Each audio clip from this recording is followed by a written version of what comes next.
Women's KO title holder. Not that belongs to Karina Black.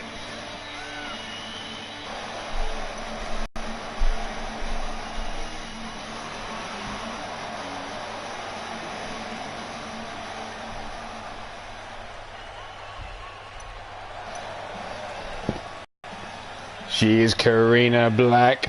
She stands at 5 feet 5 inches tall and 126 pounds.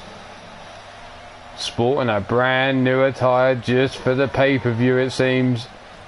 She comes and she's meaning fucking business tonight.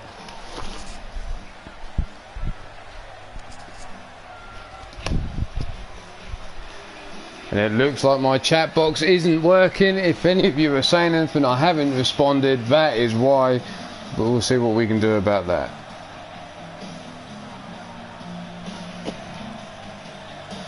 Yeah, here we are, Karina Black versus Aradia for the Women's UKWF Championship. As I was saying before, we were so rudely interrupted. The prediction game is underway. So hello Zerk, Jake Bagwell, Bastage, Jack Bayou, Bullet Plays, anyone else who's involved. Here we go. And Aradia dives straight out of the ring and going straight for the ladder, wasting no time.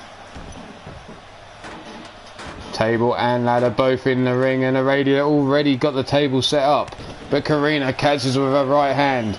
Irish whip into the ladder there. Aradia dazed. Hard Irish whip again across the ring this time, and the spear misses, and Aradia holds herself up on the ropes. Back elbows drop, or strike, cuts Karina in half. The rolling senton on top of Karina.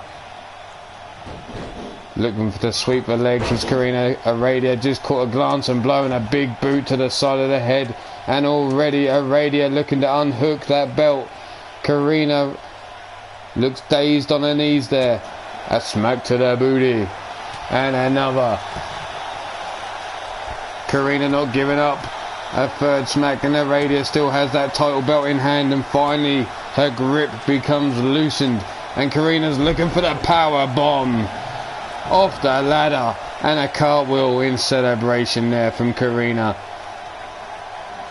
Aradia now pulled herself up on the apron. Big right forearm. Karina dodges underneath Aradia, and now looking to chop her down in half with those kicks to the hamstring. Whipped into the corner, ladder taken out, leg running clothesline, drop kick to the titties. Now Karina, wood in hand, setting it up centre of the ring. What's she got in store here for Aradia? Up against the ropes, the slingshot across the ring. Brings Aradia back to her feet. Aradia short arm, shoulder block, takedown. And Aradia goes outside the ring to gather herself. What's she looking for here? Back into the ring, looking for the belly to belly. Big elbow strike to the face. Saves Karina there as she whips her across into the table. For anyone that doesn't know, I can't see the chat at the moment, so just to let you know, I'm not being rude and ignoring you. I just can't tell what the hell you're saying.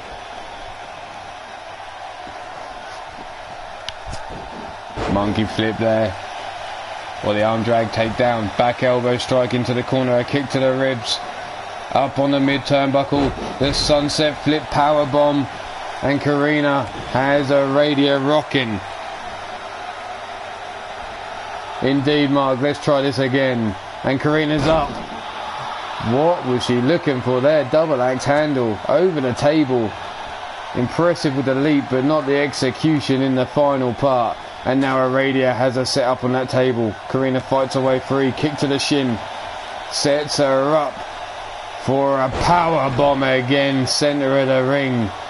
And the head of Aradia's got to be rocking now as we drop an elbow on the titties.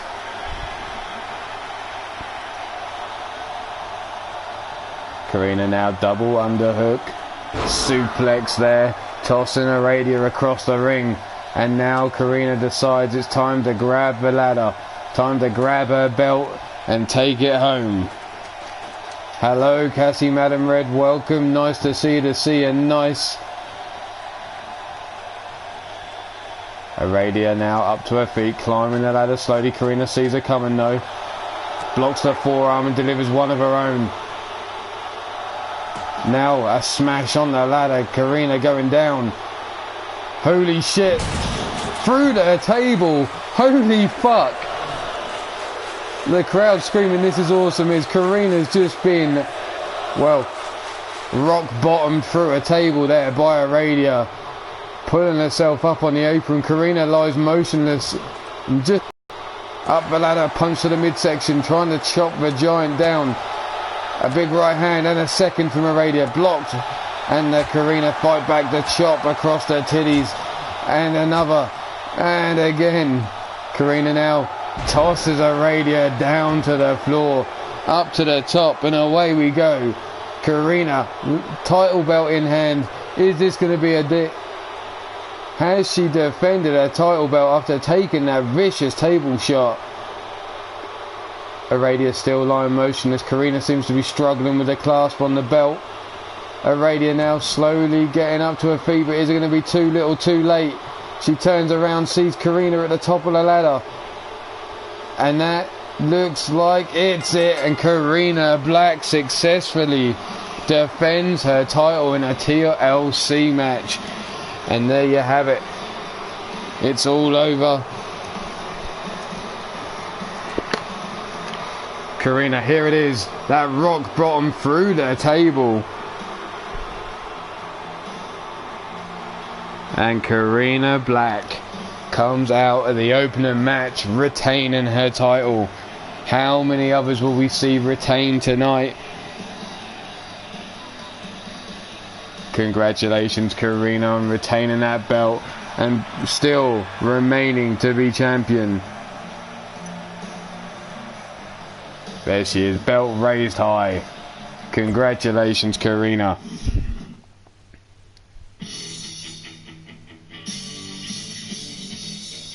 But now we move on to our Iron Skull Chamber.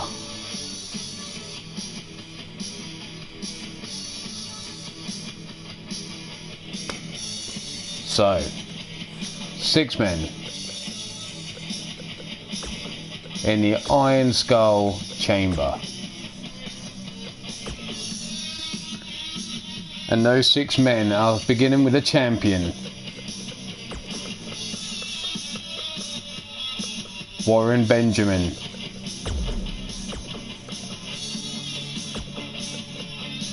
His next opponent is on my list, Mark Caliber.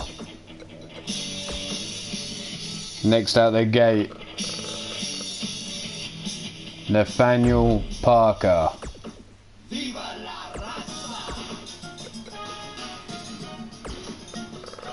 Next out, one Robbie Machete.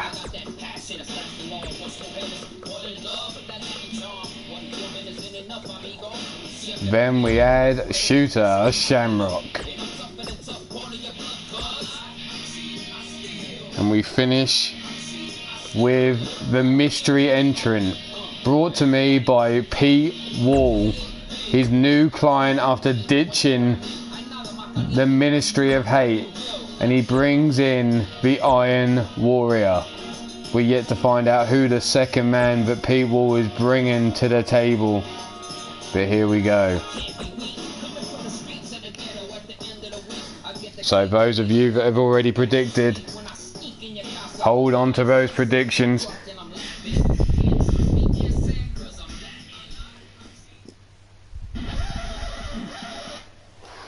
Because this is where it all gets interesting. 6 men looking to hold on to that Iron Skull belt. This is how it's going to break down. The champion there, Warren Benjamin. If you eliminate him, you will score the 10 points for eliminating him and taking the title away from his hands. But once you hold that belt, you lose the 5 points if you're eliminated. And the person who eliminates you scores 10 points. The man at the end of the match obviously gets his bonus 5 points for winning the match. If you're eliminated in general by another competitor, you lose 2 points for this.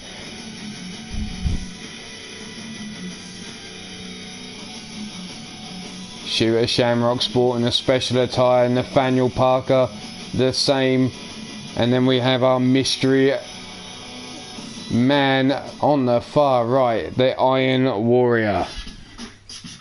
So take your pick here. Who's your man? I already know who 9 of you have picked for this match. What about the rest? And a thank you D-Train, who must be out there somewhere, for the share. Jeremy Libisat, welcome to the show. Nice to see you, nice. We're eventually going to get there once this iron chamber starts to load up.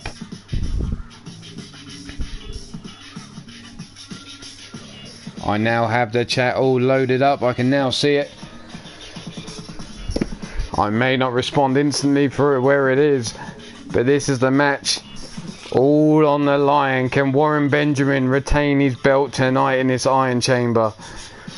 Or is this just one test too much from the man from...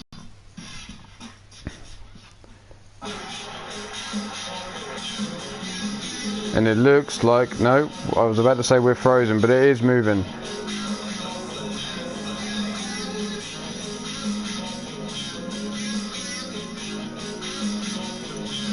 Here we go.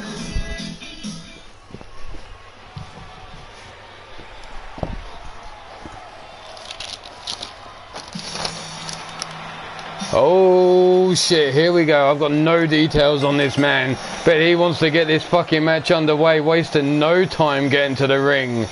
He's the latest client of Pete Wall, brought to the UKWF. No information, but fuck me does this man shoot out their gates and want to get started. He is the Iron Warrior. That's right, Sin and Mordecai have been discarded. They've been booted out of their company. Pete Wall said they were disappointing him all too much, and he's brought in this man here, the Iron Warrior, who looks like he's ready to fucking go.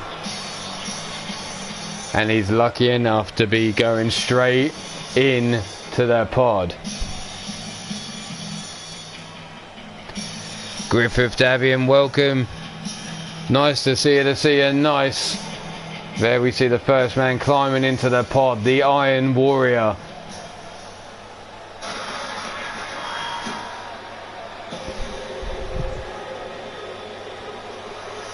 Coming out next. Standing at 6'3", 246 pounds. He said he wanted to make his presence felt in the US of A. Well, sporting those colours, I'm sure he is. He is the Psycho Sicko, Shooter Sean Shamrock. Paying ode to one of the late greats of the ring, one Owen Hart, the king of the ring, and there it is, the Canadian flag donned across his back.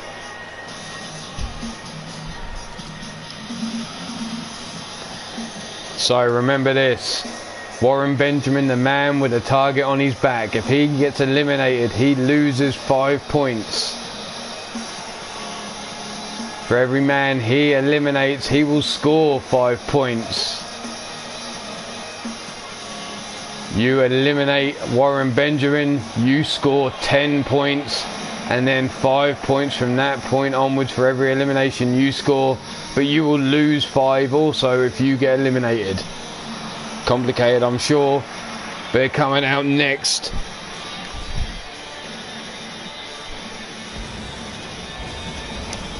a member of the Apocalypse Disciples.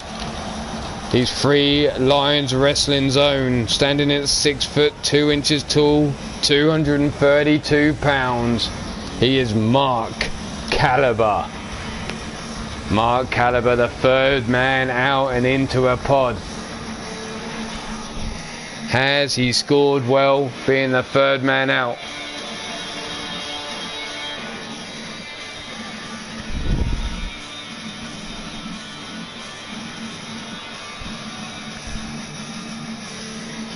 Well, Griff, the option was out there. It was all put out there on the line for anyone that wanted into this match. All they had to do was ask. And these 5 men were the first to ask to challenge the champ. The Iron Warrior, Mark Caliber, Shooter Sean Shamrock. And who's getting that lucky pod number 4? Here he is. The second half of Shamrock and Shenanigans in this match. He stands in at 6 foot 1 inches tall. 273 pounds. He is Robbie Machette.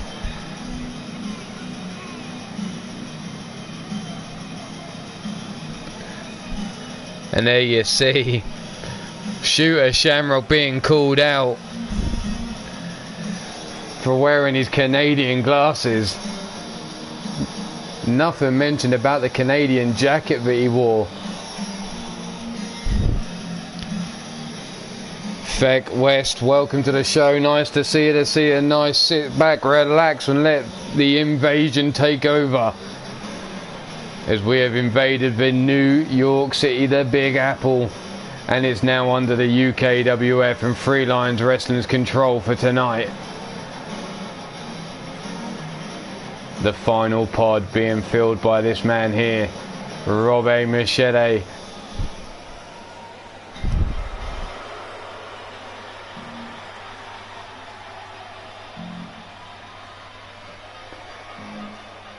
And now comes the champion.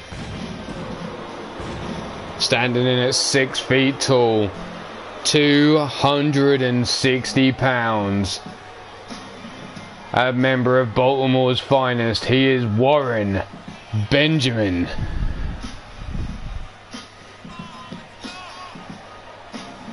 The crowd not overly impressed with this man here. I can hear a few boos through the arena. Handing over the belts shortly to our referee in this match.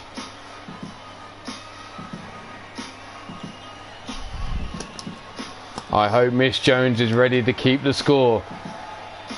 The eliminations are going to be important in this one.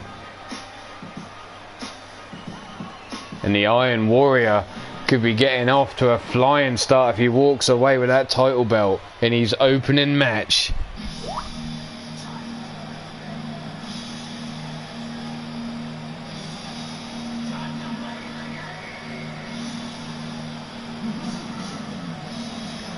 Thank you very much, Monstar, much appreciated.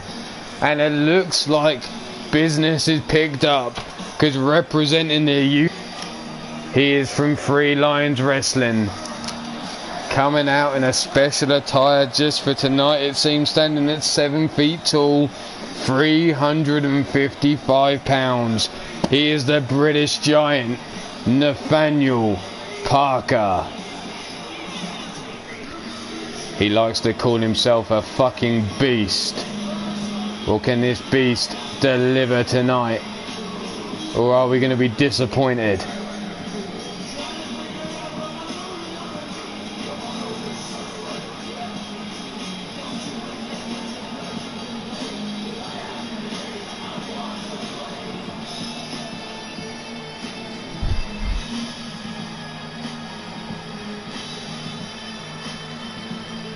So for those of you who are playing the prediction game, remember who you picked and who your elimination of the first person who's first eliminated in this match, and also the winner was on the line on this one. 2 points up for grabs.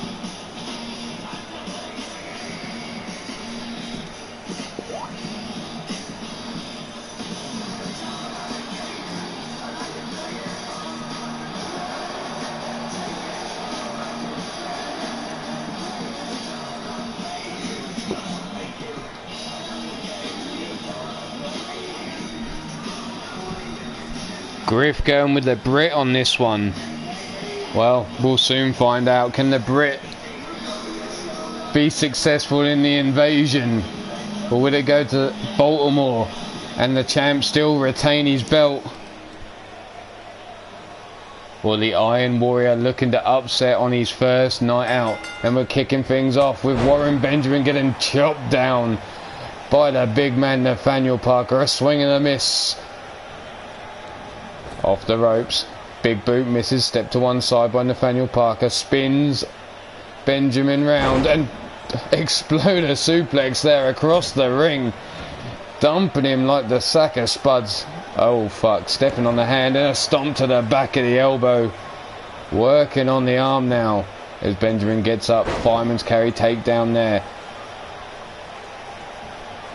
I wonder if the stat man's out there watching on. Is going to be our stopwatch to find out when the eliminations happened. And here we see the German suplexes spun around. Up he goes into a suplex. 355 pounds brought down the hard way by Warren Benjamin there, as he has his legs swept from underneath him now. Brought up to his feet. His legs shot though from underneath Nathaniel Parker. A stiff kick across the chest, lighting it up. But straight back up and a short arm shoulder block takedown there. Followed up by a stomp to the chest. Parker now has Benjamin up. Stalling. Suplex pile driver plants Warren Benjamin into the centre of the ring. And the countdown has begun. Sleeper hold Uranagi brings down Benjamin again.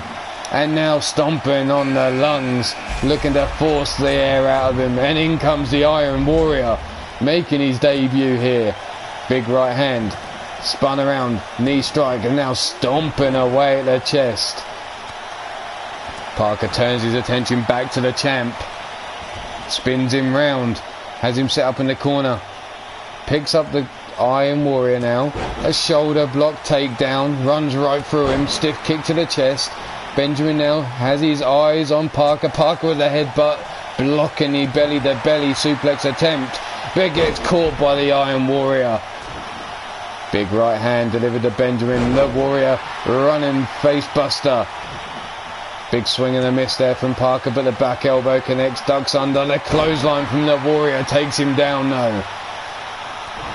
Kick to the gut, and again Parker comes back for the Warrior. Big clothesline takes him down. Now he has his eyes set on Benjamin again with two gut kicks and an uppercut to the underneath the ribs. Backbreaker. Military press. But the Warrior fights his way free with a rake to the eyes. Parker though quickly spins round, gets a hold of him. And here we go again. And there's a Maddie Mad Cow in the crowd. Nice to see you. Nice, Maddie. Hope you're ready for action tonight. Spinning back fist there by Warren Benjamin to the Warrior, and in now comes Mark Caliber. Parker now whipped into the chamber. Misses with the right hand, punching the perspex there. Parker now turns around, throws Warren Benjamin into the chamber again and again, and the Iron Warrior now has Mark Caliber. Neck breaker there. Countered by Mark Caliber, and there was the attitude adjustment and a second delivered to Warren Benjamin on the outside. Holy shit, the rainbow cutter there from Mark Caliber delivered to the Iron Warrior. The pop-up flapjack, and Mark Caliber eats nothing but net on that time. Parker now. Suplex there. Dumps Mark Caliber on the floor, picks up the Iron Warrior, and the gut buster from the military press. Mark Caliber with a short forearm into the small of the back of Nathaniel Parker. Right hand misses, kick to the ribs, and now the Iron Warrior comes a swinging for Parker. Ducks under, deletes the second clothesline. Big chop blocked by the Warrior, and a giant clothesline cuts him down to size. Who's next into this match? It's Robbie Machete. And Robbie's in, going straight after the Iron Warrior as Warren Benjamin works over Mark Caliber on the outside. Decides to come in. Dragon screw takedown on the fresh man into the match. and shooter Sean Shamrock sitting in the best position of all, watching all this go down. Parker now up on the shoulders, jumps off. DDT plants the Iron Warrior into the mat, and Mark Caliber goes straight after the scraps, but gets caught with an arm drag takedown. Big right hand across the back of Robbie Machette. And the short brainbuster there from Mark Caliber on the Iron Warrior. And Mark now looking to go up top. Up on the top turnbuckle. No, he's not happy with just that. He's going all the way up. Diving crossbody takes down the Iron Warrior. But it looks like he's damaged his own ribs with that. Putting it all on the line here. Mark Caliber. Benjamin now tossed into the ring. Caliber brings the Warrior up to one knee. It's a gut. The rolling kick there takes down the Iron Warrior, and Benjamin slow to his feet. Nathaniel Parker with the big boot to the head. Stomp across the face.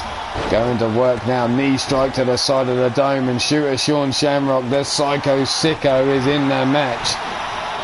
The Iron Warrior now hung up over the middle rope. Nathaniel Parker dropping the knee into the small of the back. Shamrock tosses Benjamin across the ring. Chop across the chest.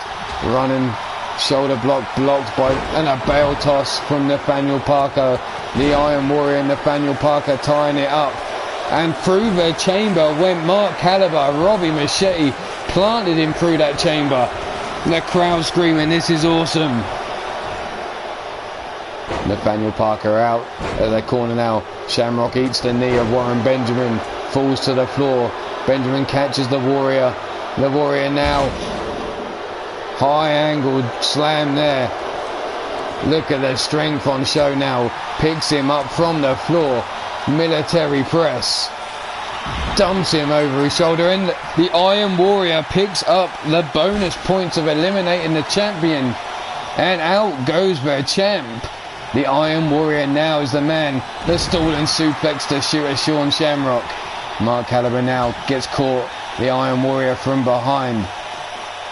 Robbie Machette, dazed, tosses Nathaniel Parker into the ring. Mark Caliber leant against the empty chamber. And Rob gets caught by a short punch to the face, and now having his face scrubbed across the top rope by his tag team partner. As Nathaniel Parker comes in from behind. Ducks under.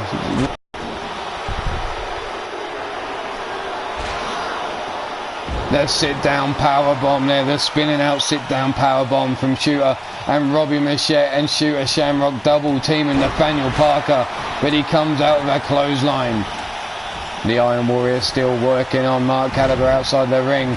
Robbie now with a running clothesline to the back. Shamrock now turns his attention to Mark Caliber.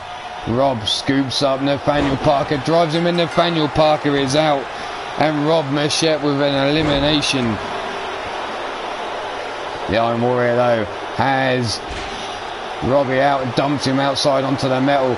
Shamrock now looking to take out Mark Caliber.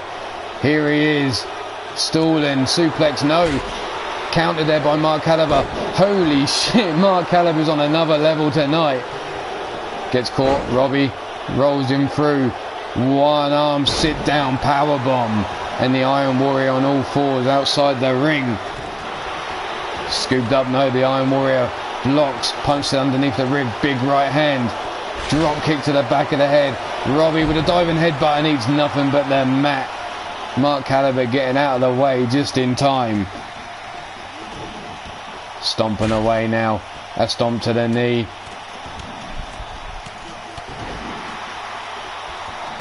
And a stomp to the head. Right hand there from Mark Caliber. Mark now looking to go up top at feet. There he goes, climbing the top rope.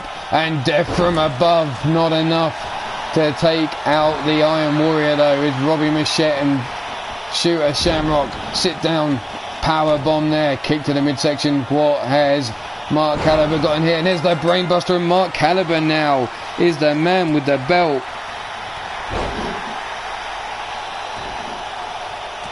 Big right hand from Mark Caliber to Robbie. The rolling kick to Rob Machette. So we're down to Mark Caliber, Shooter Shamrock, and Robbie Machete. Big right hand from Shamrock takes down Mark Caliber, and a quick jab to the face. The backbreaker. Mark Caliber, a bloody mess, gets up to his feet and cuts down Shamrock with their clothesline. Shamrock now up to his feet, scooped up. Blade charge, nice to see it, nice. And the drop kick to the back. Taking down Shamrock from the corner as well. The headbutt from Robbie. And Mark Caliber, there he is, cutting down Robbie Machette yet again with that cutter out of nowhere. Big right hand to Shamrock. Kick to the midsection. And here comes that short brain buster again. The eternal rest granted to Shamrock and not finished there. Here it comes one more time. But still, the sickos in this match. The diving lariat just about catches Robbie Machette. And Caliber has his eyes set on Robbie now. Kick to the midsection. Here it comes. Eternal rest granted to Robbie Machette. And he's tossed over the shoulders now. As Rob has his eyes set on Shamrock, who grabs him, brings him through the ropes. Hangman DDT busts open Robbie Machete, and all three men now are a bloody mess wearing the crimson mask. Caliber up to his feet, sneaks up behind Shamrock, leaving him to take out his own tag team partner, but a knee counter there, and the clothesline from hell looking to take the head off Shooter Shamrock. Grab by the head now, leg caught, dragon screw takedown, head bouncing off that bottom rope though. Big clothesline cuts down Robbie. And Mark Caliber is a man possessed. The crimson mask only seems to have got him more and more fired up here, as he now waits for Rob to get to his feet. There's the kick to the midsection. Here's the eternal rest, and Mark Caliber with a second elimination as champ. Big European uppercut from Shamrock. Can Shamrock scoop the victory here? So it's Shooter versus Mark Caliber. And look at Shooter trying to open the gash on the head of Mark Caliber, getting his fingers right in the cut and pulling it apart. And Shooter now going up top, calling for Mark Caliber to get to his feet. Shamrock, missile drop kick, and could this be it? Could this be the moment that he puts Mark Caliber away and takes the title for his own? The elbow drop to the knee. Brought to his feet now, Caliber.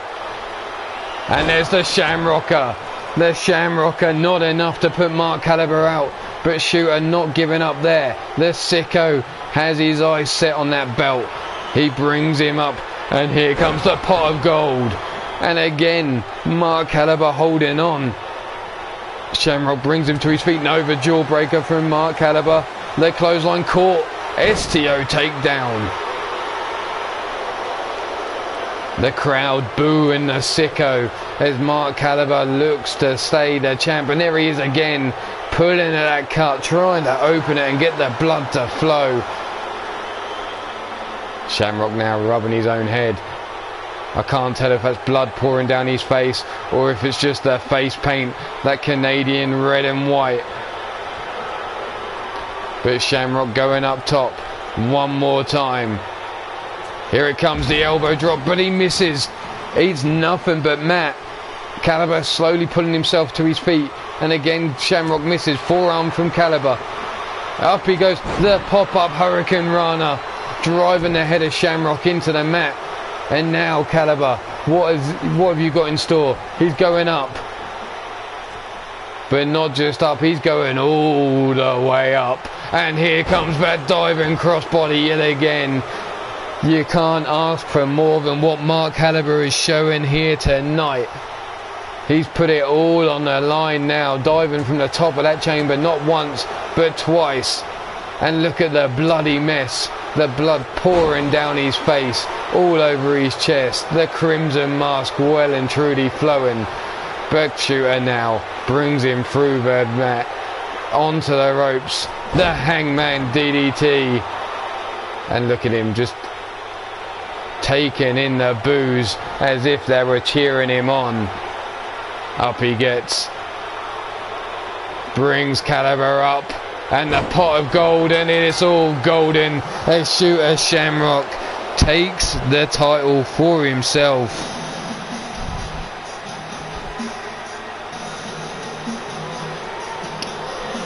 You couldn't ask for more. Mark Caliber gave it his all, but just come up short in the end. There's the Iron Warrior taking out Warren Benjamin. But your winner of this match and your new Iron Skull champion, none other than Shooter Sean Shamrock, the Psycho Sicko itself.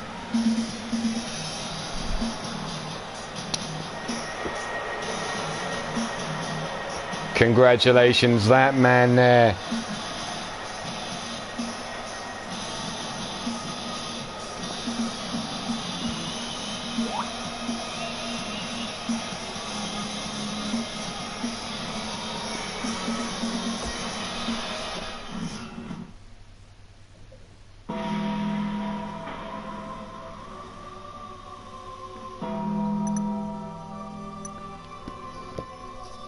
That brings us on to the next match.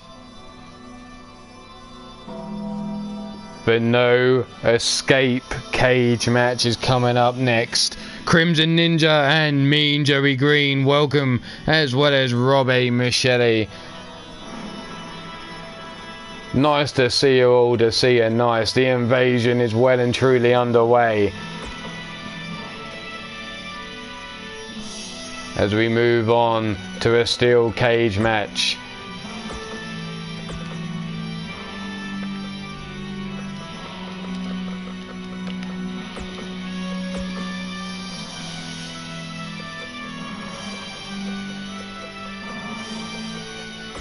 No.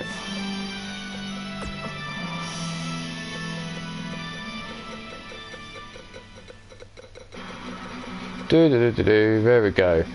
Climb out of the cage off.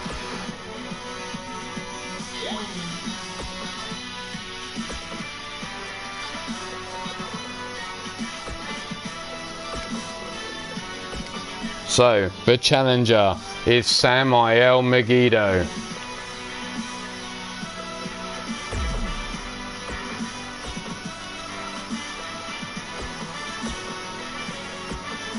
Going up against the champ.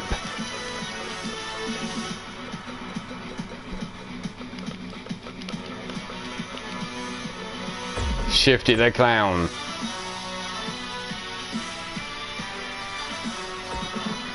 So everybody get ready to do your shifty dance.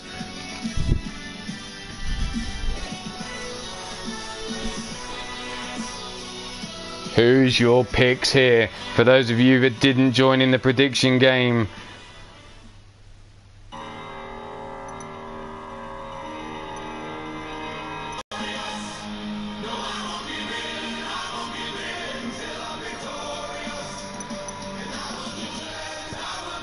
Samael Megiddo, the #1 contender, felt like he was screwed in the last time we were at a pay-per-view, having to be in a three-way dance with Mr. U-Taker. But now he has his shot at Shifty the Drunken Dragon Clown all by himself. Can he get the job done?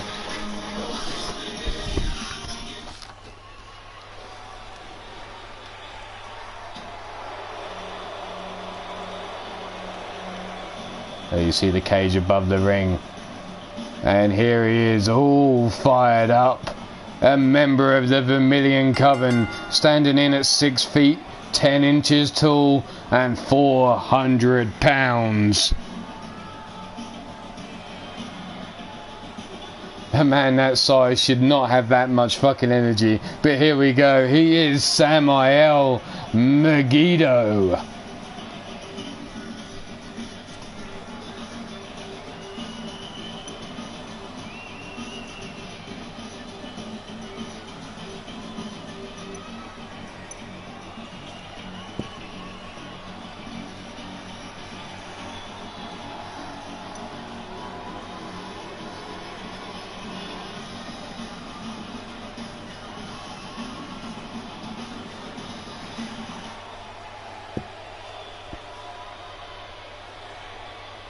Here we go. And out now comes the champ in his first of 3 matches tonight. From Columbus, Ohio, 7 feet 2, 357 pounds. Whoa, that was awful. I'm glad I'm not trying to do a Blaze fucking Shifty dance rap. Because here he comes. The big old baller, sexy. Dancing his way down to the ring.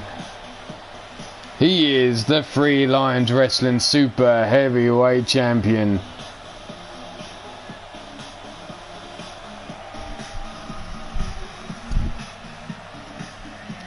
So, who do you think's going to go for the win here?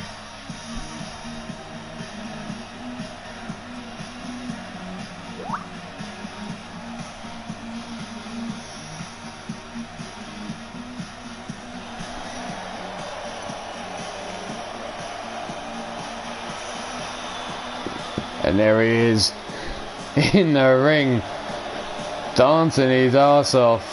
He is a Shifty.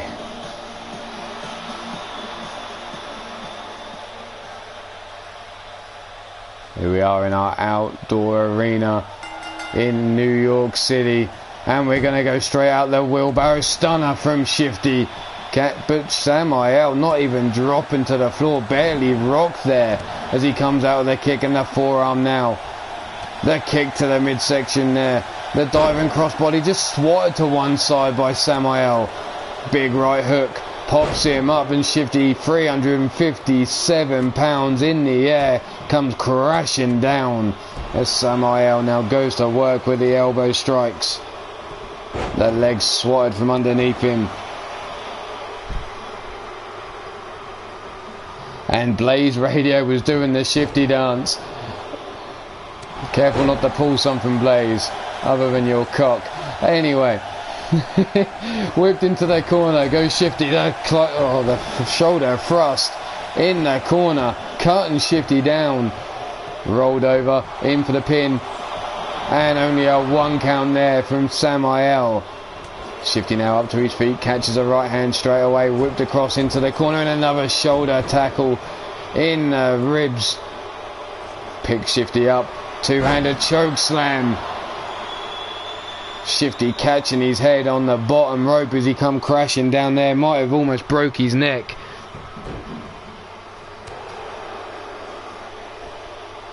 Shifty now brought to his feet, grabbed by the back of the head, tossed into the corner. Samael now looks to bring him up, but Shifty fighting his way free. Back elbow strikes to the back of the head of Samael. DDT, center of the ring. And Samael again waiting for Shifty to get up slowly. The elevated triangle choke locked in. Is Shifty going to tap and relinquish that belt? No, he fights through. The punches to the rib section, breaks himself free. Just in between their kidneys there, it looked like almost. But Samael now showing off the strength. Pressing the weight of Shifty above his head. Forearm across the face, a show-off pin there, not even hooking their leg. Samael maybe just toying with his food here. But Shifty up, that big knee strike cuts him down. And now Shifty waiting for Samael to get to his feet. And here it comes. We all know it. The Zan Frack Slam. In the corner, leg hooked. 1, 2. And the shoulder up just before the 3 count. And Shifty now trying to get this crowd pumped, trying to get them behind him. Big right hand cuts down Samael, and a second. And Shifty now out of the corner. out of the gates. The big body splash into the running Bulldog, centre of the ring. And now Shifty lines it up, assesses the situation. Here it comes, the neck whip. Samael brought to his feet. Big snap jab there. Shoots for leg from underneath him. What the fuck? Shifty tying Samael up in a Windsor knot. Rolls him up. And here it comes. The kick up the poop chute. Right up the rim. And now Shifty looking to put things away with a second Zanfrac slam. Hooks the leg for the pin. 1, 2. And the shoulder up once more before the 3 count. And Shifty now starting to get frustrated. Off the ropes. The running leg drop across the throat. And the second. This time taking a small pause, but not finished there. Here we go again. There's another leg drop. And Shifty straight back up. And again, calling to the crowd. The leg drop again. That's one big ass to drop a leg across your throat. Samael now brought to his feet. No, sweeps out, the arms clear. Big European uppercut, but gets caught by Shifty and whipped into the corner. That big running splash there. Brings Samael up. Big right hand. Here we go. The drunken driver planting Samael. Leg hooked.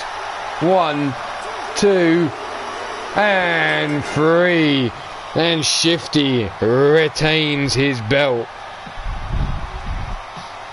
Samael coming up short, and here comes the replays. Here's that two-handed choke slam, and there you see the ropes getting caught by the back of the head of Shifty. The elevated triangle choke. Shifty fighting his way free there with those punches to the kidneys. Look at the strength. That was the military press, dropping Shifty down to the mat. The show-off pin there, but it might have just cost Samael a victory here. Here comes a Zanfrac slam in the ring, in the corner. Planted him straight down for the pin, but Samael got his shoulder up there. And here was another Zanfrac slam. Again, down, hooked the legs, but not enough to put the man away. But the winner of this match, and still your super heavyweight champion, he is Shifty, the drunken dragon clown. Shifty, that is your first title tonight. You're a challenger of 2 more belts to come. Can you get the job done? Will you be walking away the tag team champion, the trios champion, and the super heavyweight champion? Only time will tell. But we move on now to a tag team match.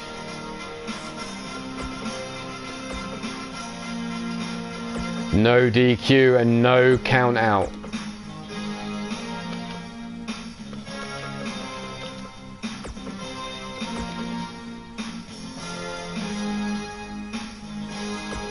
Here we go. So the challenges are the angry arseholes of Dante Boulat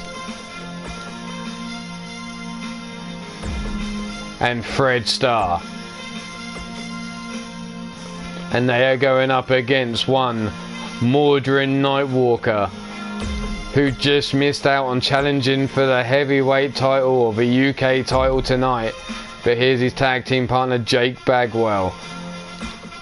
Can these 2 men walk away with their championship belts tonight? Or is it all going to be in the hands of the angry assholes? Here we go. There's the screen. And we move on. So how are people doing on the prediction game so far? How many points have you got? Who's in the lead? Who's looking to take it home?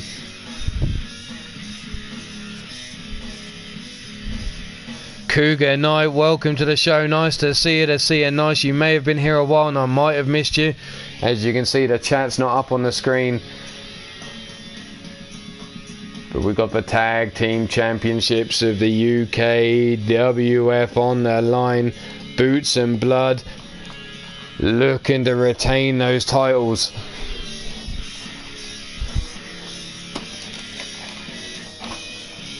Or will the angry assholes walk away with the belts around their waist? Minerva's 3 for 4 so far.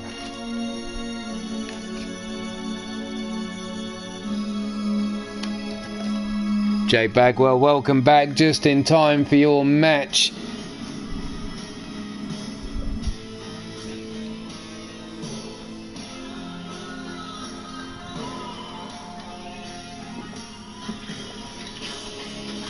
Here we go, the screen turns.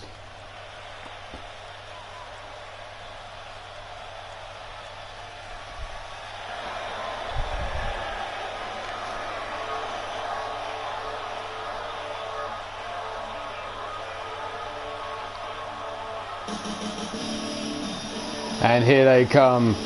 There you see on the right of your screen, Dante Bulat, the Luchador Brawler, and his tag team partner, the Impact player, Fred Starr. And they are your angry assholes.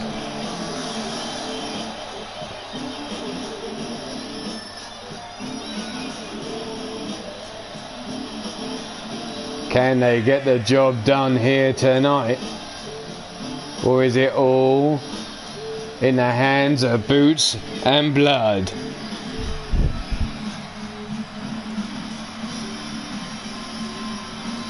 Yo, Fred Starr, welcome you asshole. Nice to see you, nice.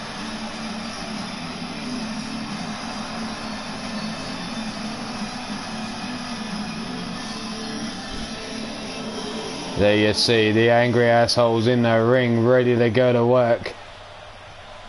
Tag team competition, standard tag team. Your partner will be on the outside of the ring, but there is no DQ. There is no count out. We will have a victor here. There's no escape. And coming out next on the right, the enforcer, the natural, Jake Bagwell. And on the left, the man who doesn't know what contraception is, the East Coast bastard, Mordrin Nightwalker.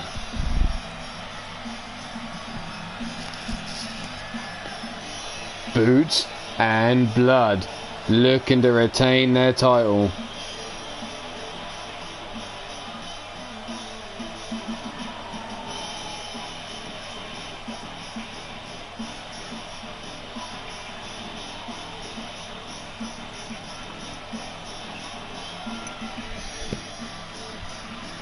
I can see a lot of love for Boots and Blood in the comment section.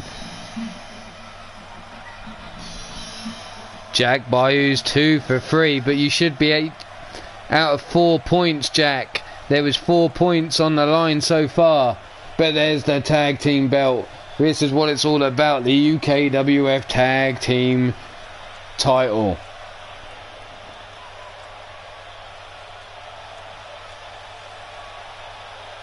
There's Ho Ho Jojo, up close and personal. Not a place I'd like to be, but there's your challengers, Dante and Fred, the angry assholes.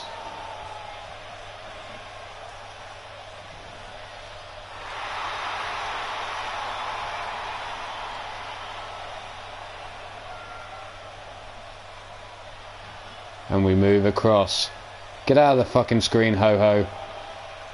Your champions, Jake, the Natural, the Enforcer, Bagwell, Mordrin, the East Coast Bastard, and Nightwalker.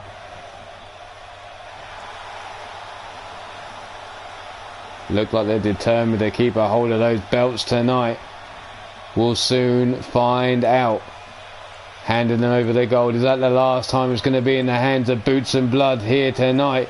The referee holds them high for everyone to see.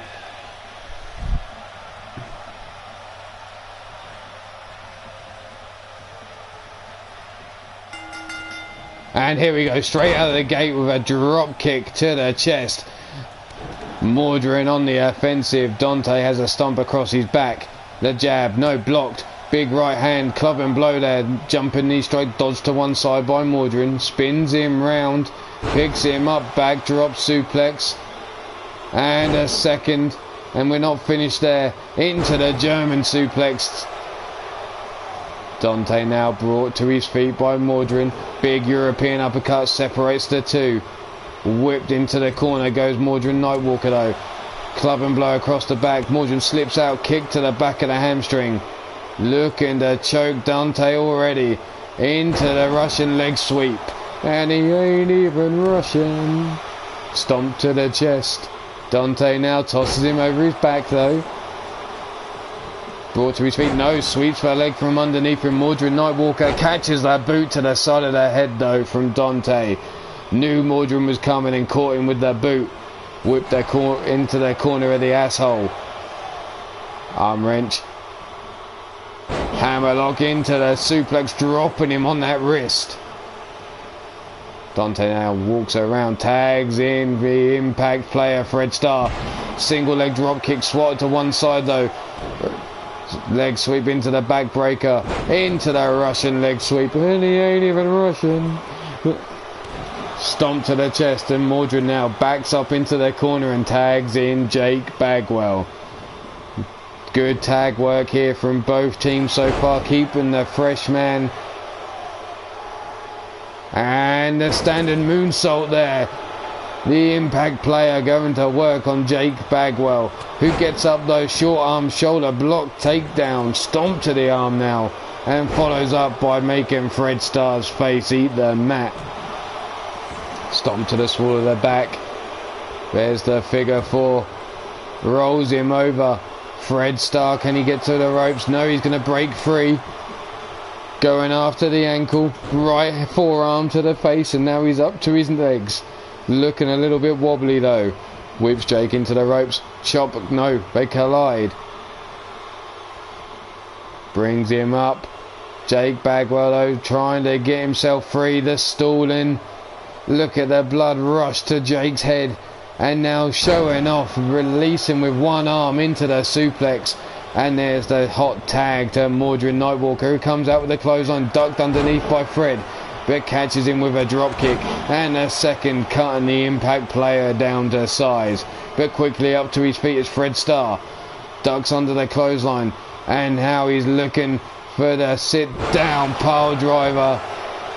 Jake Bagwell out on the floor as Fred Starr looks to finish Mordrin Nightwalker here from behind. Stiff kick to the hamstring there. Fred Starr though gets caught. Back elbow strikes, breaks free. Gets a hold of Mordrin, but a club and blow across the back, diving cross body, and the reigning lefts and rights.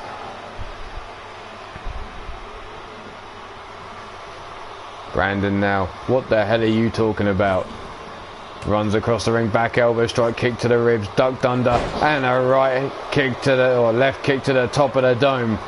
Fred now quickly whips Mordrin out onto the apron and tags in the fresh man, Dante Boulat. Mordrin comes in and gets a right hand straight away from the bigger man. And look at him now, just waving them hips. Mordrin pissed off at that, gives him a headbutt, sends him into the corner and whips him across the ring. Into the corner of boots and blood. Big right hand. The crowd know what's coming. Already screaming, this is awesome, as Dante gets lifted up and a superplex to the outside.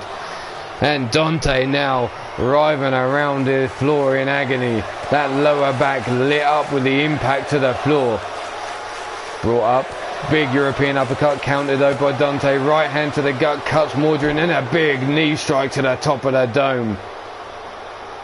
Pins and submissions have to happen in the ring for anything to happen. There is no count out, there is no DQ. You can use whatever the fuck you like in this match. Mordrin now grabbed by the back of the head, thrown into the ring through the legs of Jake Bagwell. Big right hand and a big boot to the side of the head as Jake just stands there and watch it happen to Mordrin Nightwalker. What kind of tag work is that? Whipped across the ring as Mordrin into the corner of the assholes. And now we're going to see Mordrin have a hole stomped in his chest. Many would say a black heart in that chest, and it looks like the assholes are looking to get it pumping as they beat down on that chest. Dante now gets a hold of Fred Starr, whips him in, and a drop kick right in the chest, and there it is again. The hips are grinding of Dante as Fred Starr hooks the legs, and Jake Bagwell shoots into the ring past Dante Boulat, breaking up the pin before the ref could even get down, and a high angled suplex there from Jake Bagwell to Dante. Fred Starr now dragged into the center of the ring. Mordrin now boots to the ribs and a forearm to the face. Fred Starr brought to his feet, whipped into the corner of the boots and blood, and Mordrin now sizing him up. Tags in Jake Bagwell, and what do they have in store? Off the ropes, and the big boot. Holy shit, almost took Fred Starr's head off. Dante into the ring, is he going to get there? 2, and a 3 count, and that is all. Boots and Blood retain the belt. Dante got caught by Mordrin Nightwalker, who was in the ring still. And Boots and Blood walk away your tag team champions. So that is the second belt that has been defended tonight successfully.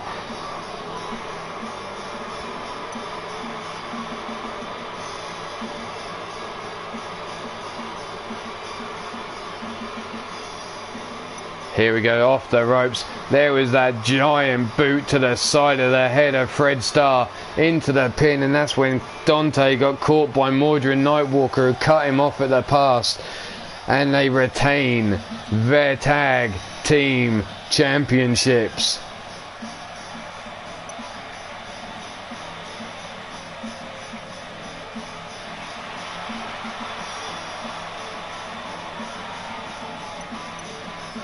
There you have it, your winners of this match. Still holding on to those titles. The belts that they won at the last pay-per-view, and they defended successfully here tonight. But we ain't finished yet, not by a long shot, because we're going to move right on to the Three Lions Wrestling Light Heavyweight title. It's an Extreme Rules. The challenger winning his opportunity after one hell of a Rumble performance. He is the Prince Pretty of Three Lions Wrestling. He is Ace, and he's going up against none other than Man United's own Demented O'Connolly, the Manly Man.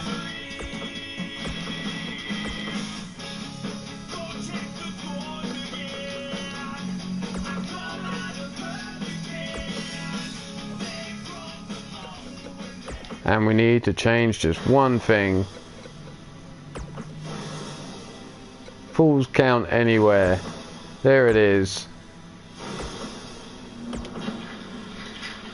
Ah, shit, we didn't put the belt on.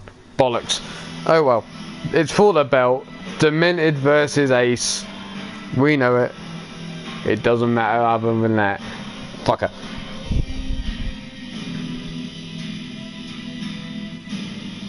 There you see Johnny Winston telling Demented to get the job done, and Ace is nothing but a flash in the pan. Well, this flash in the pan absolutely destroyed in the, well, let's call them the bonus rumbles we held, eliminating 10.5 people. That's right, 10 eliminations plus a half for helping someone else eliminate another member. That was over half the competitors in that rumble, all on his, well, almost on his own. So, how did everyone do after that last one? Who's winning the prediction game here? But coming out next, here we go. He is the Prince Pretty of Three Lions Wrestling. Normally comes out with his selfie stick, but it looks like he wants to put on a show here tonight. He stands at 6 feet 1 inches tall. He's 205 pounds, and he's simply known as Ace, the man from Manchester, England.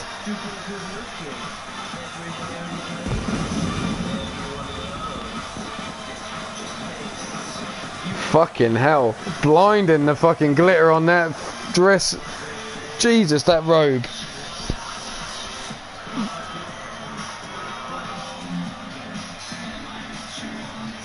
Holy shit. Here he is, Prince Pretty himself. Ace making his way down to the ring, soaking it all in, making the most of this opportunity at the pay-per-view.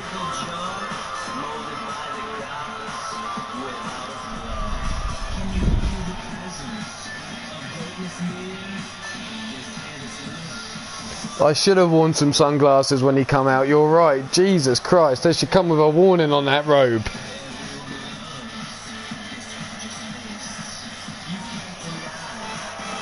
And here he is. And there's the golden shower for Prince Pretty Ace. Soaking it all in.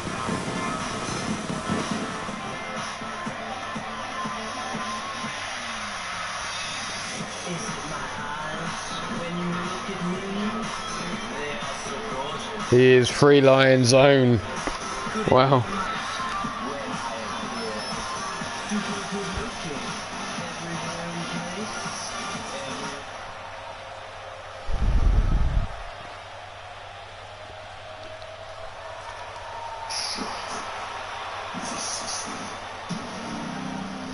And out comes our champion. Belt wrapped around the waist. Look at that. He's fancy new ring gear for the pay-per-view. The manly man, baby. He is standing at 6 feet 1 inches tall, 220 pounds. A member of Manchester United. As I've already said, he is the manly man, Demented O'Connolly.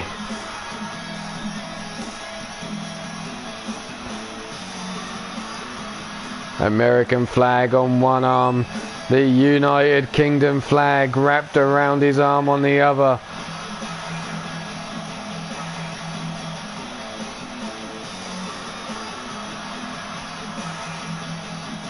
And there it is, the manly man, belt around his waist. Will he still hold on to that belt tonight? We've already seen one member of Manchester United fail in tonight's attempts to grab gold, but can this man here hold on? Timothy Petito, well, welcome to the show. Nice to see you.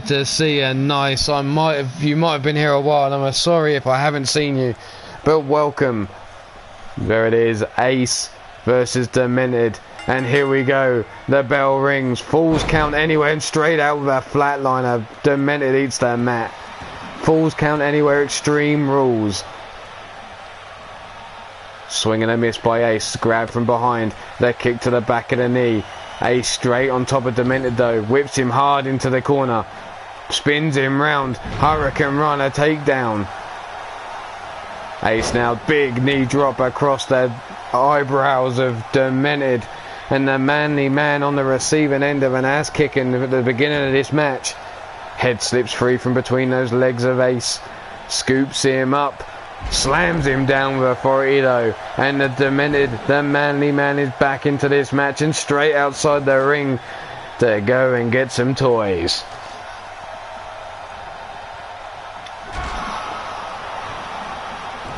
Holy shit, what a gut shot there from Demented. And he takes one back in a ding-a-ling. Spins around, sweeps her leg from underneath him. The jawbreaker now from Ace. Back and forth off the ropes, step up. Inseguri missed, but manages to stay on his feet. Demented catches Ace. Big hip toss there. And Demented taking this time to get the crowd hyped up. And a swing and a miss though. Back elbow strike from Demented. Into the corner. Ace whipped across the ring. Manly Man follows in with a big European uppercut. And Ace drops to the floor. Big right hand. Demented from behind. Brings him up.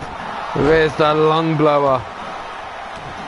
But Demented's not finished. We know what Demented's looking for. He's going to be looking for the kapow kick. But instead at the moment he's looking to make Ace tap.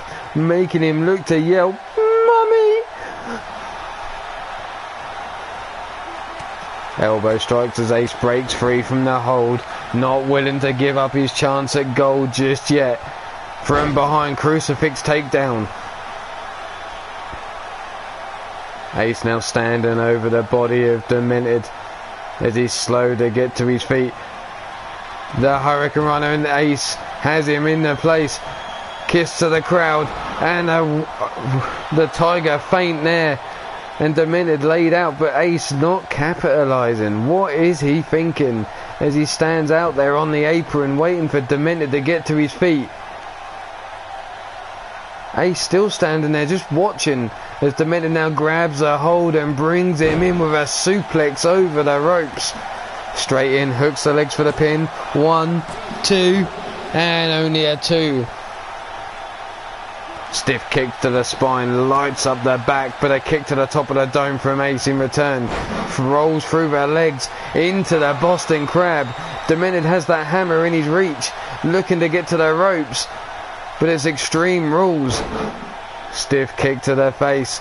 Finally breaks free. The Manly Man gets caught though with an arm drag takedown. Collar and elbow tie up. Demented shoves him to one side. The clothesline dumps Ace to the outside. Demented climbing up top onto the turnbuckle. Has his man in sights. The frog splash from the top to the outside. Connects. Big right hand. Here it comes. The lung blower. And we're not finished there because it's surely setting up.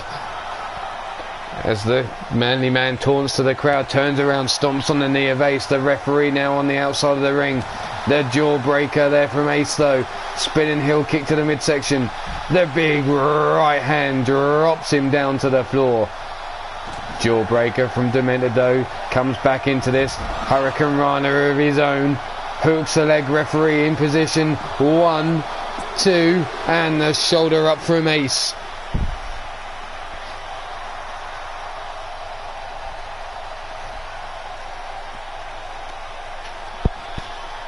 Grabs him by the arm now. Demented has him in the hammerlock. Back elbow strike from Ace though. Spins round. The flatliner. What the fuck? Hooks him round the neck. Choking him now. Making him, well, bury his face in his asshole. That ain't pretty. But Demented eventually slips his head free. And the big kitchen sink knee catches Ace as he goes over. Demented goes in for the pin. 2, and the kick out.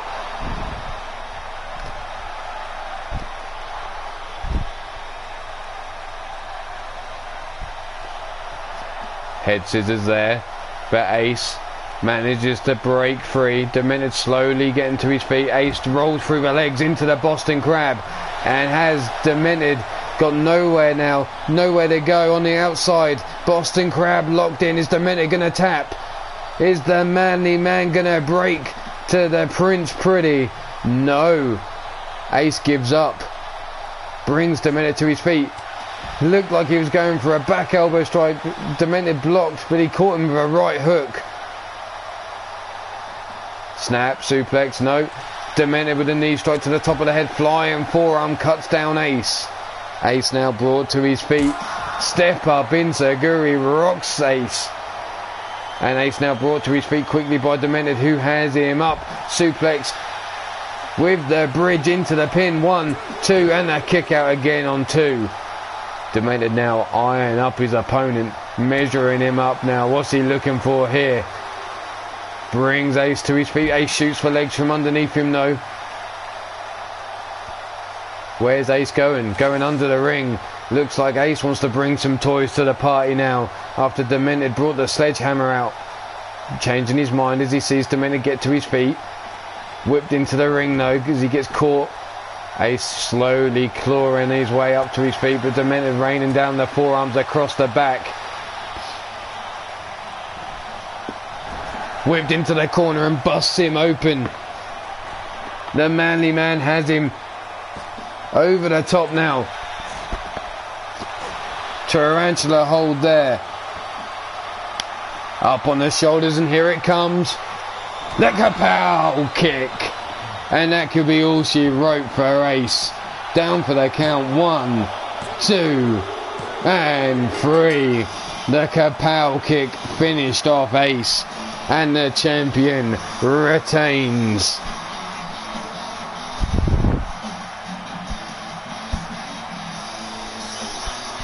Here we see the kiss to the crowd. The Tiger feint, but Ace stalled there on the outside. This is where Demented broke free of that Boston Crab. And here it was again.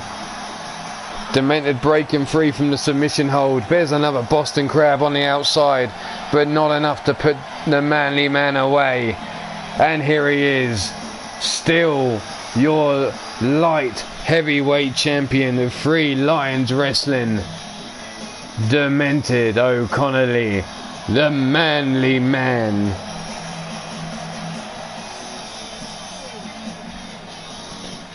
Soak it in, ladies and gents. The Manly Man was victorious.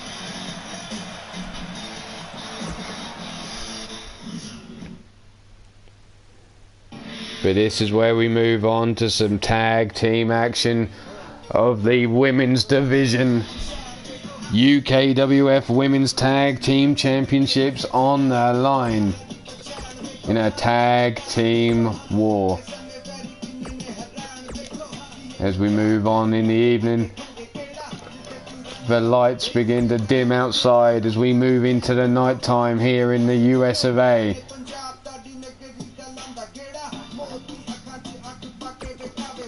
Tag teams on the line. It is Fatal Attraction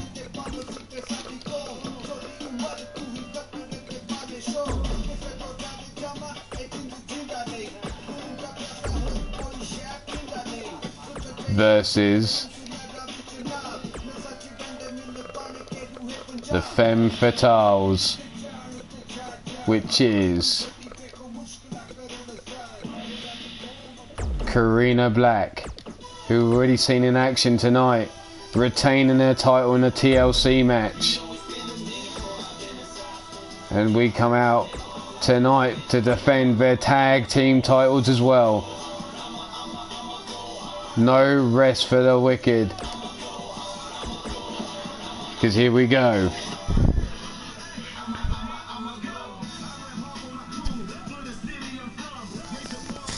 Johnny proud of his man there. Demented O'Connolly, the Manly Man, getting high praise indeed from his, I would say, mentor Johnny Winston. But can now, who will come out victorious in this match? How the hell are you doing in your predictions so far, people? This is a tag team war.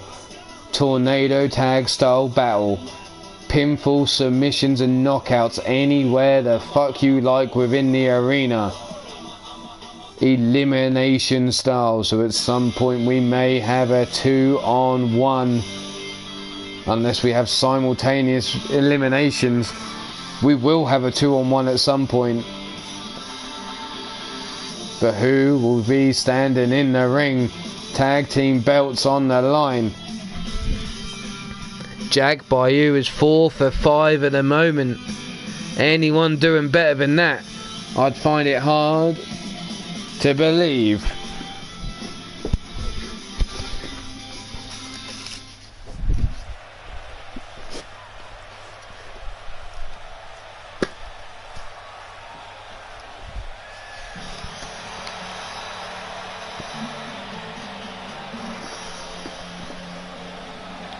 Coming out first, the team of Cassie, Madam Red and Wrestling Mama. They are Fatal Attraction.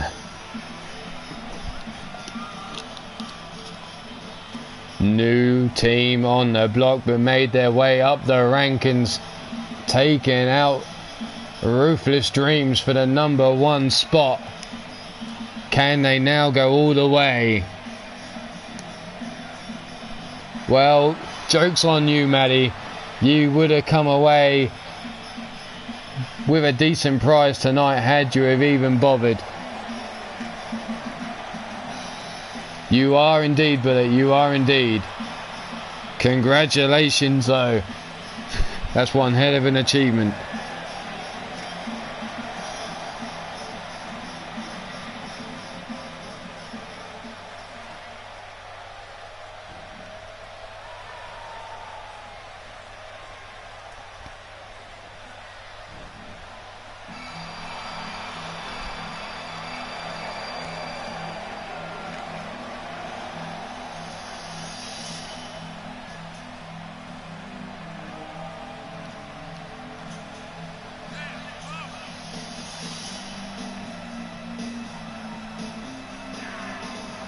And Jack Bayou, I think you're doing your maths wrong.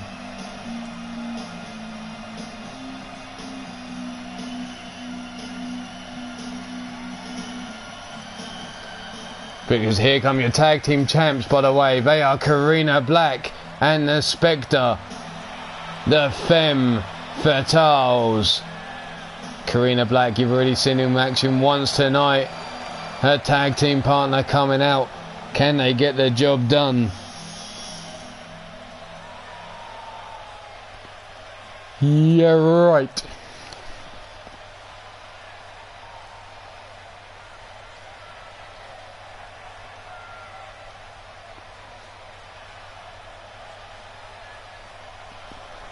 There's Ho Ho Jojo once again. Her eyes darting everywhere.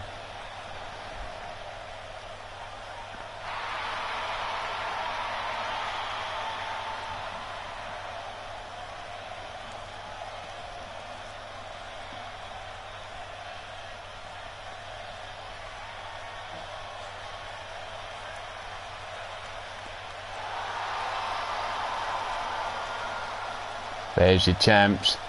Titles on their shoulders. Jesus, that title belt's almost as big as Karina Black is. Bloody hell.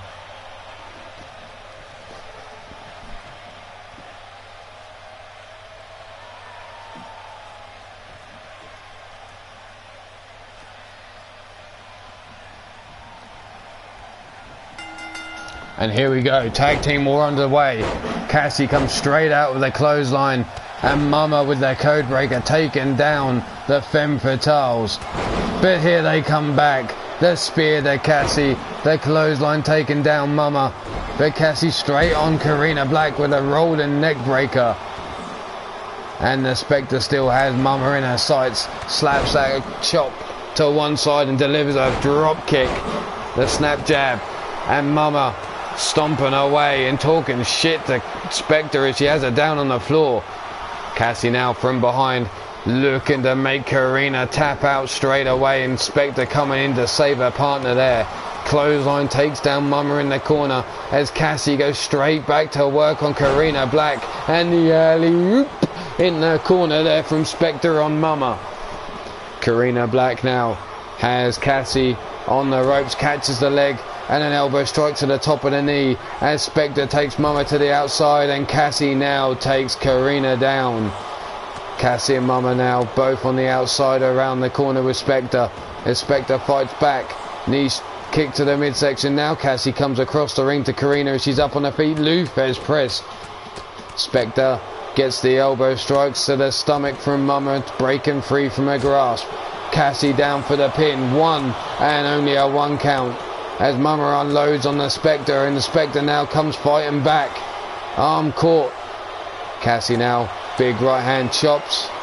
Cassie blocked. A big kick, step up enziguri from Karina Black. And the big impressive face ball. Titty butt on the outside as Cassie goes to work on Karina Black. There's the patella brainbuster to Karina. Karina now. Jaw breaker to Cassie, goes outside to break the pin, 2, and only a 2 count. Dives across there looking to break the pin in desperation. Big stiff forearm to the face of Cassie. Back elbow strike, comes back at a step up enziguri again. Mama now bounces Spectre off the post. Karina, knee strike, no, blocked. Back elbow strike by Cassie. Cassie now with a long kiss good night to Karina on the outside. And it looks like that could be all she wrote for Karina. 1, 2, and 3. Holy shit, Karina's gone.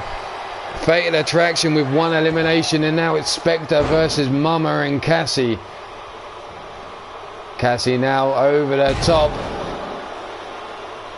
And Mama down for the pin. 1, 2, and a kick out on 2. Spectre still in this as Cassie just leans back in the corner and watches it all unfold. And now Mama taunting as well.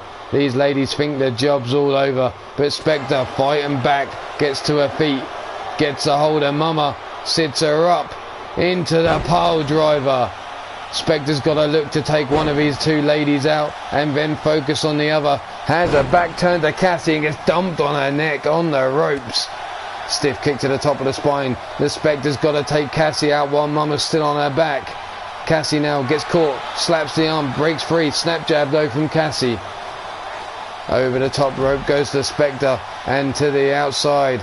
Laid out on her back as both the women of Fatal Attraction follow.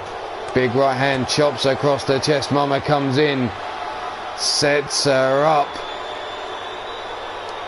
and the jackhammer. 1, 2, 3, and Fatal Attraction making short work of the title holders.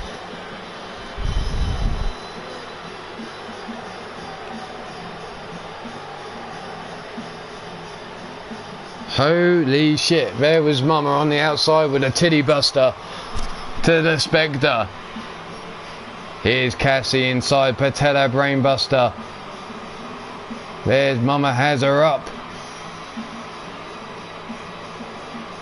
Down for the pin. This is where you saw Karina Black, I believe, fly through the air to try and break the pin.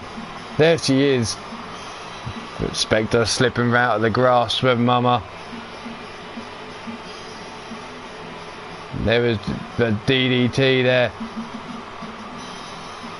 The leg hooked by Mama wasn't enough there.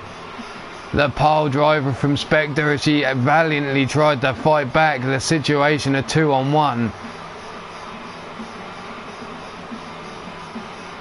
But you're winners of this match and your new tag team champions of the UKWF women's division, Fatal Attraction.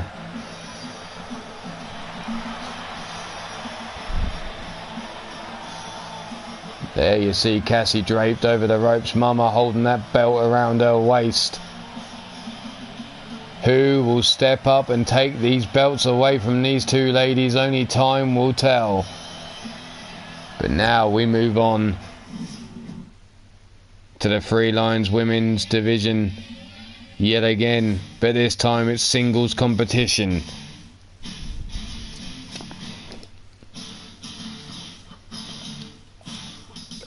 One-on-one, we have a custom match. Where is it? Where is it? Snap, nap and tap cage.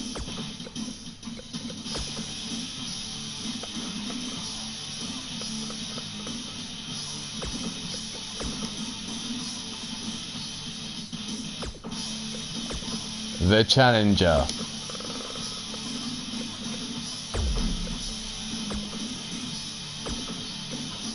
And the title holder.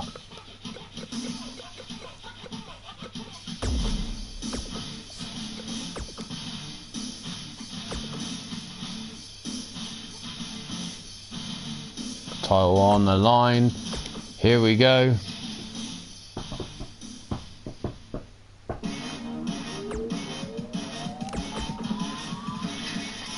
Away we go, ladies. Who's your pick here? Is it the Leanne of the Vermilion Coven Or is it Shulky, the reigning champion?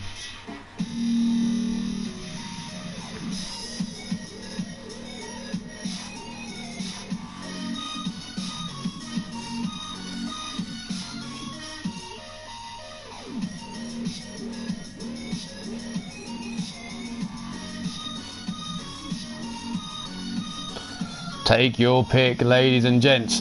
Shulky was on a terror when she was the the women's KO champion. She then became the women's champion and never looked back, it seems. But can she do it here tonight? The bell's rung. There's Ho Ho Jojo in my ring yet again.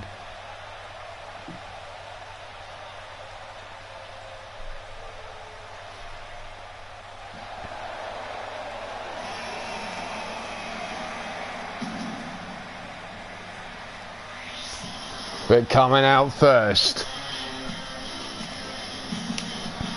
she is a member of the Vermilion Coven. She stands at 5 feet 5 inches tall and is 132 pounds. That's an interesting mask she's decided to wear for tonight. Not her usual entrance.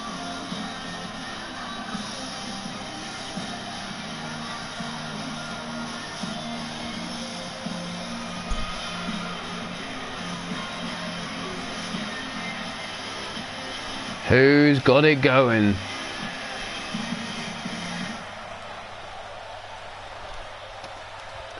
There's Leanne in the ring waiting for the champ now.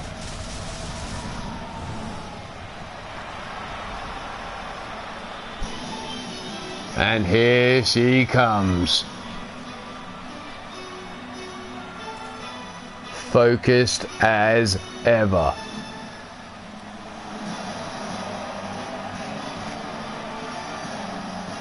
She stands at 6 feet and 7 inches tall. She's 275 pounds.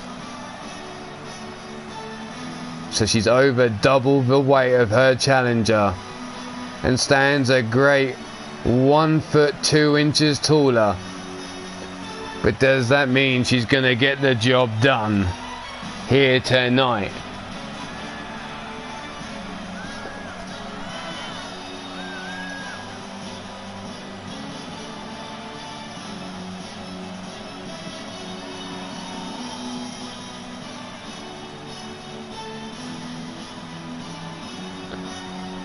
Look at that, the focus in those eyes.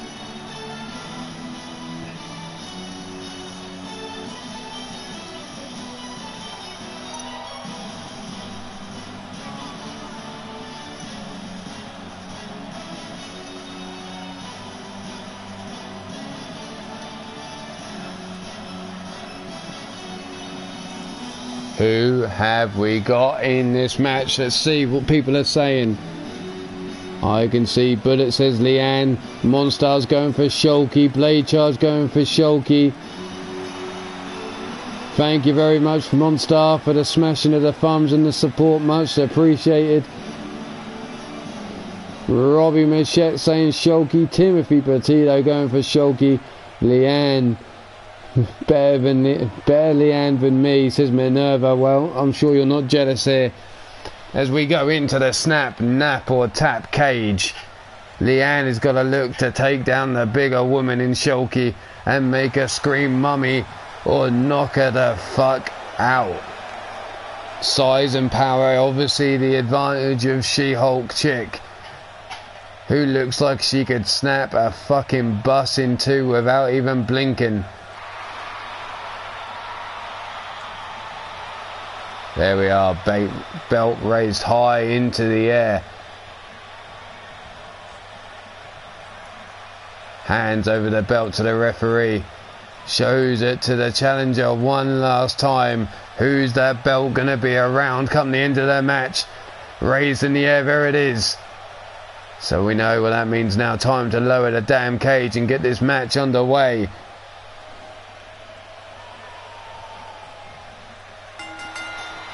And Leanne straight out the gate, clothesline, no, drop toe hold from She-Hulk. Sees her coming, tosses her to the ground and drops the knee across her titties. Save the titties, hashtag it. Up she comes, Leanne, big European uppercut. Spinning back kick, gotta use that speed advantage she has over She-Hulk. Stick and move, rolls out the way, but gets caught with the big boot. Chops her down to size. Big right hand, Shulky now scoops up Leanne, backdrop suplex and the kip up from She-Hulk. She-Hulk now, jawbreaker delivered. Drop kick, what the fuck happened there? Forearm to the face, and again, Leanne sticking and moving, but gets shrugged off this time.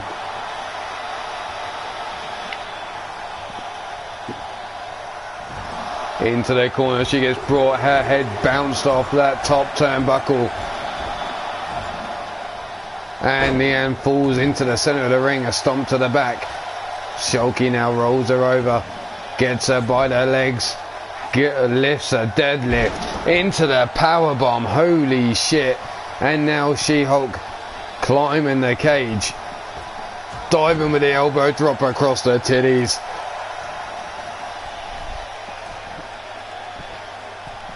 Pete Wall, the angry asshole, the angry Viking himself. Nice to see her nice. Looking forward to some RWO action later on tonight. Please make sure you go check that out. You may have seen others in the show. Monster Factory Wrestling, D-Train of Maverick Championship Wrestling. Boy, with leaning towards death. Running clothesline there, takes down Leanne and the elbow drop to the titty. We then have ASWF going to be brought to you soon by Adam Guerin and Minerva. Not only that, we have Sacrifice brought to you by Mordred Nightwalker. Leanne now in trouble as Shulky looks to smash, but not enough. Folds her up, Boston Crab looking to make, and Leanne's tapped. It's all over. The power bombs there soften that lower back up, and She-Hulk makes short work of Leanne there. There's that exploder suplex, look at that, straight into the corner. Here it is, the Shulky smash, crashing her down to the mat. This was the moment Leanne had to tap, thinking her back was gonna snap.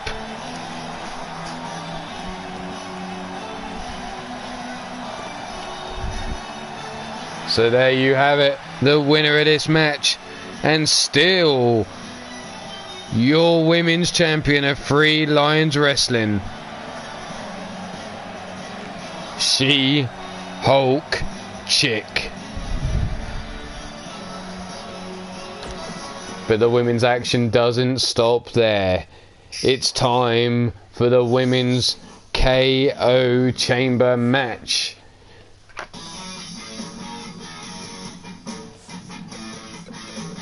Same rules as the men earlier this evening.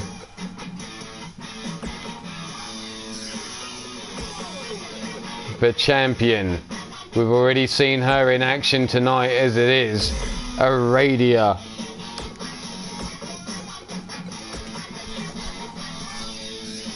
Who else is in this match? We have Sadie Gibbs.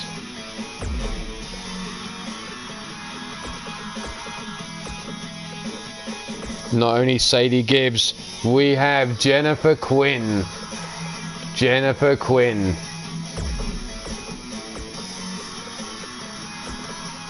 Not finished there, we have the daughter of the Psycho Sicko himself, Mad Dog Molly Shamrock.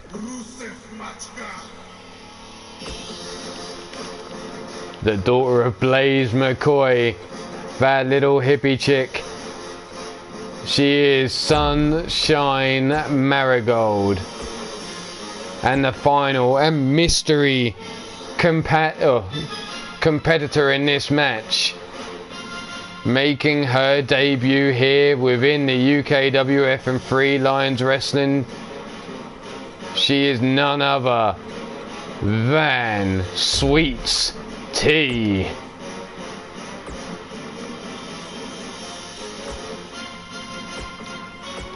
So this is for the women's KO title. Same rules as the men. Whoever eliminates the champion becomes the champion at that moment in time. If you are then eliminated, you lose the points you would lose as if you were defending that title. Any other eliminations are scored at standard 2 points for this match. So, who will walk out the women's KO champion? Will it be the debuting Sweets Tea, the daughter of the Sicko, who already was victorious tonight? Would it be Man United's own Sadie Gibbs? Is it the current champion there, Aradia, Jennifer Quinn, or Sunshine Marigold?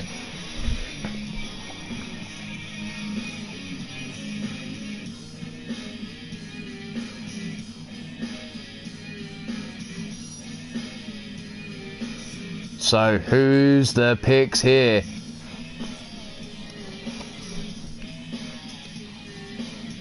Jack Bayou, your maths is failing you yet again, my friend. I have got you here is 1, 2, 3, 4, 5 for 8 at the moment, Jack Bayou. 5 for 8.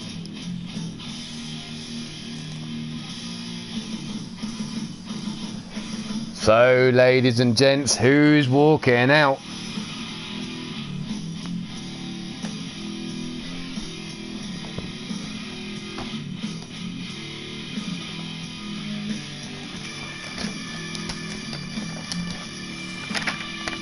Is it the debuting? Can she make the impact? Or will the Psycho Sitter, or Psycho Sicko's daughter, follow suit and bring it home? Well, I wonder why Blaze McCoy's going for Sunshine Marigold, and I wonder why Rob Michette's going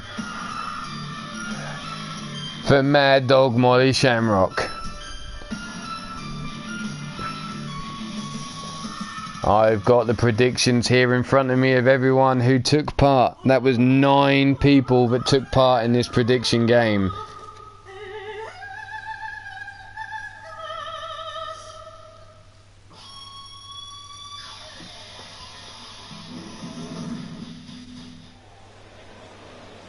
And I can see one clear person in the lead, I think, at the moment, while I look at this. But this could be the match, and first out, the champion getting a chamber spot. She stands at 6 feet 3 inches tall, and she's 243 pounds. She is your reigning women's KO champion. Failed in action earlier tonight to capture the women's championship of UKWF. But can she still remain the champion here tonight? She is Aradia of the Hex Legion.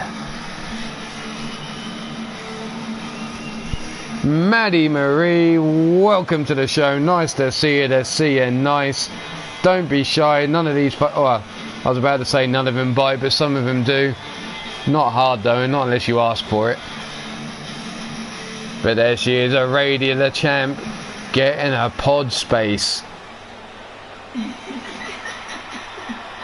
But who's coming out next? It is Jennifer Quinn. Jennifer Quinn, new to the show, making her debut within... Well, god damn, she's spaced me.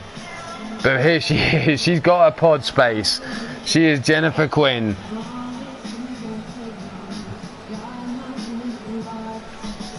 Not a tall shooter, not at all. I'd rather you were like how you are. Maybe not as sick as sometimes, but hey. We aren't all perfect like me, I know.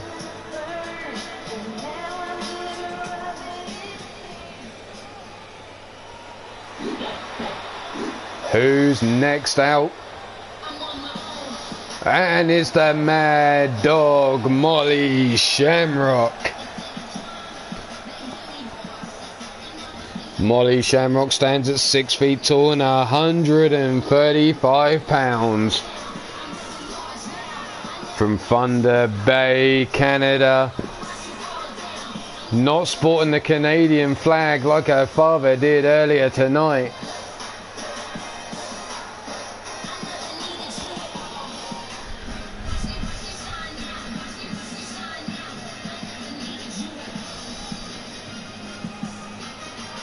I don't know what you're laughing at, Brandon. I am the model of perfection. I'm a role model for many.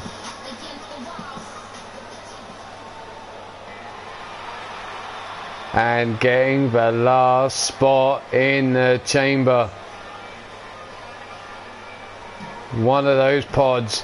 And it comes to the mystery competitor. She is Sweets Tea. And look at that, between her titties is the Ruthless Inc. logo. Oh shit, business just picked up for the Ruthless Inc. ladies as they've added another number to their ranks.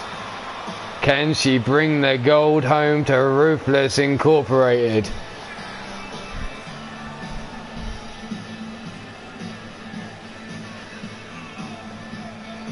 Damn straight, Griff. Didn't say which way I was a role model.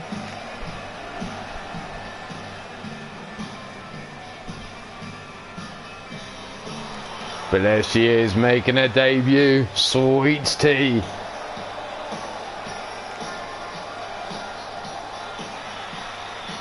So those of you that remember who's in this match will know who's starting us off. I wonder how that affects your decisions in the predictions here.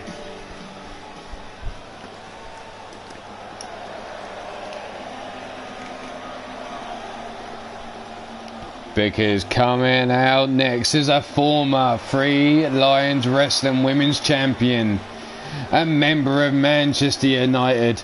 She stands at 5'6" tall, 180 pounds.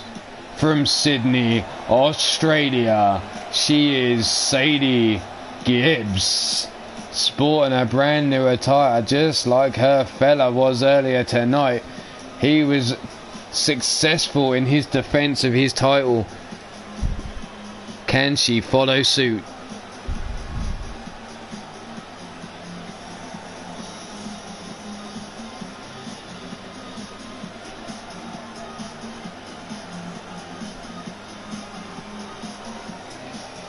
That's right, Miss Jones, you keep Brandon Ace in line.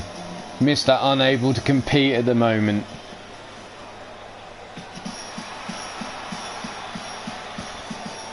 But coming out next, she's the hippie chick who's been making all the right moves. We've seen her do battle in the Wrestling Cup, getting all the way to the final. She is going to be potentially the Wrestling Cup holder. And she will be going up against the Spectre when we decide to hold the final match of the women's title. The daughter of one Blaze McCoy turned herself to wrestling. Wanted to follow in her daddy's footsteps. And of course, he said yes to daddy's princess. And here she is now, a member of the UKWF and Three Lions Wrestling roster. Inside her chamber, looking to put some gold around that waist.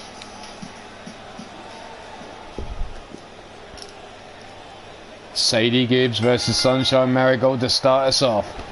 Sunshine straight in, shoots the legs from underneath her and takes her down with a wrestling hold there. Going to work with the armbar. Trying to snap it, trying to pull it out of the socket, bring Sadie up to her feet. Stalling into the suplex. And it's all Sunshine Marigold from the start. Leg scissors now. And she pulls her head free. Sadie pulls herself out. Slap across the titties. But a big old gut punch there from Sunshine. Locks the arm up. Drives her down into... Ooh, you vicious little cunt. With the stomp to the elbow there. Sadie now with the arm drag takedown. Off the ropes. Comes in. Basement. Hurricane Rana drives Sunshine's head into the mat. And that's what you need to do. You need to go after the head of your opponent, looking to send him out cold. Dragon screw takedown there from Sunshine.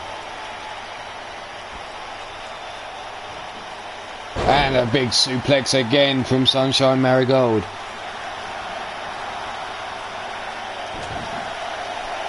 And here we go. The count's begun for the next competitor to enter the ring. As a jawbreaker from Sunshine to Sadie Gibbs. Who's coming out next? And it's Mad Dog Molly Shamrock. So the champ still gets to sit in her pod and watch on. Fireman's carry takedown there from Sunshine on Molly. Forearm to the face. And a kick to the gut from Sunshine. Gets the separation. Sadie misses. Forearm. Big slaps across the face. Sadie now turns Sunshine around, whips her hard through the ropes to the outside, and a kick to the midsection on Molly Shamrock into the sit-down neck breaker. Sunshine holding that lower back from being tossed through the ropes onto the steel structure.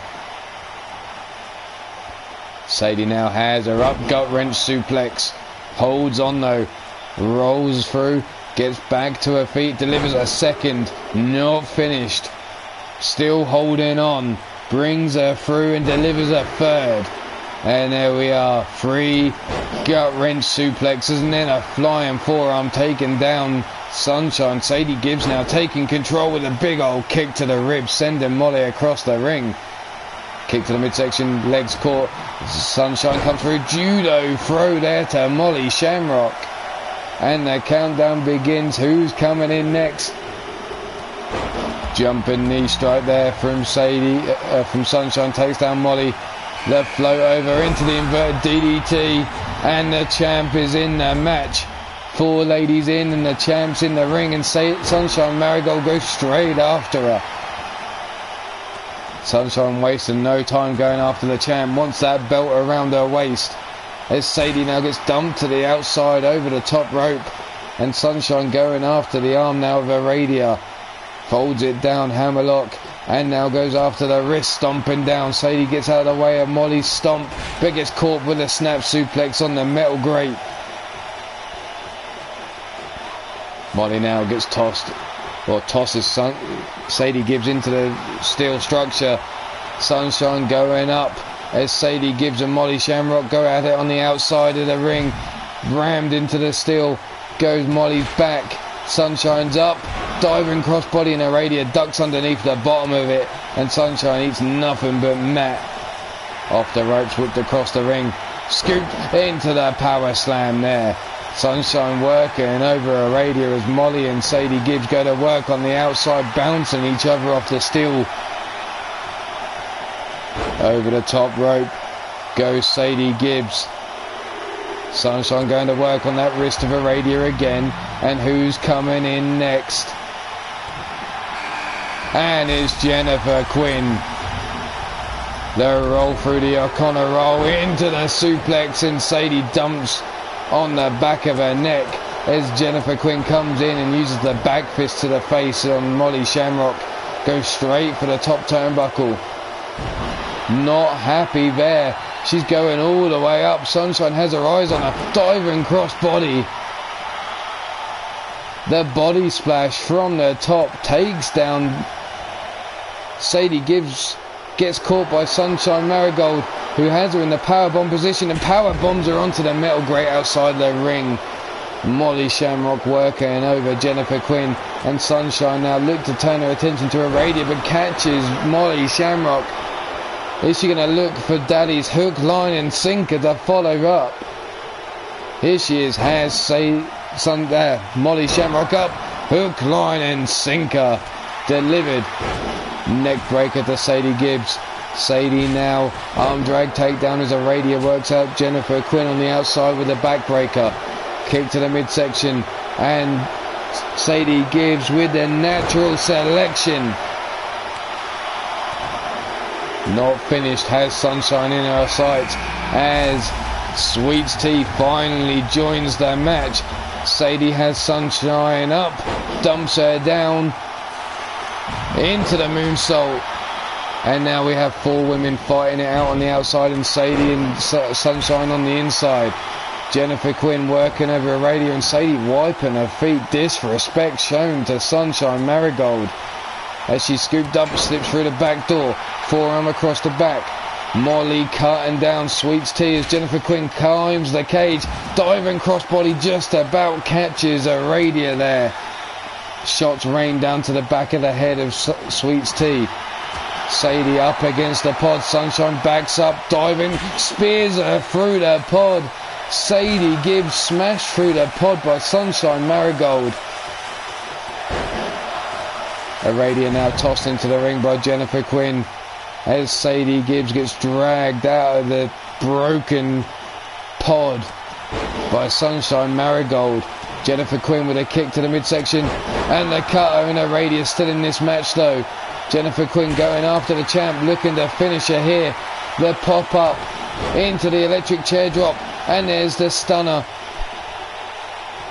Sadie Gibbs now tosses Sunshine into the ring. Big kick to the ribs there by Jennifer Quinn on Aradia, who rolls out of the way, gets up to her feet, has her up on her shoulders. Dump to the outside. The punch to Sunshine cuts her down. Sweets working over Molly Shamrock. Sadie Gibbs going up, has her sights, no, going all the way up. Sunshine laid out on her back, and there's a diving body splash all the way from the top of the chamber. And Sweets is all fired up, and Jennifer Quinn bounced off the chamber. Right hand, Sweet Tea going all the way up. Diving 5-star frog splash onto Sunshine Marigold inside the ring. Aradia now has Jennifer Quinn up against the pod, and again Sadie outside the ring just watching it all unfold as Sweets Tea is now bounced off the pod and off the pod again. Sadie sees Sunshine trying to get to her feet, steps in from behind, brings her up, kick to the midsection. What's she got in store for her here? The sunset flip roll through into the powerbomb, into the pin. And the Frankensteiner from Jennifer Quinn to Aradia as Molly and Sweets Tea go round and round on the outside, smashing each other into that broken pod. Jennifer Quinn gets caught into the power slam. Big Claymore kick there from Sunshine Marigold. Tosses Sadie Gibbs into the back of Molly Shamrock, and Molly and Sweets Tea still going at it. Now Sadie Gibbs getting involved. Misses there. Aradia looking to finish Jennifer Quinn inside the ring. Shamrock turns her attention to Sunshine Marigold. Gotta be the easier of the targets. Her and Sadie Gibbs been in this match the longest, but still no eliminations yet as we hit the 2-hour mark of tonight's Invasion show. And there's the leg drop across the titties of Aradia, but Aradia still at the end. O'Connor rolled to Sadie, to Sunshine Marigold into the German suplex. No eliminations as Sweets Tea still being bounced off that broken pod. Sadie Gibbs now tossed into the ring. Sweets Tea now bounces Molly Shamrock off the steel structure. Drop kick, and Aradia now left inside the ring with Sunshine Marigold, who breaks for a European uppercut. Whips Aradia into the... No, dives through the ropes there, through the middle rope. Jennifer Quinn and Sweets Tea going at it. Molly Shamrock tossed into the ring by Sadie Gibbs now. Catches Sunshine Marigold, arm drag, takedown, basement DDT there from Sweets Tea on Jennifer Quinn. Hook, line and sinker, and Sadie Gibbs is out. And Sunshine with an elimination. Sadie Gibbs the first eliminated.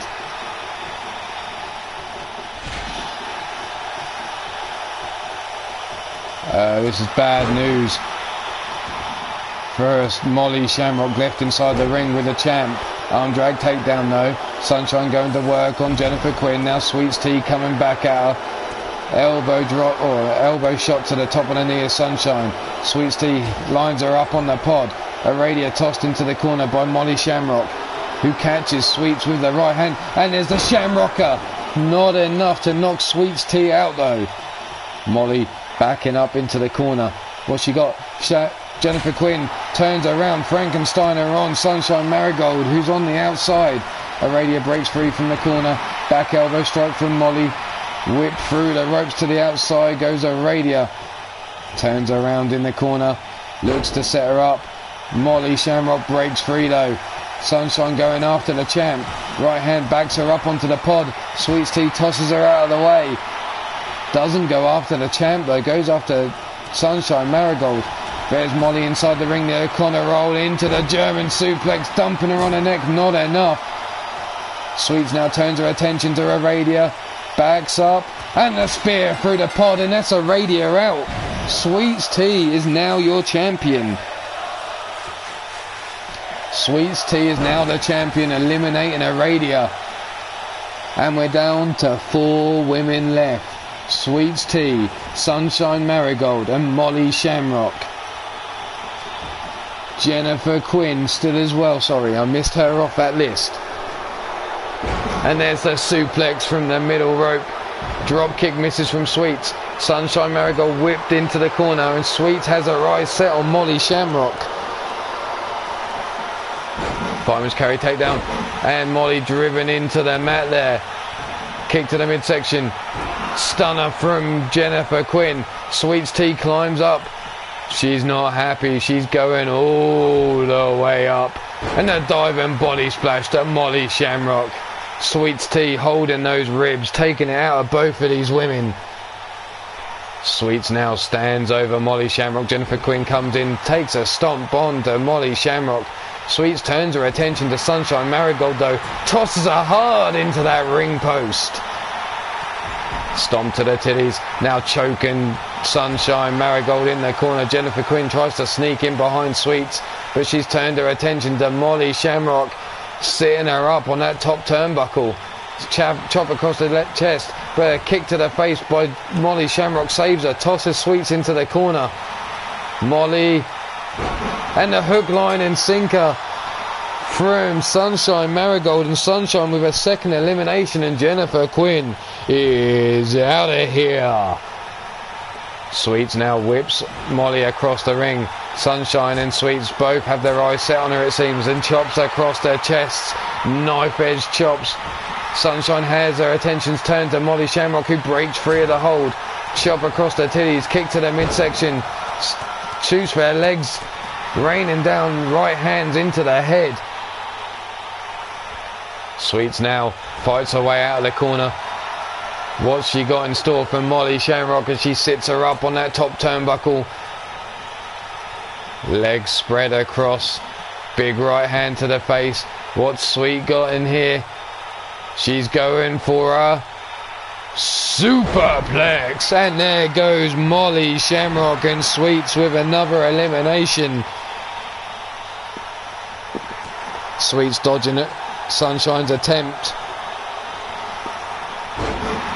Inverted DDT, and now it's all in the hands of Sunshine Marigold.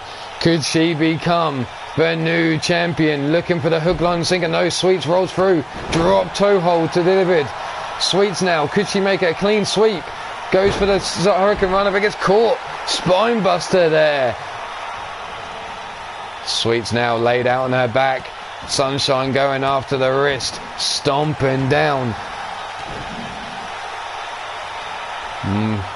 Sweets laid out. Sunshine goes up.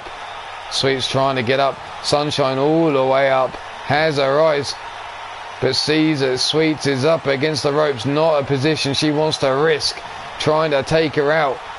But now looking to choke out Sweets Tea is Sunshine over the top rope. Got to remember, Sunshine Marigold started this match.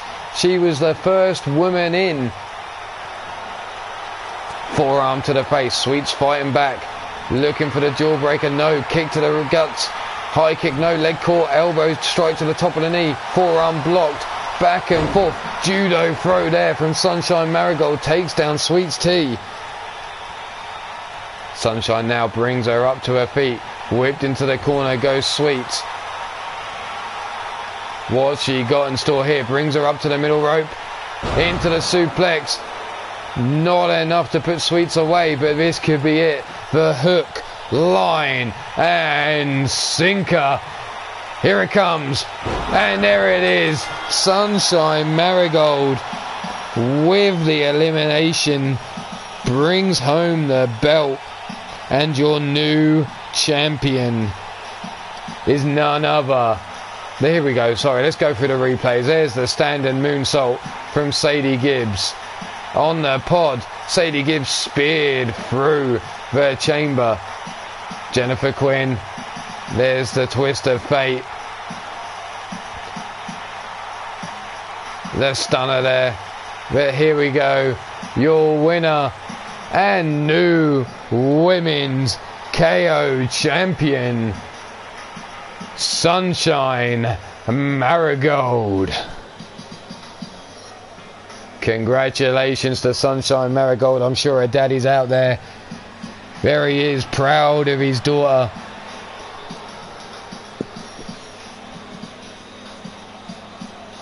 So, who was the first woman eliminated in that match? Who can tell me? Miss Jones, who was first eliminated? For those playing the prediction game, you need to know who was first eliminated in this match. But we're going to go back to the rest of the pay-per-view now. Sadie Gibbs was first eliminated. There you go. So, back to the pay-per-view.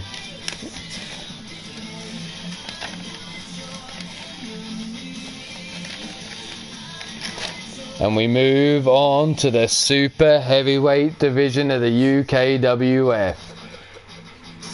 One-on-one, 2 ways to hell match.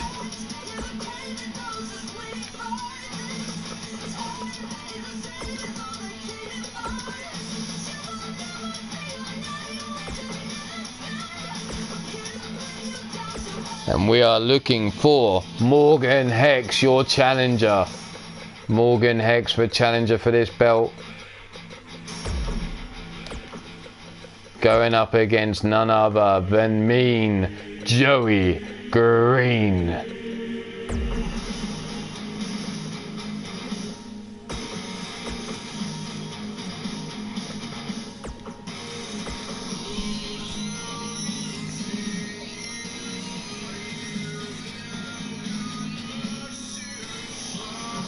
There we go, super heavyweight title on the line.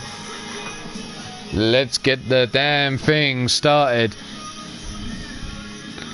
Jennifer Quinn, no. Sadie Gibbs, no. Mean Joey Green and Morgan Hex, who's your pick?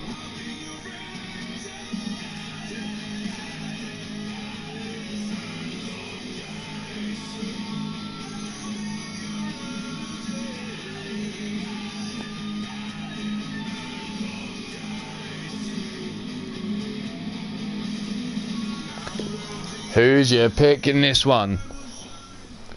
Robbie Machette going with Morgan Hex. Morgan Hex, the leader of the Hex Legion, with Caleb James, Hoss, Sylvia Hex, and Aradia underneath him. Aradia missing out on her chance to retain gold tonight, missing out on her chance to take gold tonight as well earlier tonight. So it's all down to him and Caleb James tonight. Minerva going with Mean Joey Green. The angry asshole for the win, says the angry Viking himself. And there's Ho Ho Jojo again. Shooter, you might well have a chance with that one, but double bag it. Coming out to the ring first.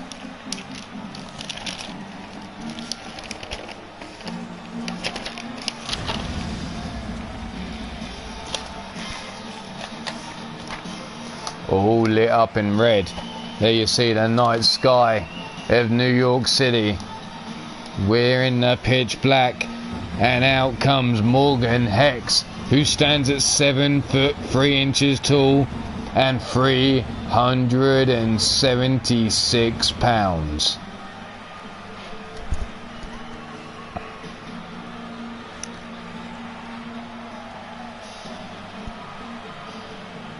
Can the master of the dark arts himself take home Mean Jerry Green's gold tonight?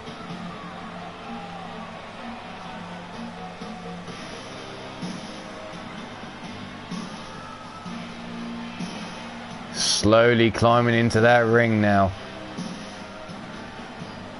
Don't know what he's testing those ropes for. They're well put together. Miss Jones supervised this entire process of setting up the Invasion arena. So thank you very much, Miss Jones. You did a damn fine job for me, making sure my wishes were met.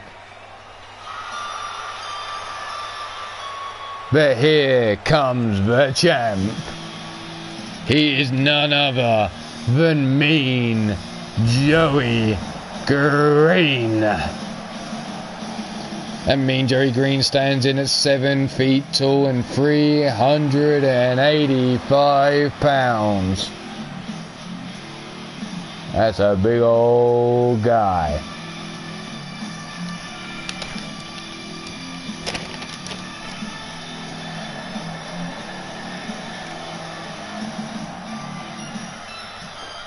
There he is, flexing as he makes his way down to the ring. Not short on confidence is this guy.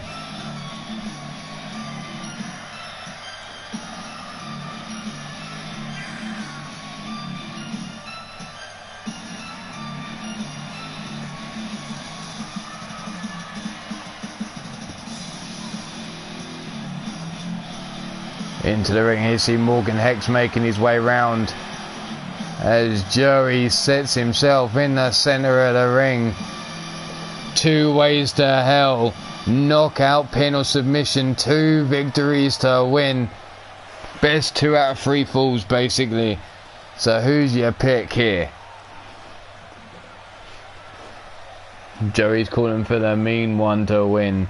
What a surprise.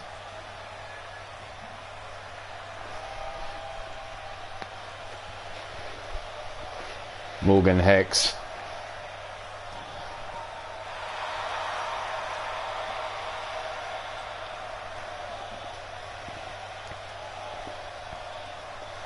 Ready to go. Mean Jerry Green. That strap looks tiny on his shoulder there.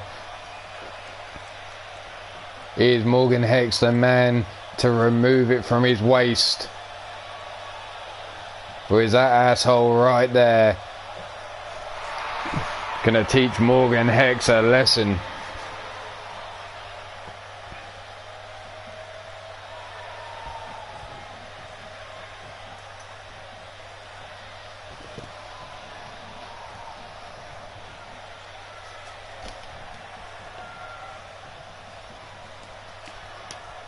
Here we go.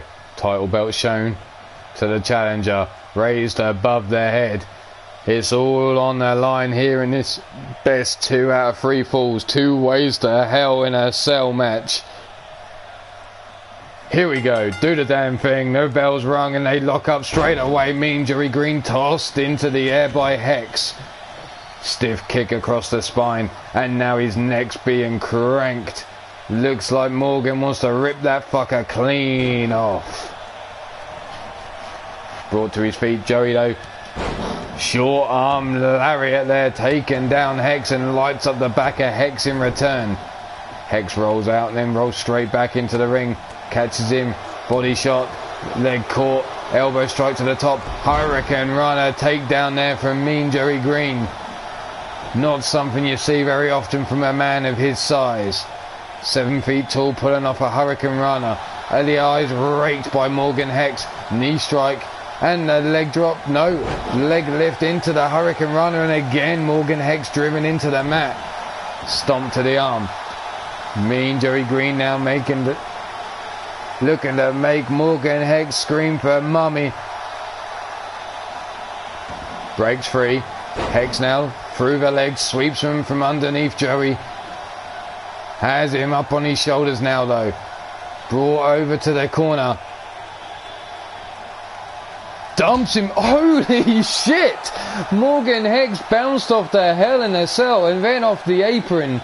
Holy fuck, Mean Joey Green, zero fucks given there as he tossed Morgan Hex out and then bounces his head off the steel steps. I was not expecting that, but holy fuck, what a match it's already turning out to start to be. The running body there through Morgan Hex and Mean Joey Green as he's now bounced off the steel structure. This cell that keeps him in. Bounced off the structure again now. Are we going to see one of these men go through it as he's lifted up and bashed into the chamber there? This cell keeping these two giants inside so far. Hex now brings Joey to his feet, gives him a right hand to the face, tosses him down the side and bounces him off the ring post. A stiff kick to the knee, the forearm across the back, and Joey's back to his feet, turned around, rammed into the steel once again. The cage being well and truly worked over as Joey's tossed down towards the steel steps again. Joey, big right hand, fights his way free and Hex bounces off the cage. Joey again with the right hand and bouncing Hex off the cage. Hex falls to the floor and Joey brings him up slowly to his feet. Grabs him, bounces him off the cage one more time. Not finished, tossed down the ring, and Hex now brought to his feet once again by Joey. Big right hand rocks Joey as well. Tossed into the ring, and in the ring we go again. Hex now waiting for Mean Joey Green to get to his feet. Center of the ring. What's he got in store from here? That arm lock. But Joey fights his way free, looks for a right hand, but Hex picks him up and slams him down to the mat with a big old spine buster. And Hex now sitting down, rocking as he listens to the voices in his head. Mean Joey Green now brought to his feet, whipped into the corner. Back elbow strike, gets himself free, big right hand. Frankensteiner there, inverted Frankensteiner, delivered to Morgan Hex, rolls him up for the pin. Referee, get down. 1, 2, and 3. There's the first pinfall to Mean Joey Green. It's all on Hex now. He's got to score one back to keep in this. Or can Mean Joey Green get a clean sweep? Big right hand. Joey now scooped up, hung up in a tree of woe. In the tree of woe now, choking him out. Boot in the face, across the throat as well. Folding him up, but here we go. Morgan Hex now deadlifts this weight. 380 odd pounds lifted like it was nothing there by Morgan Hex and dumped down on the mat. And now Morgan Hex hooks the leg for the pin. 1, 2, and a kick out before the 3. Hex getting frustrated. Hex now. Heart stopper there to Mean Joey Green. Down for the pin. 1, 2, and a kick out again on 2. And Hex is going to lose it with this ref soon. He's going to fucking take him down. But Mean Joey Green back to his feet. Big European uppercut, gets some separation. Kick to the midsection. What's Joey got in store here? Has him up to the brain buster. Hooks the leg for the pin, and this could be it. 1, 2, and 3. Mean Joey Green with a 2-0 victory over Morgan Hex. Here you see Mean Joey Green fighting back when it looked like Morgan Hex was lining him up. There's that inverted Frankensteiner.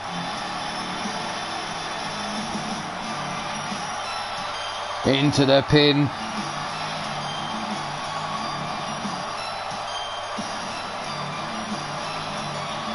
Here's that military press, dumping Joey on the mat.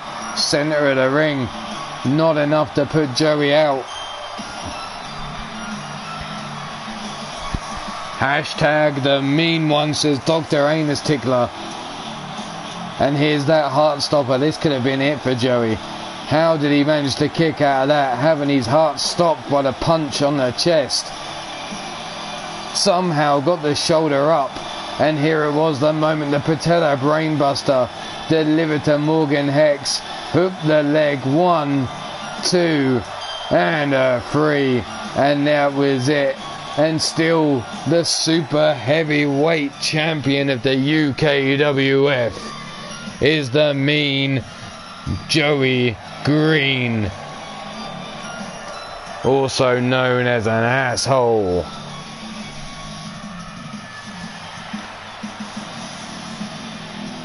Indeed, Brandon Ace, who can stop Mean Joey Green? He's gone through war to put that belt around his waist. He's now taken out Morgan Hex in a defense. Who else within the super heavyweight division can step up to this man and rip that belt from his waist? But we'll move on now to the Three Lions Wrestling Tag Team titles. And it's a tag team war between one man we've already seen successfully defend his belt tonight.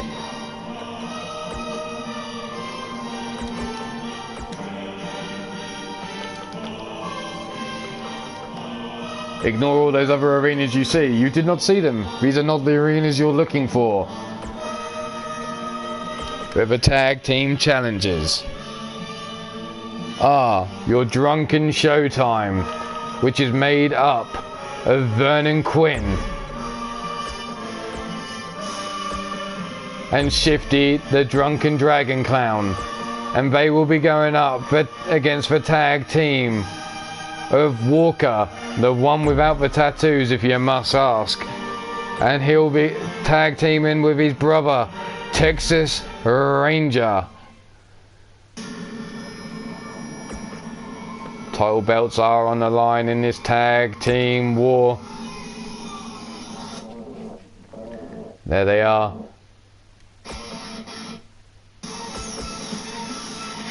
Let's get this match underway. Remember who you picked if you've already made your picks.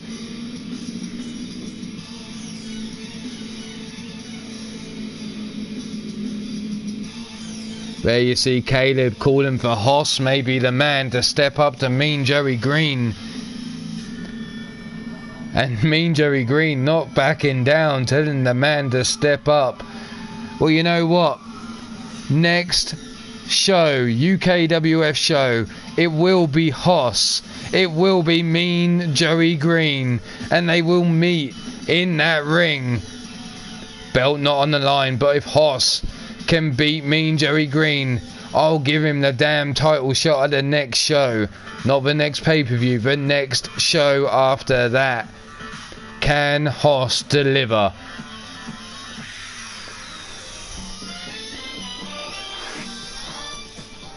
But now we're back to the Three Lions Wrestling Tag Team division.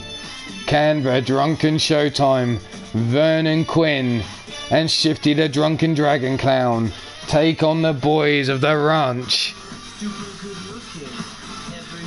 Can Shifty add another belt around his waist?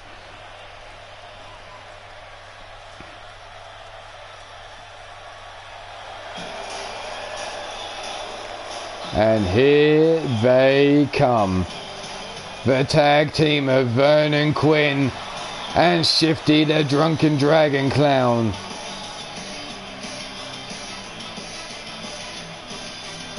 Drunken Showtime.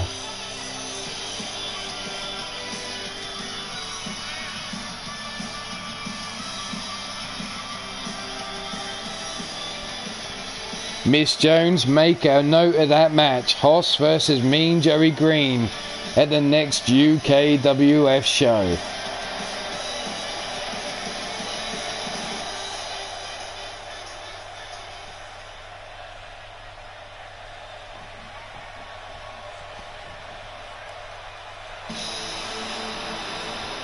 But here come your tag team champions, the boys from the ranch. They are Texas Ranger and Walker. Their daddy in a match later on tonight, the main event in fact for the UK title of the UKWF. or should I say the Three Lions Wrestling UK Championship on the line tonight. Their daddy involved.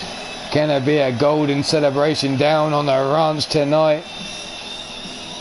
Or is it all gonna fall apart?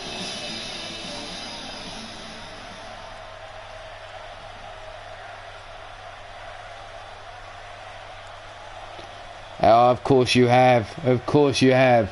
And this is tag team war, rules apply. Pinfall, submission and KOs can happen anywhere in the damn arena. Elimination style. Which team will be left standing in the ring with the belts around their waist when it comes down to it? And there you see your challenges. Vernon Quinn and Shifty, the drunken dragon clown.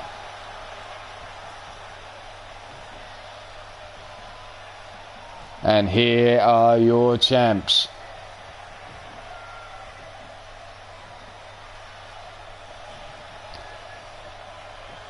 Texas Ranger and Walker. And I'm already going to apologise to Redneck Avenger because I'm damn sure going to probably mix these two boys up.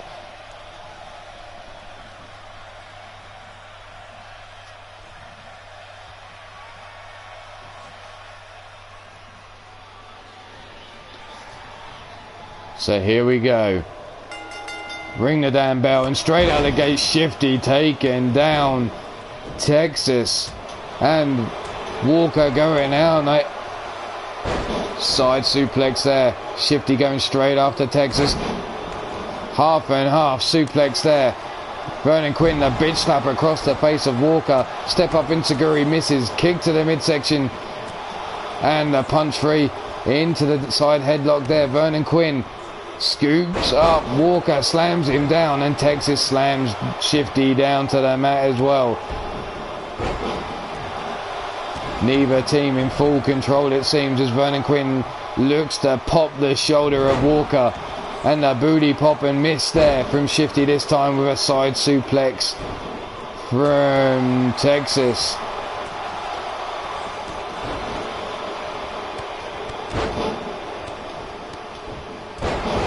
And there you see the combination strikes from Walker.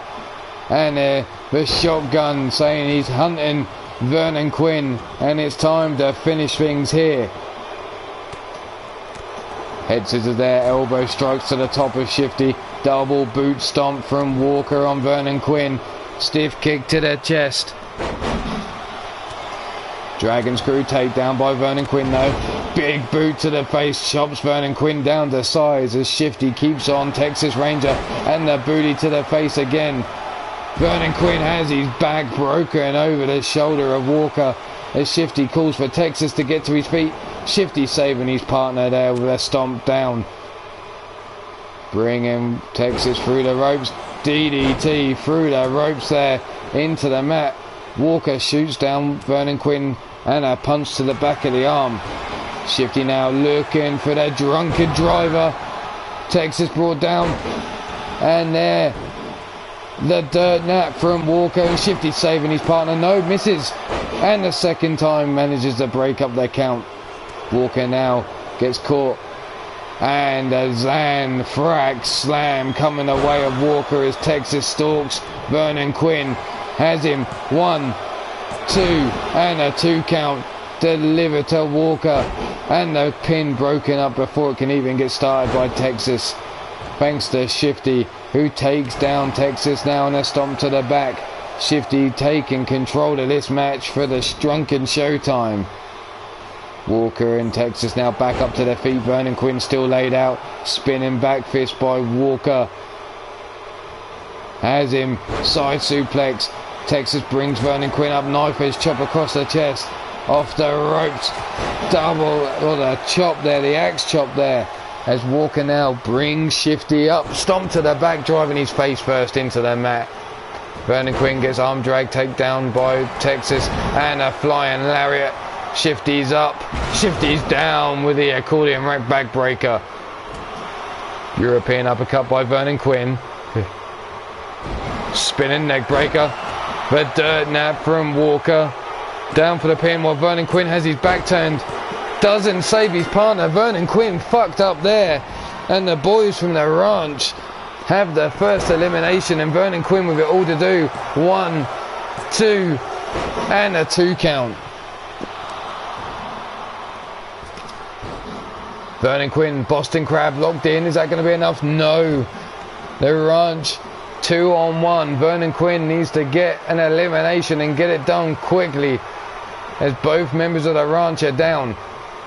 But it looks like Vernon Quinn might have turned his attention to the wrong man, because there's the big boot, and Vernon Quinn's now busted open. And this could be all down to Vernon Quinn's impromptu celebration, missing the breakup of the count. Now Vernon Quinn takes Texas into the corner, but gets caught by Walker from behind. Electric chair, face buster. And Vernon Quinn ain't nothing but Matt there. He's in trouble now. Vernon now whipped into the corner, busted open. Walker tosses him out of the corner, off the top rope, and the springboard punch to the chest, drop kick. And ducks under the clothesline from Vernon Quinn. And the double stomp to the chest, and Vernon Quinn is in trouble now, as the boys from the ranch are in full control. And looking to add insult to injury, looking to make Vernon Quinn tap out. But Vernon Quinn fights it off. Knee strike to the back of the head, punch to the face, gets the separation he needs, but gets caught straight away by Texas, who has him up on his shoulders. Fireman's carry into the Death Valley driver, hooks the leg for the pin. 1, 2, and a kick out from Vernon Quinn. He might be a dummy Brandon Ace, but the kid's got heart, kicking out time and time again. But is he going to kick out of this? They're going to make him tap, surely. He can't survive another. He's tapping out, and Vernon Quinn is done. And your retaining champs, the ranch, moving forward. There's a Zamprak slam. The brain buster there, delivered by Texas. The backbreaker, the accordion rack backbreaker there by Walker. Vernon Quinn eating the electric chair face buster.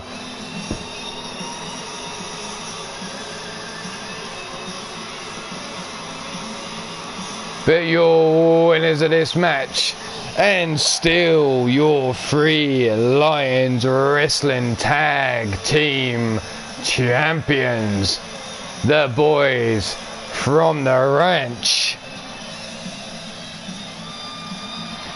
Congratulations, Texas, Ranger, and Walker.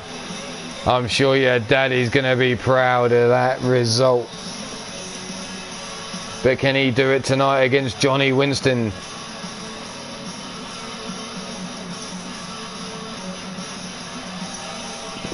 And let's get moving on, because next we have the UKWF's light heavyweight division.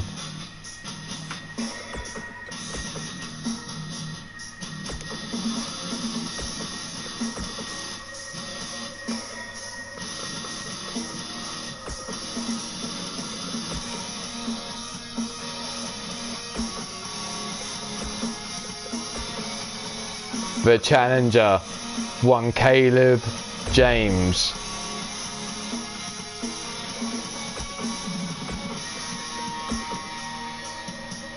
Going up against the champ, Lion Kid.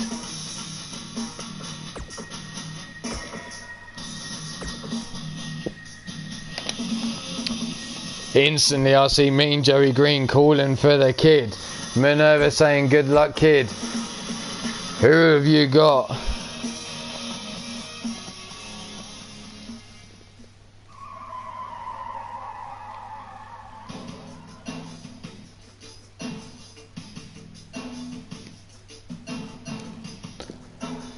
I know what some of you have picked, obviously, because you sent me your predictions. And I have to say the predictions were heavy in favour of one man. and one man only, and that's your challenger, Caleb James. But who is going to walk out the champion here tonight? Will Lion Kid retain again? Or will Caleb James be the man to stop the circuit of death that Lion Kid has brought since he snapped thanks to Brandon Ace?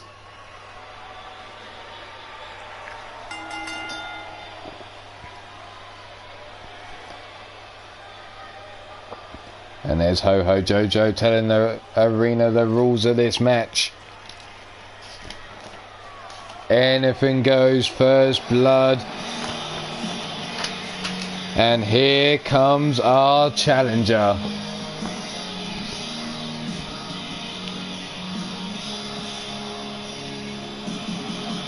He's from Kill Devil Hills.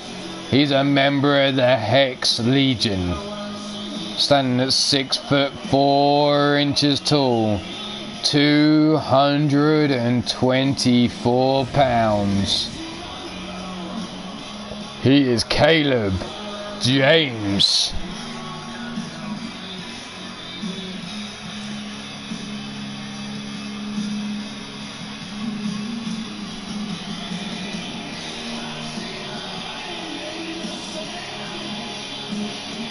Brandon Ace calling for Caleb James for the win. Griff Davian calling for the kid, even though he preferred him when he was the happy-go-lucky little shite, as he puts it. Rob Michette calling for Caleb. Jack Bayou calling for Caleb. Well, I already knew that one.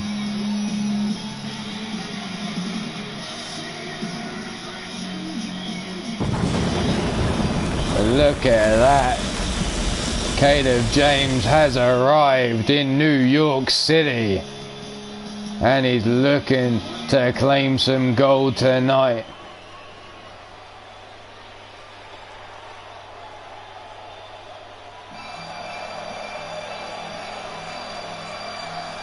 Question is the champ ready to give it up? We already saw him dismantle Brandon Ace at the last pay-per-view in their Iron Man match. Brandon Ace hasn't been seen properly since that day. I think it was a combination of Lion Kid and the Nutcracker, Amber Young, and the rest of Baltimore's finest with their parting shots.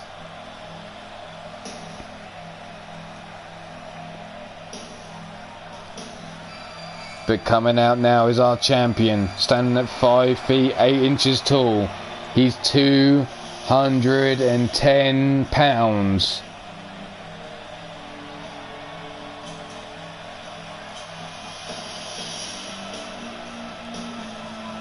Not sure what he's fucking waiting for.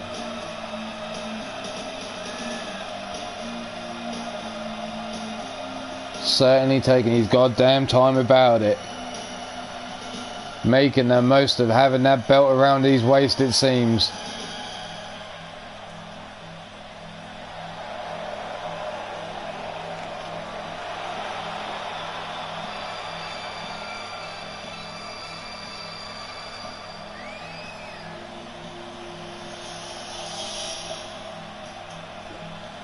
So, can the kid retain?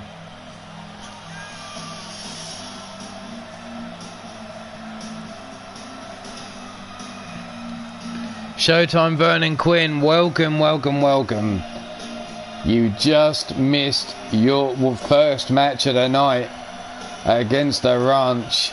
But here you're seeing Caleb James versus Lion Kid for the UKWF Light Heavyweight Championship in a first blood match.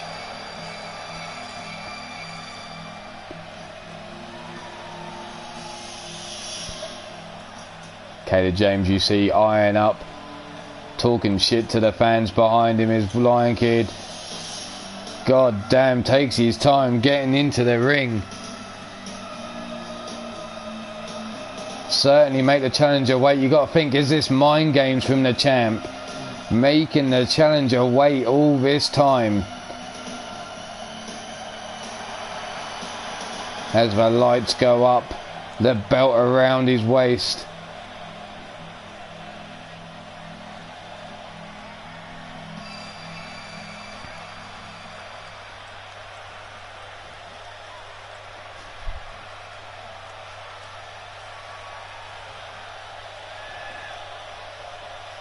There you see it.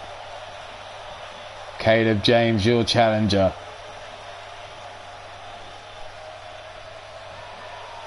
Is that face painter here is going to become running red?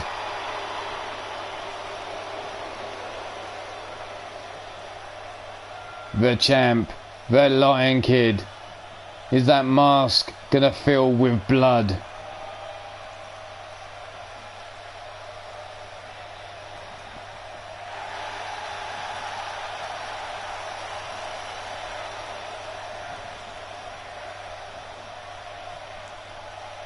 Here we go, hands it over to the ref, taking one last look at it. Is that going to be the last he sees of it? As now Caleb James gets a good look, up close and personal, referee showing it to the crowd. Enough of that shit, let's get this damn thing started. Ring that damn bell, referee.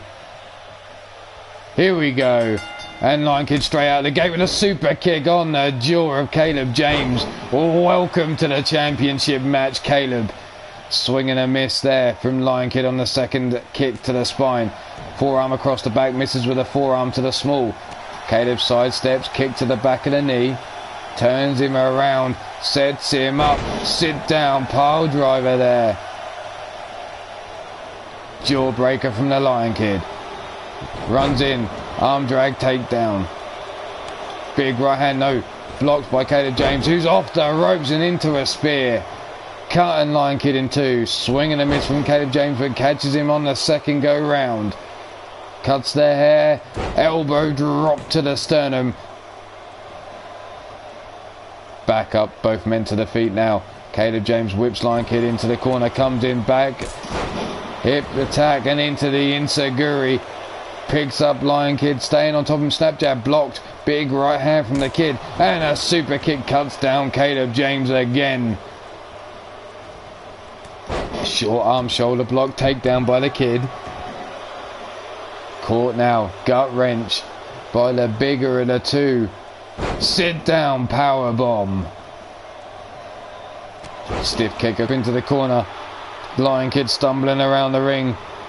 Here comes that Claymore kick. Or that running knee, should I say, and Lion Kid sidestepped it. Dragon suplex dumps him on the back of his head though. Stomp across the face. Caleb James now looking to bring him up. Lion Kid with their hip toss. That judo-like throw. Brings Caleb to his knees. Big right hand across the face. Kick to the midsection caught. Leg swept from underneath him. Caleb rolls him up. Picks him. And a stomp to the back of the knee. Driving it into the mat. Here it is, the wheelbarrow into the cut neck breaker. In stomp across the face again. And Caleb now picks him up. Gut wrench into the cutter. Driving him into the mat again. Face first, but still not enough to make him bleed. What's Caleb got in store for him here now? Picks him up. Package DDT again, dropping the Kid on his head. And the Kid now has shots raining down on his forehead by Caleb James, who's now deciding he needs to go up top. What's he got in store for the Kid? Tells him to bring it. Get up to your feet. Caleb James through the air. Gets caught into a power slam. And Lion Kid now getting himself all fired up, slapping his head. Brings Caleb James up to his knees. What's he got in store for the man here? Up to his feet. Whips him into the corner. Turns him round. Slowly but rolls him out. And up to the top rope. Hurricane or Meteora ducks under. Flying crossbody springboard there. Wheelbarrow into the facebuster, driving him face first into the mat. And the Lion Kid now cooking on gas. Super kick to the jaw from behind. Straight jacket German suplex, dumping Caleb James on the back of his neck. And now he brings him up to his feet. Kick to the midsection, leg caught, leg swept from underneath him, rolls him over and goes back to work on that knee again. Lion Kid suffering from that knee as he clenches it there. You can see the damage is being done. The flying forearm, the kip up, the duck, the inverted atomic drop, the scoop, the slam down. And Caleb James now, a stomp across the face. That should be enough to make any man bleed. Brought up, there's that rolling cutter driving him face first into the mat yet again. Kid now brought to his feet, shoulder block takedown there, and the Kid's going up, all the way up, and Caleb James laid out, catches him in the air, spins him round, end of days, face first into the mat yet again. The crowd calling for this is awesome. But Caleb James continues on. Elbow drop to the sternum.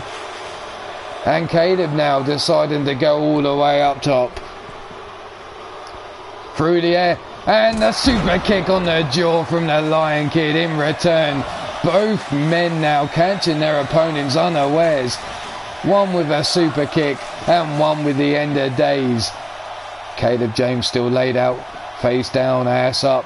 As Lion Kid looked like he was going for some toys. Caleb now joins him on the outside. Big, and the back elbow strike, and that's it. Caleb James is taking the title. A back elbow busting open the nose of the Lion Kid. And it's all over.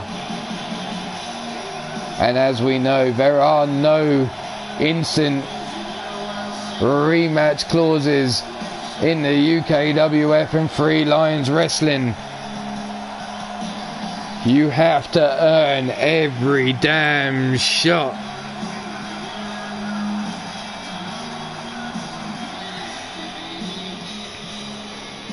So Caleb James is your new UKWF light heavyweight champion. Congratulations, Caleb James.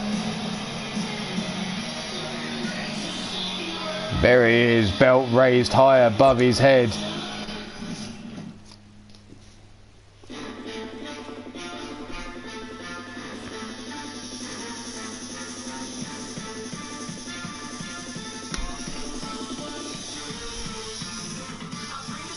So, we move on. Caleb James winning his match.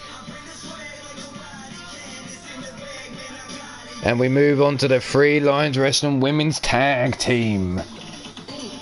2-on-2, custom rules, snap, nap and tap tag.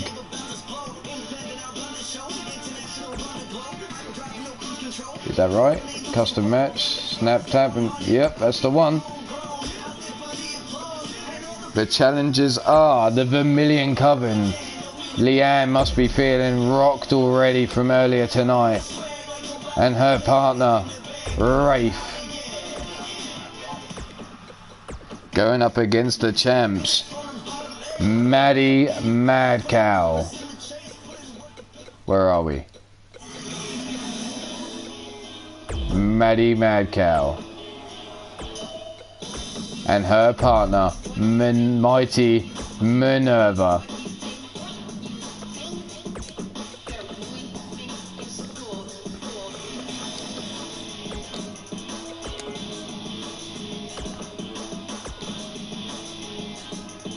So, who have you got in this match here? Will the champs retain? Or will we see a new champion again tonight? And Zombie05, whoever you are, thank you for the subscription, much appreciated. I will probably hit you back once I'm finished, but thank you very much for the subscription, much appreciated.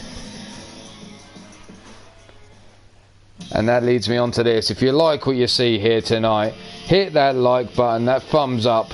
If you don't, leave a comment after the video, give me some heads up of what you didn't like about the show. But hit that subscribe button if you did. Ring my bell to make sure you catch me anytime I go live, not only with wrestling, but we will be bringing you more stuff on this channel. But tonight it's all about the UKWF and Three Lions Wrestling invasion of New York City. We're making this bitch our own. We're planting the flag for UKWF and Three Lions Wrestling right in that fucking Empire State Building. Whoop.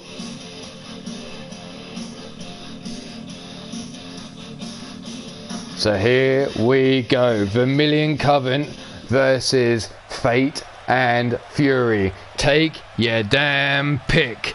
Who you got for the win here?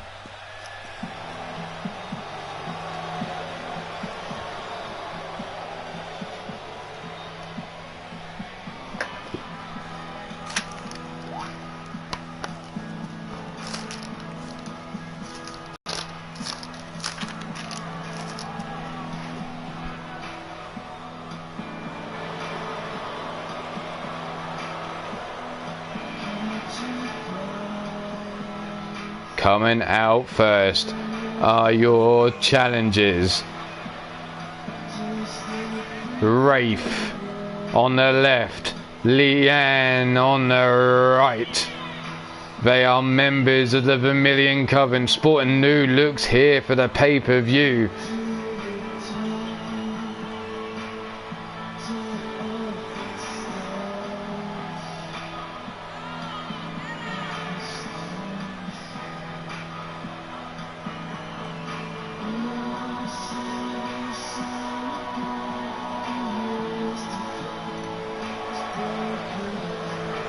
There they are, the Vermilion Coven, as the lights go up.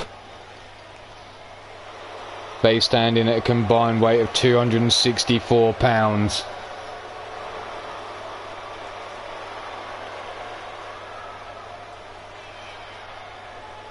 Leanne, we saw earlier tonight, taking a beating from She-Hulk chick. Is that gonna cost her in this match tonight? Against the mighty Minerva and Maddie Mad Cow.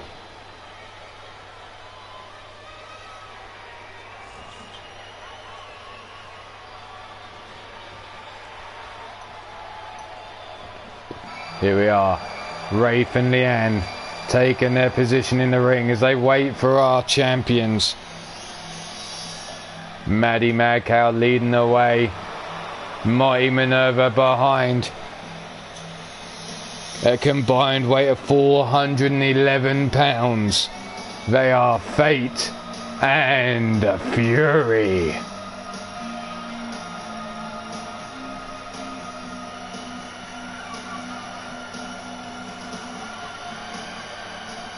Look at that ass. Anyway, moving on. As Maddie and Minerva are in the ring, belts around their waist. Is that where they're going to stop?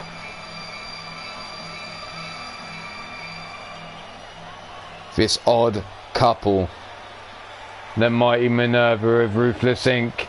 Maddie Mad Cow of Eternity. Sometimes got to be a strained relationship, I'm sure.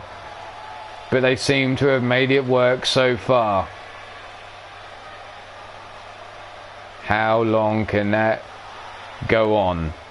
Will it take just a loss for these two to turn on each other?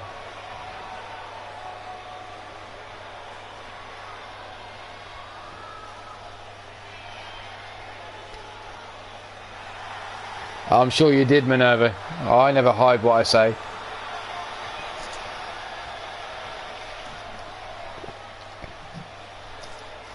But there you go. Fate and Fury hand those belts over. The ref holds them high in the air. The bell, get the damn job. This is a snap, nap and tap chamber. And away we go. And straight out the gate, Maddie comes in for Rafe. And Minerva with the backbreaker into the neck breaker on Leanne. Maddie stomping down on Rafe, now working on the lower back. And the boots to the face. Both sporting new attires for tonight's match. High kick there from Leanne. Arm drag, takedown by Minerva. And the Polish hammer as Maddie Macau drops the knees in the small of the back of Rafe. And the Uranagi slamming Leanne down. Stiff kick to the titties. Minerva with a gut wrench, running power slam into the hook. What the fuck? That's not supposed to happen in this match. The referee, what the hell? Miss Jones, where the fuck did you find this schmuck? This is supposed to be a snap, nap or tap chamber. There's not supposed to be pins.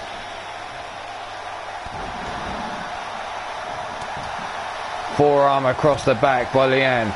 Now a forearm to the small of the back. Back. Dragged down to the mat goes Maddie. Minerva now. Grabbed in a side headlock, driven into the mat, rolled through by Leanne, and the knees to the arm. Down into the mat goes Maddie, who gets up with the arm drag takedown. Minerva tossed out onto the apron. Leanne, big forearm, no, blocked by Minerva. Big European uppercut. Rocks Leanne but doesn't take her off her feet. The suplex with the bridge. Maddie working on Rafe on the outside, big right hand bounces her off the cage as Leanne goes up top. Leanne with a diving knee drop catches Minerva as Maddie brings Rafe to her feet. Step up enziguri, misses. And a super kick to the face of Maddie by Rafe as Minerva's choked out in the ring. Referee checking on her. Is Leanne gonna choke her for good? And now Maddie locked up. Forearms raked across the face. High kick there.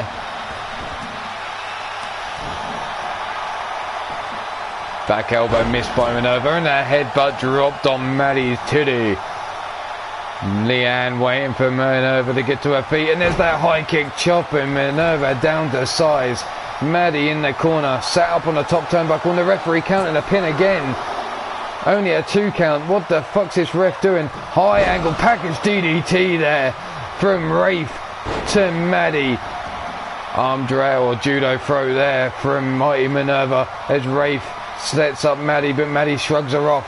And now Minerva with the fall from Grace to Leanne. Rolls her out of the way though. Maddie with the bear hug locked in. Is this going to be the end of Rafe? Minerva went for the pin. Referee turns around, sees what's going on, doesn't know what to fucking do. This referee needs sacking, or he needs to meet my ruthless bat. Maddie now has Rafe up. Cross-legged suplex there. Leanne sweeps for legs from underneath. And the double axe handle breaks the pin. Driven into the mat goes Maddie. Minerva leant up against the ropes. Looking a little worse for wear as the screams of the Banshee from Leanne as Rafe spits blood. Comes in, both ladies missing. Minerva looking for that Polish hammer. Leanne now scoops Maddie up. Maddie slips through the back door, forearm across the back. Kick to the midsection.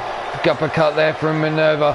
Driven into the mat goes Leanne. Hurricane Runner takedown from Rafe. Minerva rolls to the outside and Rafe gives chase as Maddie stands over Leanne.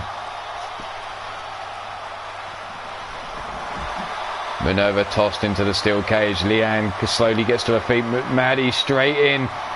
There's the bear hug Maddie's known for, and is she going to make Leanne tap? But Rafe saves her partner there as Minerva sways in the breeze on the outside. Leg shot from underneath, but there's the leg snap by Rafe. And now Rafe giving a scream with a banshee of herself. Forearm, clothesline there, and a second. And Rafe, single leg side drop kick. Gets caught from behind, no. Minerva swing and a miss. And Leanne sweeps her leg from underneath Minerva. Maddie in the corner. Knee strike to Rafe's stomach there. Breaks her free and Maddie locks in the submission hold. Clothesline. Is this going to be it? Is Rafe going to tap?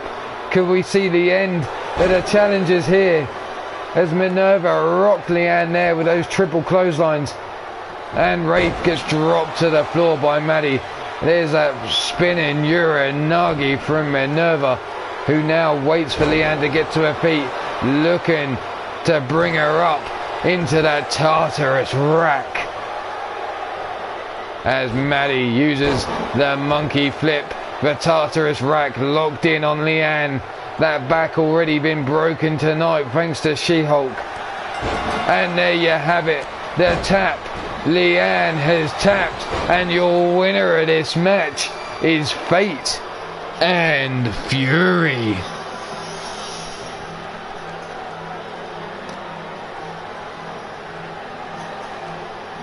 Congratulations to Fate and Fury.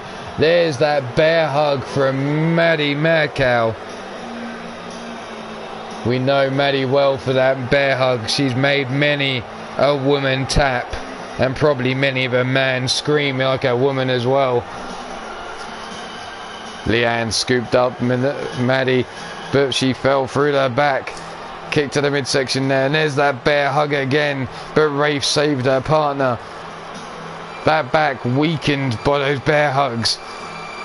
And there's Rafe in a bear hug as Minerva worked over Leanne with those triple clotheslines.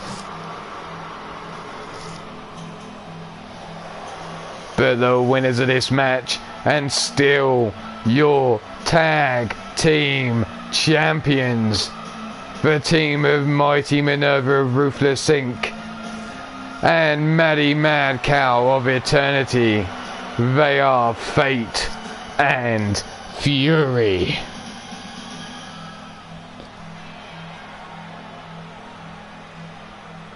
Can this team continue to work together as their factions are so rivaled? But it seems to be working for these two women.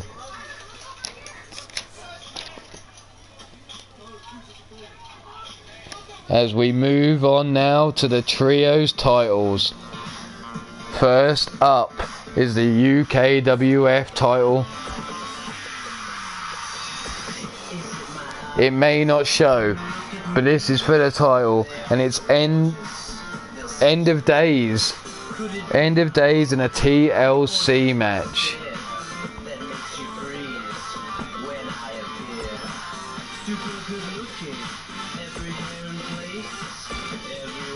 Your challengers are the Comeback Kids. So that is 1, Jesse 6, Daryl Woodham, and Shane Howard. And they are going up against the team of the End of Days, known as Jake Bagwell, War, and Mordrin Nightwalker.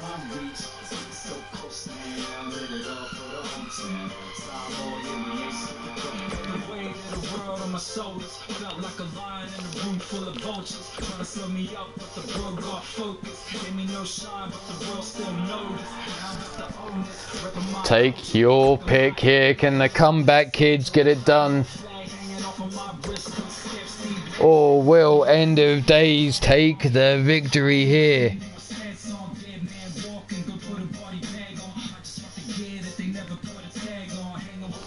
While this match loads, I will be right back.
And I'm back, and I'm glad to see this match hasn't loaded yet as per normal. So I see Comeback Kids. Who else? Let's see. Comeback Kids. Congratulations for Fury.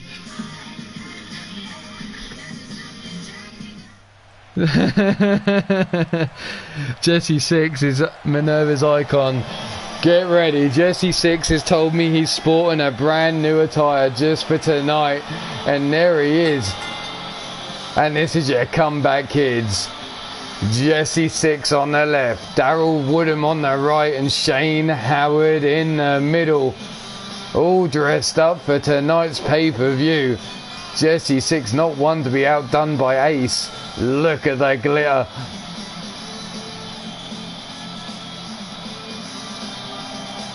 These three men, all light heavyweights, but they've managed to be your #1 contenders for the UKWF Trios titles.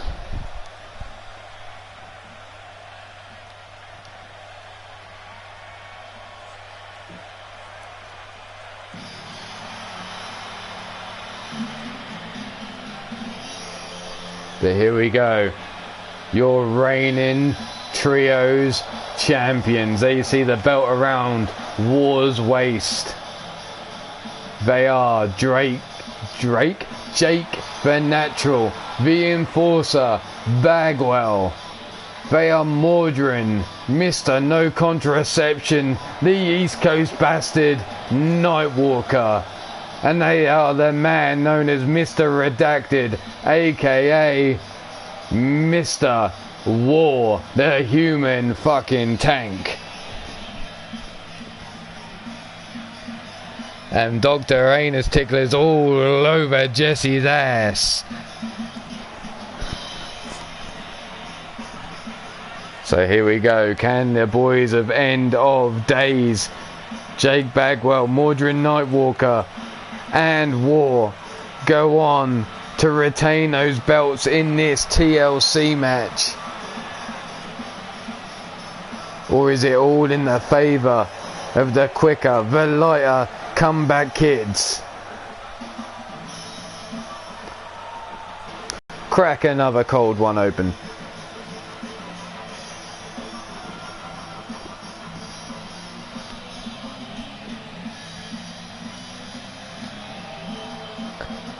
Shooter, you would love that way too much.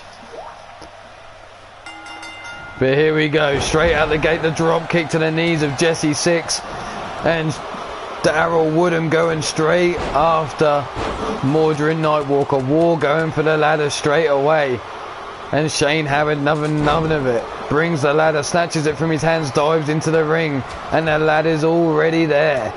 War, right hand, jawbreaker though from Shane. Flying forearm gets swatted to one side as Mordrin works over Daryl. And Jesse Six is being worked over by Jake Bagwell in the trio. Whoa! And the knee strike to the midsection. Shane gets caught by War with a kick to the gut. Mordrin Nightwalker to the outside and going straight for the steel chair as War bounces the head of Shane in their corner. Jesse Six ducks under the clothesline. Jake Bagwell with a swing and a miss. Kick to the shin. Jesse with a kick to the gut. And a Hurricane Runner takedown as War delivers a power bomb to Shane. Daryl with the steel chair in hand now, looking to return the shot to Mordrin Nightwalker, but he gets the chair snatched from his hands, and Jesse Six is thrown to the outside, colliding with that ladder as he lands down there. Headbutt from War sends Shane down to the floor. Tossed into the ring post goes Daryl. Jesse Six now can't get any offense off, it seems. Leg swept from underneath Daryl. Thrown onto the apron goes Jesse Six, and he flops like a flaccid cock. Caught in the Tora, Texas, and there it goes, Jesse Six into the floor. And War working over Shane as Mordrin gets tossed to the outside by Daryl. Jesse Six now brought to his feet by Jake. Countering the combination strikes with a kick to the gut. And a monkey flip from Jesse Six as War sets up the ladder in the ring. Jesse dives in behind him. Look at that. Total disrespect, grinding those hips behind War as he walked away. Jesse slides outside. Sees Jake Bagwell, gets caught. Dragon screw takedown. And then going after the knee as Mordred Nightwalker's tossed into the back. War now climbs the ladder. Forearm strikes. Mordred Nightwalker dives into the ring. Daryl quickly dives in under. Code breaker delivered to Daryl. Shane quickly getting to his feet. Kick to the shins. Super kick to the face. Jesse Six not paying any attention to the big man at the top of the ladder either. What the fuck is going on here, Comeback Kids? Still concentrating on the man, and suddenly Shane Howard sees the man at the top. Forearm to the booty. Not enough. And again, another fist to War's booty. And now looking to try and push the ladder over. There he is. He's managed to get it done. Catches War on his shoulders. Electric chair drop. Delivered to War. And now Shane taunting War from behind him. As Daryl turns his attention to Mordred. Shane goes after War. Mordred Nightwalker in the corner. Jesse Six goes after the ladder. And takes a forearm to the back.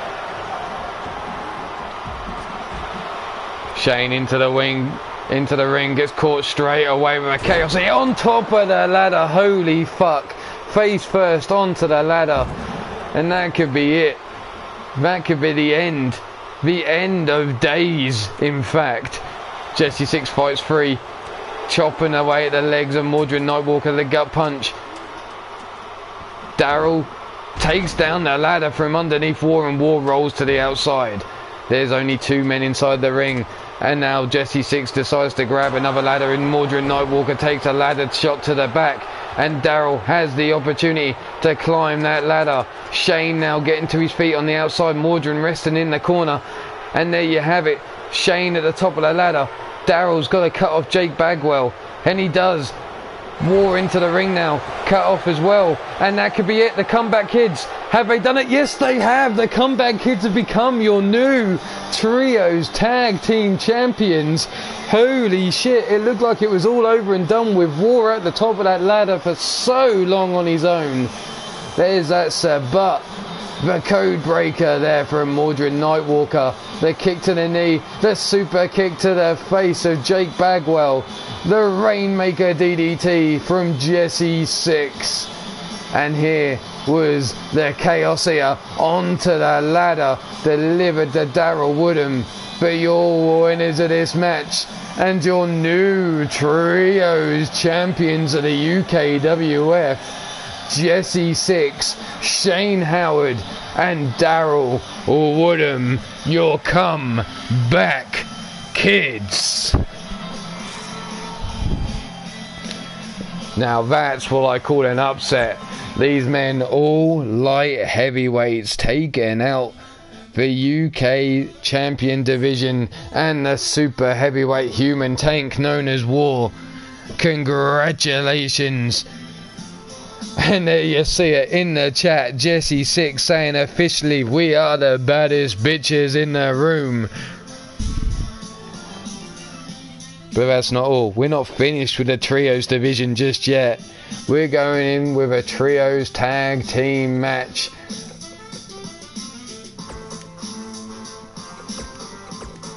And this one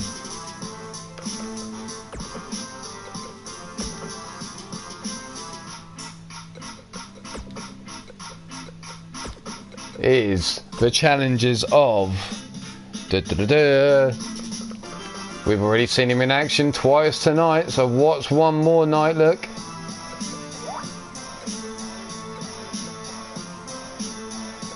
Shifty the Drunken Dragon Clown, Vernon Quinn, and Jack Bayou. And they will be going after the team of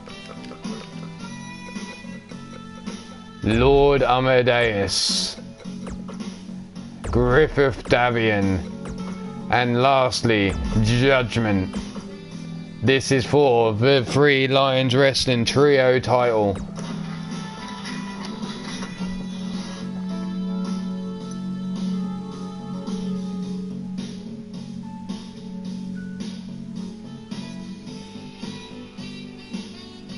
So take your pick here. Is it After Hours on your right? Is it the Drunken Voodoo Clowns on the left? Who's your...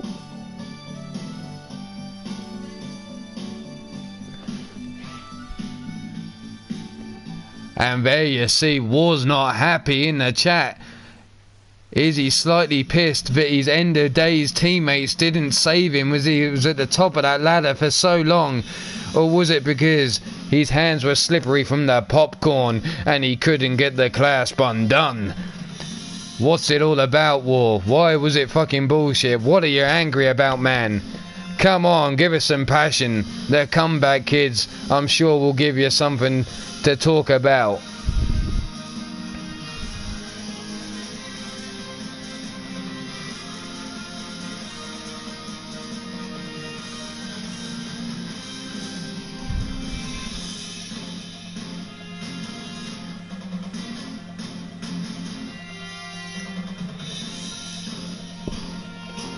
So, here we go. Still waiting for this match to load. Unfortunately, these men are hard to get to the gorilla position. What can I say? Lord Amadeus has got to make sure that golden hair of his is looking just right before he comes out. Shifty's got to make sure his throw is just in the right way. And Jack Bayou, well, you got to find that fucker because he likes to disappear into his voodoo trances.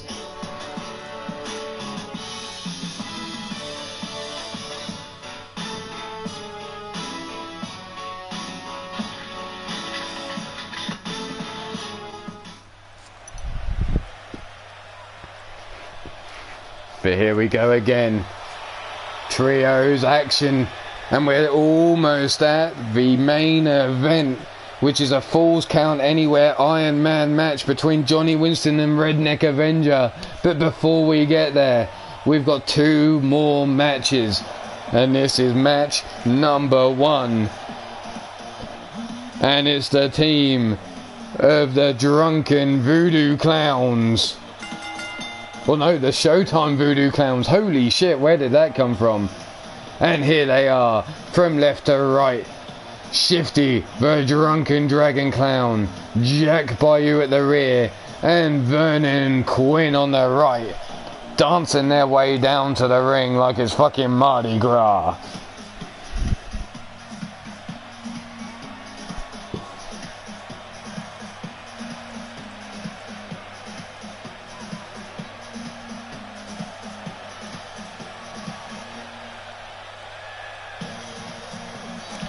So take your pick here. Who's gonna have it?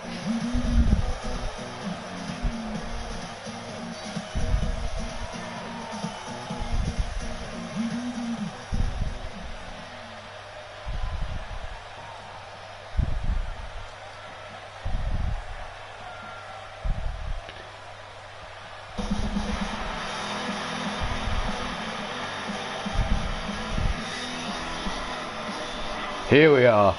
And your reigning champions of the Trios division, led out by Judgment. They are After Hours. Judgment in the front. Griffith Davian as you look at it to the left. And the man with the golden hair, he is Lord Amadeus. Can these three men retain their Trios titles tonight? Or is it all going down the drain tonight?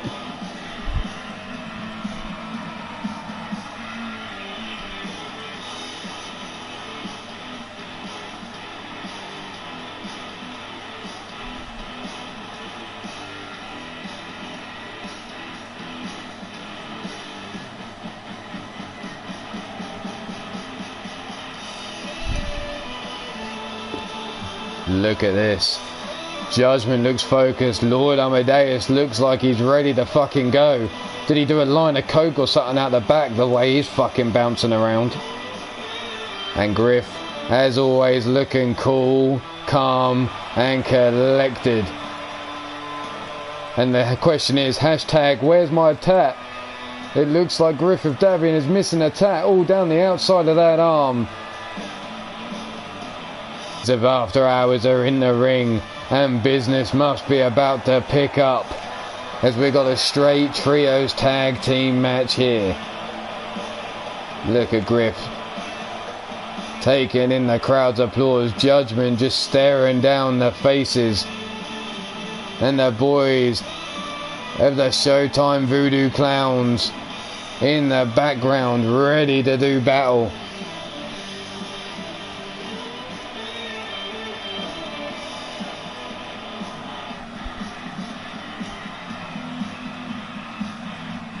Clearly you need to revisit your tattoo, guy. It's either that or the transfers are washing off.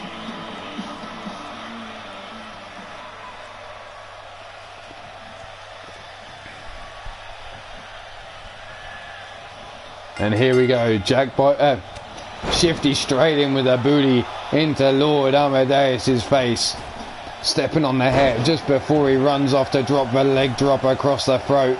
And the pause, and there's the big old leg drop again across the throat of Lord Amadeus. Amadeus sweeps the leg from underneath Shifty, brings him up to his feet. Whipped into the ropes, and the drop kick doesn't take the big man down as he goes for the booty pop.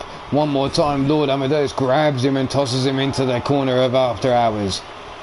Griff now off the top rope, catapulted into Shifty with a cross body. Misses with a forearm and eats the booty of Shifty as it comes flying in his face. Forearm to the face of Shifty, and again whipped into the corner. Drop kick all the way across, and there's another drop kick to the face. Shifty going nowhere but to the floor, and now Griff of Davian just stands there thinking out what to do next. Like I said, normally cool, calm and collected. Judo throw there from Shifty. Griff now back to his feet, short arm shoulder block takedown, cuts the big man down to size, and the big man's crawling through his corner, but he gets cut off. Arm breaker there from Shifty. Is this his opportunity to get some offense going? Forearm to the small of the back, cutting a rolling cutter there, and Shifty backs up into the corner of the Voodoo Clowns and tags in Vernon Quinn, the man that failed him earlier tonight. Can he redeem himself here in this trios match?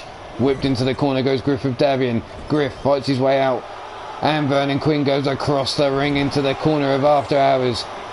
The tag into Lord Amadeus. Judgment being kept fresh it seems at the moment, but quick, short, sharp tags from After Hours.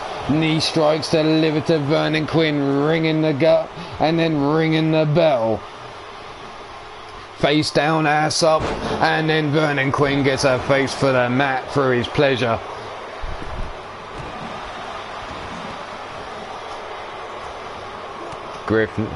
Lord Amadeus now stomping and now cleaning his boot on the face of Vernon Quinn into the hammerlock while he has him down. Grabs him by the wrist and manipulates that wrist joint, working it round double knees to the small of the back. And there you have it, Lord Amadeus with the roll through, bringing Vernon Quinn now up to his feet. No jawbreaker. Vernon Quinn now has a chance, but Lord Amadeus quickly fights back, ducks under, then a clothesline from Vernon Quinn, and Lord Amadeus now looking to get to his corner.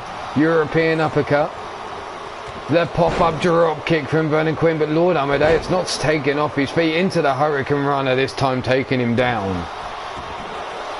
Vernon Quinn now locking him up in the submission hold in the corner, close to the ropes. Lord Amadeus breaks free. Amadeus now whips Vernon Quinn into the corner of After Hours, and again Griff tagged in and not Judgment. Drop toe hold, elbow drop to the small of the back. Judgment being kept fresh in this match, just like Jack Bayou at the minute. But the tag team work the better in the champs so far. Quicker tags cutting off the ring. Vernon Quinn being isolated now by After Hours, keeping him away from the Voodoo Clowns. Just as I say that though, Vernon Quinn gets Griff into the corner, diving forearm smash.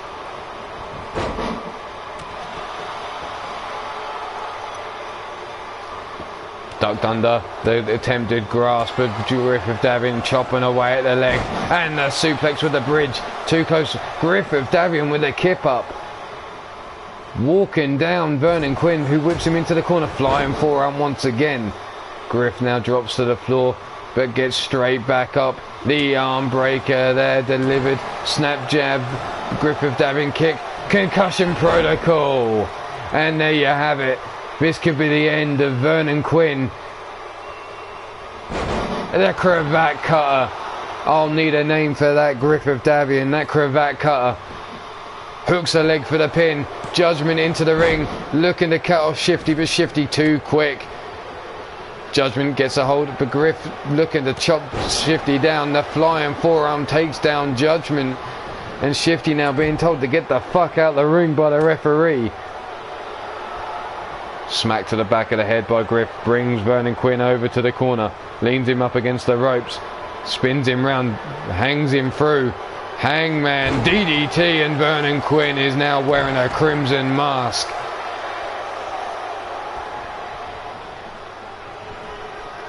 And there's the stomp to the back of the head, driving Vernon Quinn into the mat. As Judgment now makes his way back to the corner of the After Hours team. Jawbreaker there from Vernon Quinn. Vernon tosses Griff into the match, and Vernon Quinn really needs to make a tag. Instead, he goes straight back to work on Griff, who was laid face down in the mat. Picks him up. Power bomb delivered. Down for the pin. 1, 2, and the breakup. Vernon Quinn only gets a 2 count. Jack Bayou gets a hold of Lord Amadeus and delivers a lumbar check. Vernon Quinn now off the ropes as Griff gets up. Running enziguri there. The foot round the back of the head of Griffith Davian, and Vernon Quinn now going into the single leg Boston Crab. Griffith Davian, no, not giving up that easy. Vernon Quinn, his corner, calling for the tag. Griffith Davian, let it happen. As Shifty comes in with a running booty pop. Their clothesline. And the second, but Griff ducks under, and there's the cutter. Griffith Davian now drags the body of Shifty over to the corner of After Hours. Is he going to tag in Judgment? And there it is, Judgment's first legal entrance into this match. And it's to go to work on Shifty, the drunken dragon clown. Elbow drop into the small of the back. Stomp into the back now, and now he's trying to choke the life out of the clown. Trying to get to them Skittles. Short arm clothesline there, taking down Judgment. Stomp to the arm now. The arm breaker using the hip drop. Stomp to the back of the neck. Shifty working over Judgment's neck. And there's the whiplash. Brings him up to his feet. Is Shifty going to... right hand to Lord Amadeus. What the fuck is Shifty doing?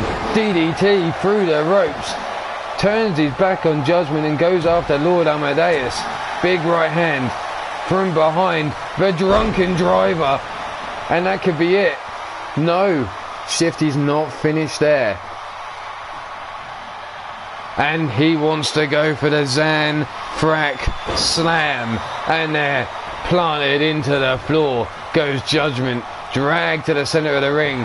Surely that can't be it. 2, and a kick out on 2. Griffith Davian made no attempt to get into the ring there. Confident his man was going to kick out clearly, as Judgment now shrugs off Shifty. Elbow drop across the dome. Judgment now calling for Shifty to get to his feet. Jack Bayou yet to get into this match legally. Stomp across the face, and Judgment now taking on the big clown. Shrugged off there as Shifty now looks to make a tag, it seems. Whipped into the corner quickly though by Judge, and the Shifty pops out of the corner and delivers a DDT. And there you see Griffith Davian looking for the tag. The neck whip from Shifty, and this could be it. Jack Bayou enters the match for the first time with a legal tag. Big left hand, leg caught, sweeps the leg from underneath him. Judgment now going to work on Jack Bayou, folds him up. Looking to make him tap, but he's too close to the ropes, and Judgment has dragged the body over to the corner of After Hours, and we're going to see the triple power bomb from the top rope. Welcome to the match, Jack Bayou. There it is, the after hours triple power bomb. And how'd you like that, Jack Bayou? Jack though fights back out now, double foot, shrugs off. Judgment back into the ring though, gets a hold of Jack by the back of the head, drags him over towards the corner, tosses him in now. This could be at the moment. Lord Amadeus tagged into the match, double team work there by the two, punch to the kidneys, whipped into the corner again, and a double team, quick tag to Griffith Davian. Look at this for tag team work, drop toe hold, elbow drop to the small of the back. Jack Bayou trying to get out of the match and crawl to his corner, and Griff now, this could be it, calling for the crowd to get behind him. The implant buster, stomping on the face now, Griff posing as he has the throat of Jack Bayou under his boot.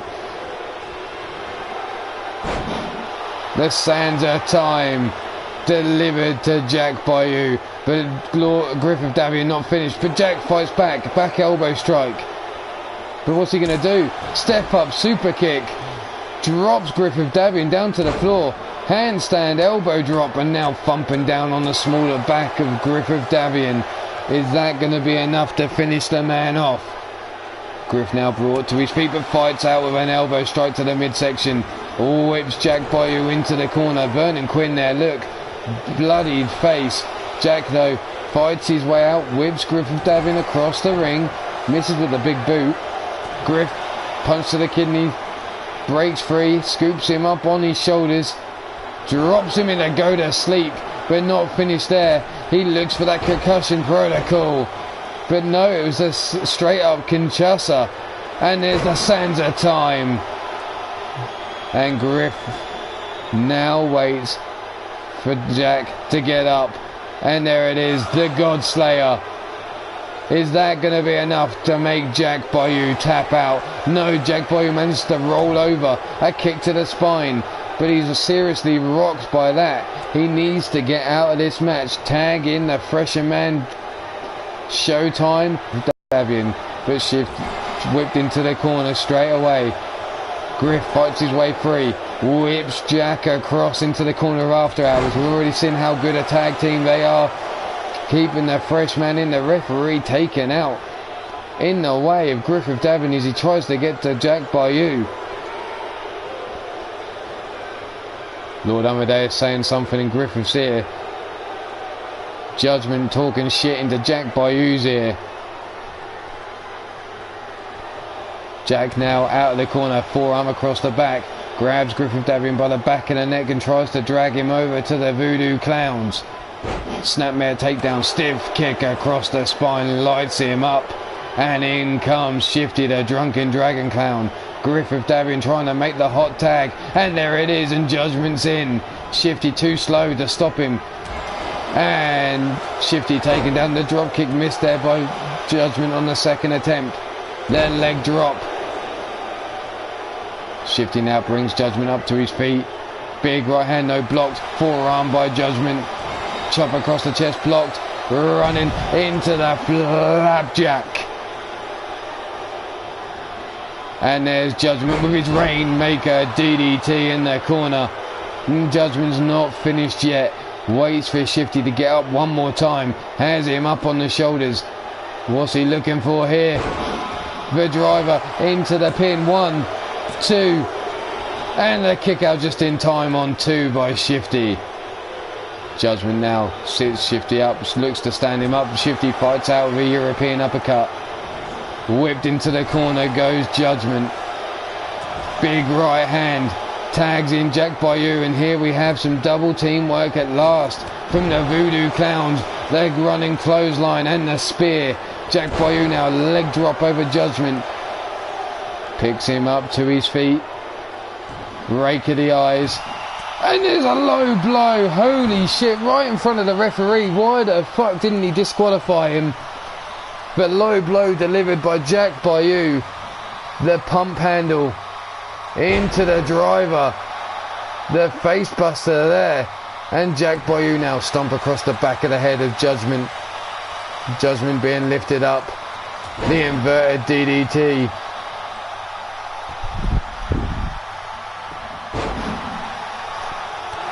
Stiff kick to the top of the head.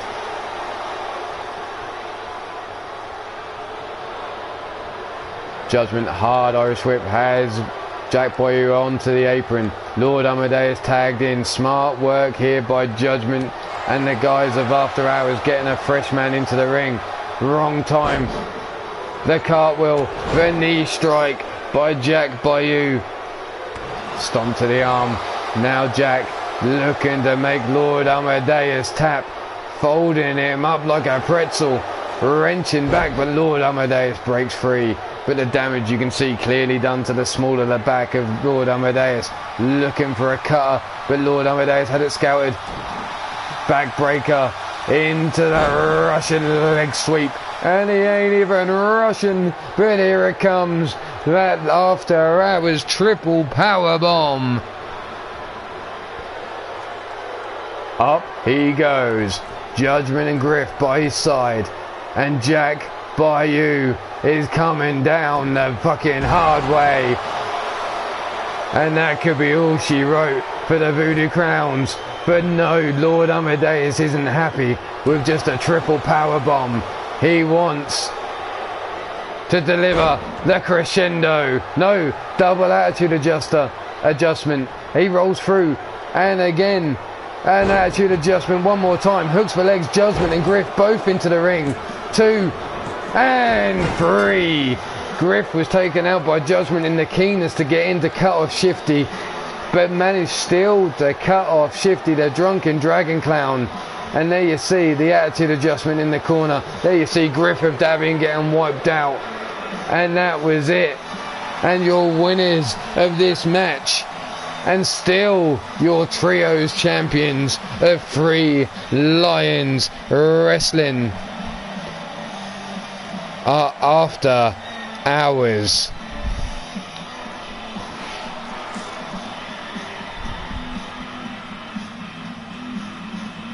Thank you very much, Griff. I will do my best to remember it. But Vernon Quinn, Shifty the drunken dragon clown, it was not your night tonight. Trios and tag goals slipping through your fingers. But we move on to our last match before the main event.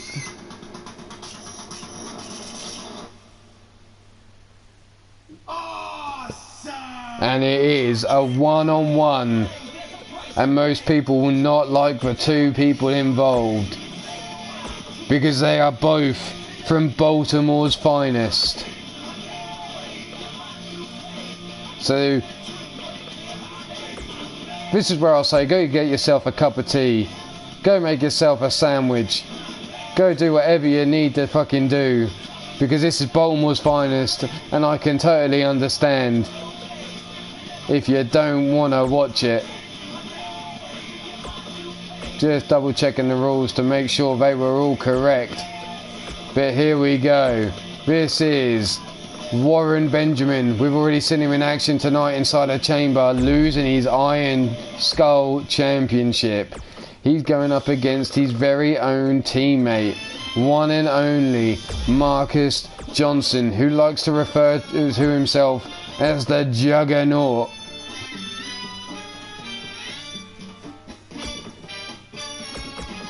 But here we go. Marcus Johnson, Warren Benjamin, the UKWF Championship on the line.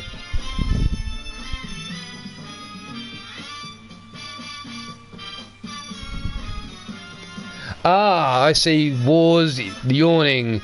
Is he woken up from his nap? Is he less cranky now about losing his title?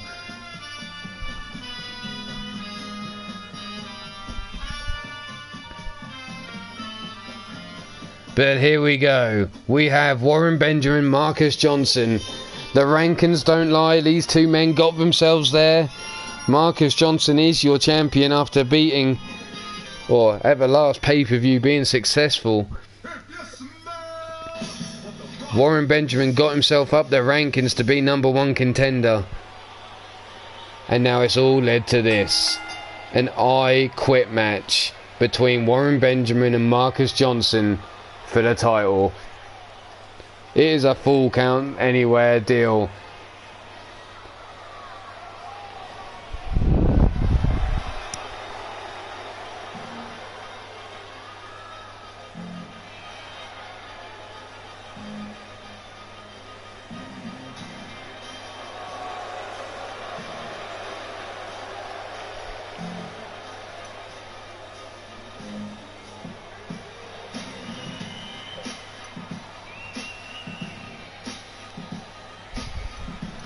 And here is your challenger.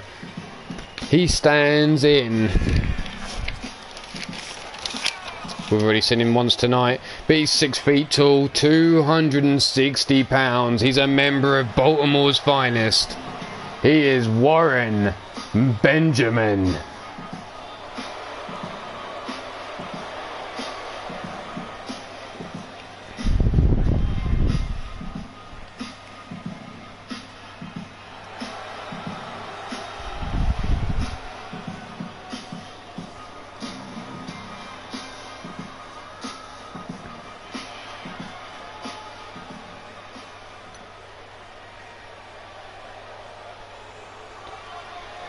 And now we wait upon the champ.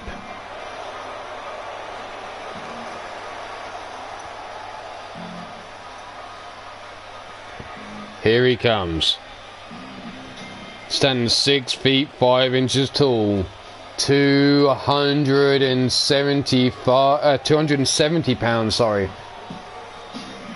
He likes to refer to himself as the Juggernaut. But he is Marcus Johnson.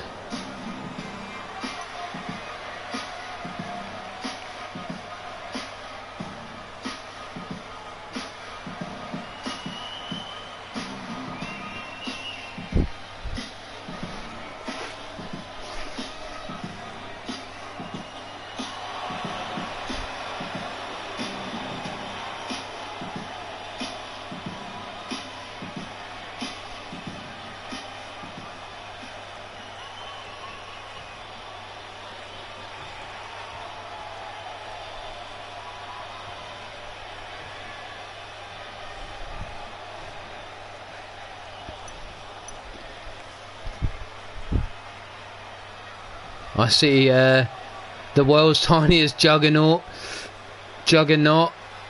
Team Ref, Juggertits.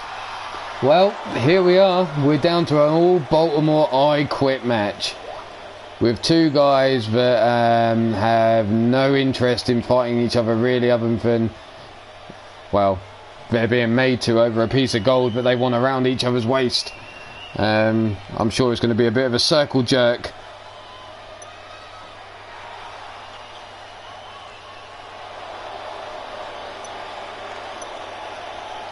We'll find out. There you see Marcus Johnson hands over the title. Warren Benjamin, I'm sure, doesn't really need to be shown it up close and personal, considering it's been next to him all this time with his tag team partner there. Brandon Ace must be thinking, what the hell did I do wrong? But these two men can be at the pay-per-view and I can't. The right hand from Marcus Johnson, back elbow strike, and a second, and a third, cuts down Warren Benjamin.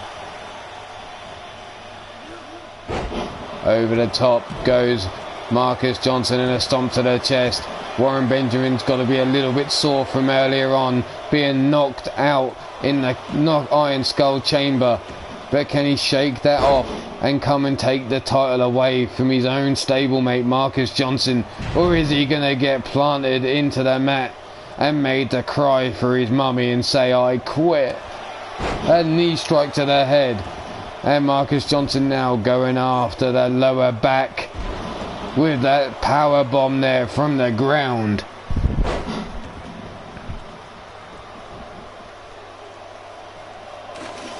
Warren Benjamin Not pulling any punches, it seems, as he goes under the ring for some toys with a sledgehammer, misses with the running attack and takes it to the Gingangooli gotchas, Gingangoo in the balls, and here he goes again, up in the powerbomb position.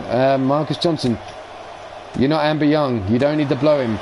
And there's the right hands to Warren Benjamin, breaks free, the belly to back suplex. And now he picks up his sledgehammer once more with a shot to the back of the leg. Warren Benjamin dumps the hammer out. What the fuck, man? You want to rain that fucker down? Make that from Marcus Johnson.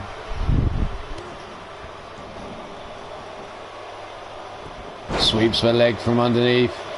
And Warren Benjamin goes back to the outside. Not done yet with the toys, it seems.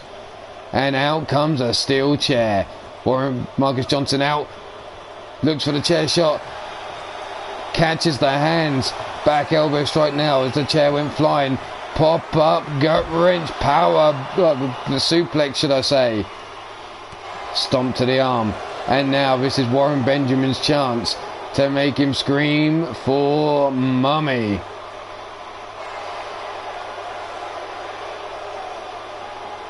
Sweeps the legs from underneath him. Marcus Johnson now, right hand, no, right hand back, pop up, sit down, power bomb. Brought to his feet, snap jab, spinning back fist, forearm to the small of the back, up he goes, driven face first into the floor. That's thin mat in there, nothing but concrete underneath.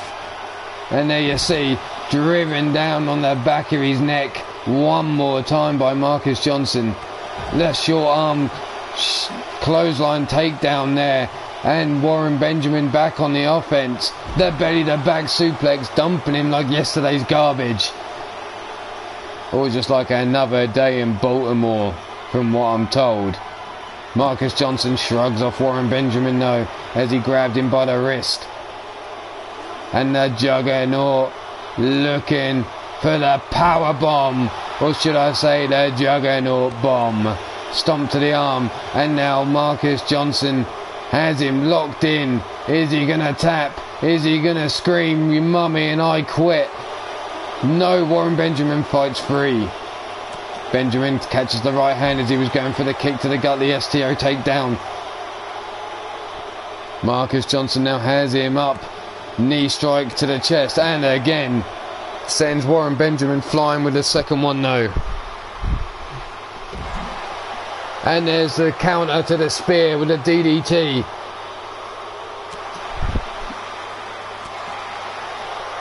Marcus Johnson with the pullback clothesline cuts down Warren Benjamin. Grabbed by the back of the head now. Benjamin walked down towards the steel steps, but he fights his way free eventually with an elbow strike into the midsection. Three of them finally breaking free as he tosses Marcus Johnson down the side of the ring yet again. Grab that steel chair, light that bitch up. Don't fucking go easy on him just because he's a stablemate. It's all about that gold. The gold gets you paid. It gets you laid and it gets you a whole lot damn more. And there's a chair shot to the knee. Finally, Warren Benjamin is seeing sense. Into the ring. Benjamin brings Marcus Johnson up to his feet. Pop up. Gut wrench suplex.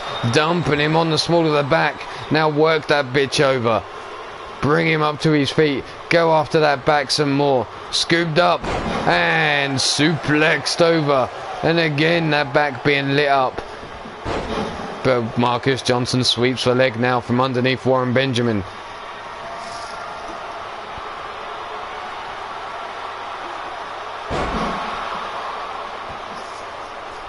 The Juggernaut working over his tag team partner now, looking to make him quit. Is it all going to be over? There it is. Warren Benjamin uttered the words, "I quit."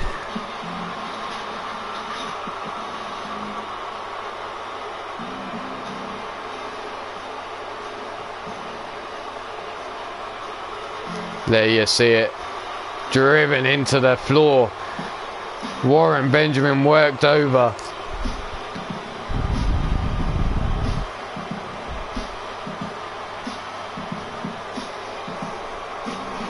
Well, Pete, you're obviously not got a big enough belt. Or you're talking to the wrong women.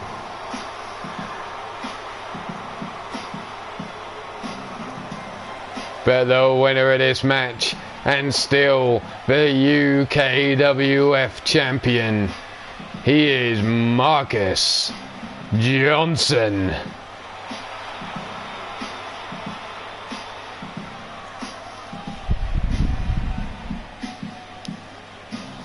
There you have it, your champion, as he drops the belt. Disrespectful son of a bitch. You best pick that up before I slap the taste out of your mouth. Making his way out of the arena. Up the ramp. The fuck are you looking at? But that brings us to our final match of the night.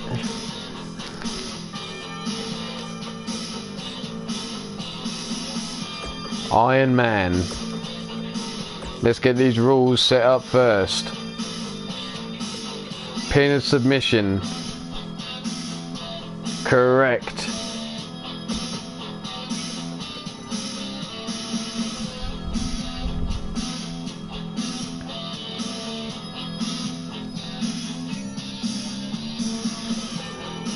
Falls count anywhere. Time limit we set at 20 minutes.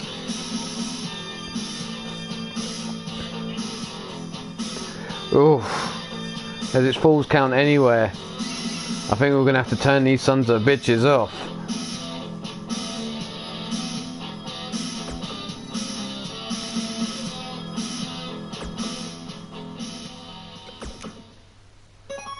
The final match of the night. We've made it all the way through the card, and we're finally here. The main event.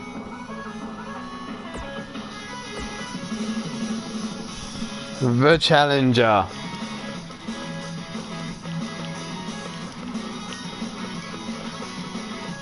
Redneck Avenger.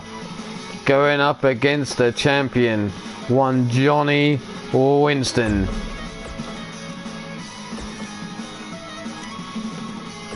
Title belt on the line. 20-minute Iron Man Falls count anywhere. Let's go.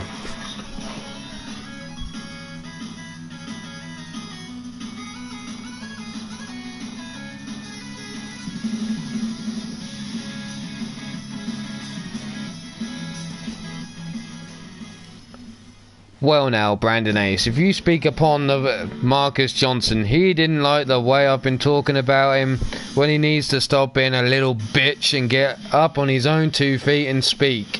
Come see me in my office. Knows where to find me. I'll quite happily give him a match.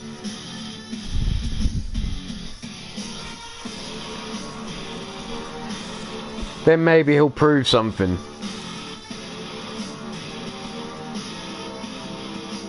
But here we are, the Three Lions Wrestling Championship, our main event of the night.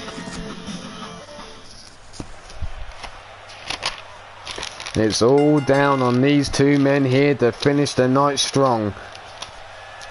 There's Ho-Ho Jojo explaining the rules to the crowd. Falls count anywhere, no disqualification, no rope breaks. But here we are. The challenger coming down to the ring first is 6 feet 5 inches tall. He's 283 pounds. He is the Redneck Avenger.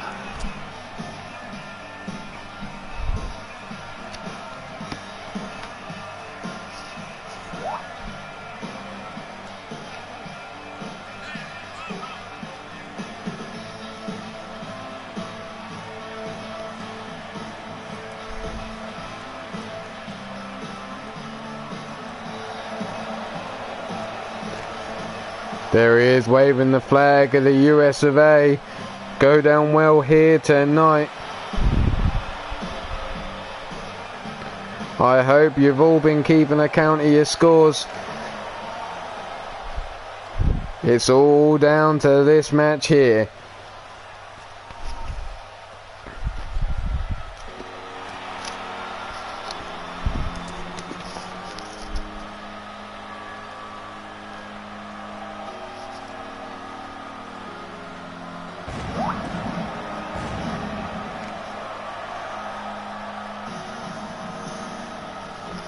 And here he comes, the Three Lions Wrestling's champion.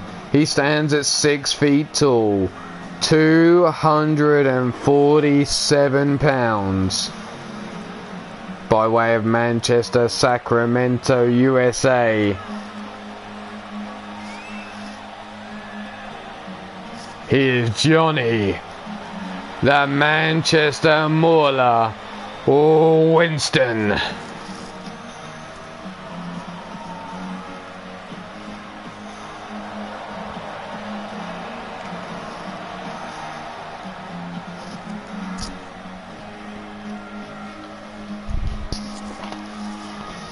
Making the most of it here, being in the US of A.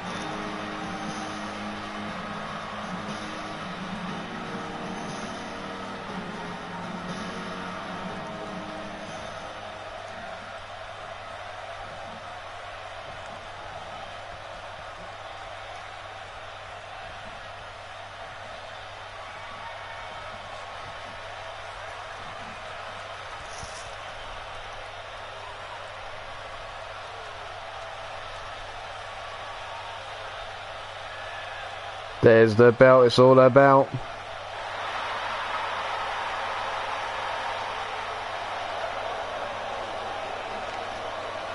There's our challenger, Redneck Avenger.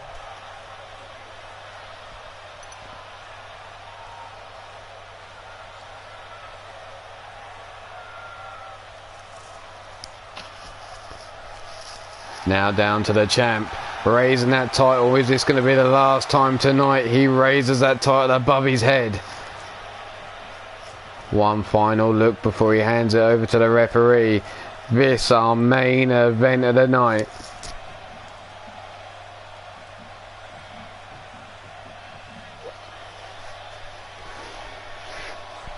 Title held high above the head of the referee. All down to this. 20 minutes on the clock. Here we go. Redneck Avenger, Johnny Winston, collar and elbow tie up into the side headlock by Winston. Redneck shoots him to the ropes. Off onto the spinning heel kick through the air. Johnny Winston, collar and elbow tie up, and again released this time. The two men stare each other down, tie up once more, and again Johnny Winston forced down to the mat. Running clothesline into the corner. Redneck now choking out Johnny Winston, trying to drag every breath out of those lungs, and now backs off. Stomp to the back, and again to the small of the back. The arm bar locked in, looking for an early tap. Leg bar locked in as well. Rolled out, arm pulled from the ass of Redneck Avenger, it looked like. Whipped into the corner. Drop kick to the... And we've just hit the 4-hour mark of the show tonight. So everyone that's been involved, whether you've been here all night, part of the night, just now, or catching this on the replay, just like to say a big a thank you. Nice to see you, nice as always. Thank you for the support, it's much appreciated. But now let's get back to the damn match, as these two both go flying through the air, and again a missed drop kick. Redneck coming out, big right hand there from Johnny Winston into the corner. European uppercut comes steamrolling in there. Down for the pin, leg hooked, and not even a 1 count. But that expels energy either way. Every time you kick out, you're using a bit of that energy you build up during this match. And now the elbow strikes rain down on the head. That's right, Mrs. Jones, we can't do this without the support of everyone out there. And look at this, the headstand with the headlock. Putting extra pressure through that neck. All the weight driving down on it of Johnny Winston. And there's the knee drop across the skull. And now we hook the leg again. A 1 and only a 1 count. But still the energy being expelled. Johnny now has him up. Whipped. And over the top rope he goes. And Johnny wins. Oh, we're busting out a moonwalk. A moonwalk in the Big Apple from Johnny Winston. Snap jab blocked, slap to one side. Redneck Avenger comes in, scoops him up. Sit down, pile driver. And the mat on the outside has now got a Johnny Winston head imprint. 1, 2, and a 2 count with the kick out. Redneck Avenger thought doing the damage there would be enough. Take it to the damn ramp. Forearms across the back of the head. And there's the DDT. Inverted, of course. Redneck Avenger now. What's he looking for here? Has the arm wrenched behind the back. Johnny Winston back elbow strike. Big right hand. Johnny now. The Mauler. Hooks the leg for the pin. Referee, get down. 1 and a 2 count. The referee signals there. In a poor position. Why the fuck's he running off so far? Little tubby bastard. And now submission hold locked in. Rings of Saturn down, making sure Redneck doesn't want to cry wolf. I mean cry bitch. I mean cry mama. I mean quit.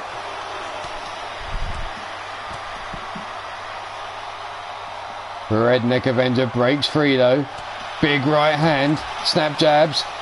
Johnny Winston ducks under, comes with a right hand of his own, spinning right fist. Gut wrench now. Into the suplex, dumping him on the metal grating there of the ramp. Backdrop in there. Johnny Winston gets returned the favour by Redneck Avenger. Scooped up again. Gut wrench suplex, dumping him on the metal of the ramp one more time. These two men looking to do damage in this Falls Count Anywhere Brawl Iron Man match. Pin or submission only. Kick to the gut. And there it is. The DDT rolls over, hooks the leg. Referee down. 1. And only a 1 count. Holy shit, Johnny Winston kicking out after 1. Stiff kick down the spine.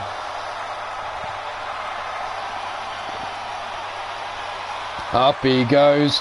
And there's that sit down pile driver, this time on the metal ramp. Giving the old Texan steer. And there, the rattlesnake. 1, 2, and 3. And Redneck Avenger scores the first pinfall with 1-0 to the challenger. Rainmaker DDT. And again, down for the pin in quick succession. Can he become 2-0 up? 1, 2, and a kick out this time on 2. Getting close though. Stomp to the arm. And now Redneck Avenger looking to make Johnny Winston tap. Is he gonna tap out? Is he gonna make himself? He's holding on. Johnny Winston rolls through. Big right hand though from Redneck Avenger, blocked. And there comes a right hand of his own. And a big one again from Johnny Winston. And the Mauler has itself locked in. Rolls him over. Submission hold locked in. Is Redneck Avenger going to tap? Is he going to go? Are we going to tie things up? There we have it, 1-1. And a big kick to the ribs there. Sends Redneck Avenger back down the ramp.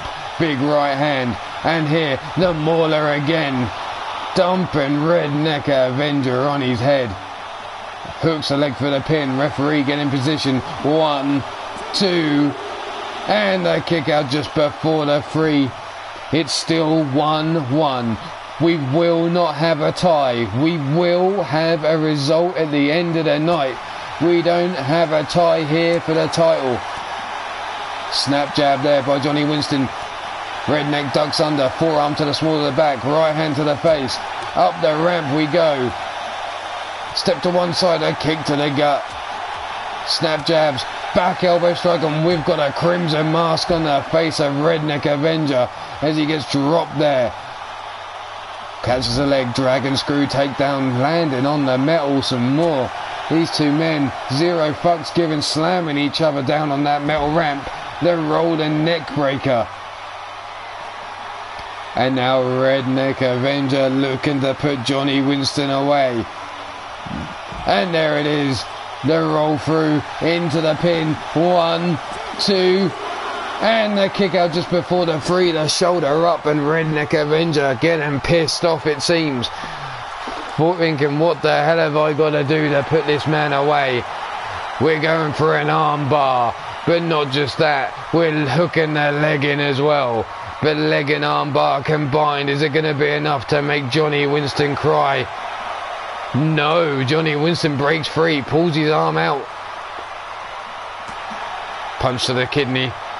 Grabs Redneck Avenger, tosses him back into the ring and dives in after him. Referee, get in the ring just in case. And here we go, Johnny Winston one more time with that moonwalk. What's he got set up here? Brings Redneck Avenger up, flying forearm. Running shoulder tackle. Plants him on his face. Now brings Redneck Avenger up to his feet. The arm breaker. Johnny Winston exhausted, drops to one knee, hooks the leg for the pin. 1, 2, and a 2 count. Brings Redneck up to his feet again, kick to the stomach, and there's the shotgun. The stunner from Johnny Winston.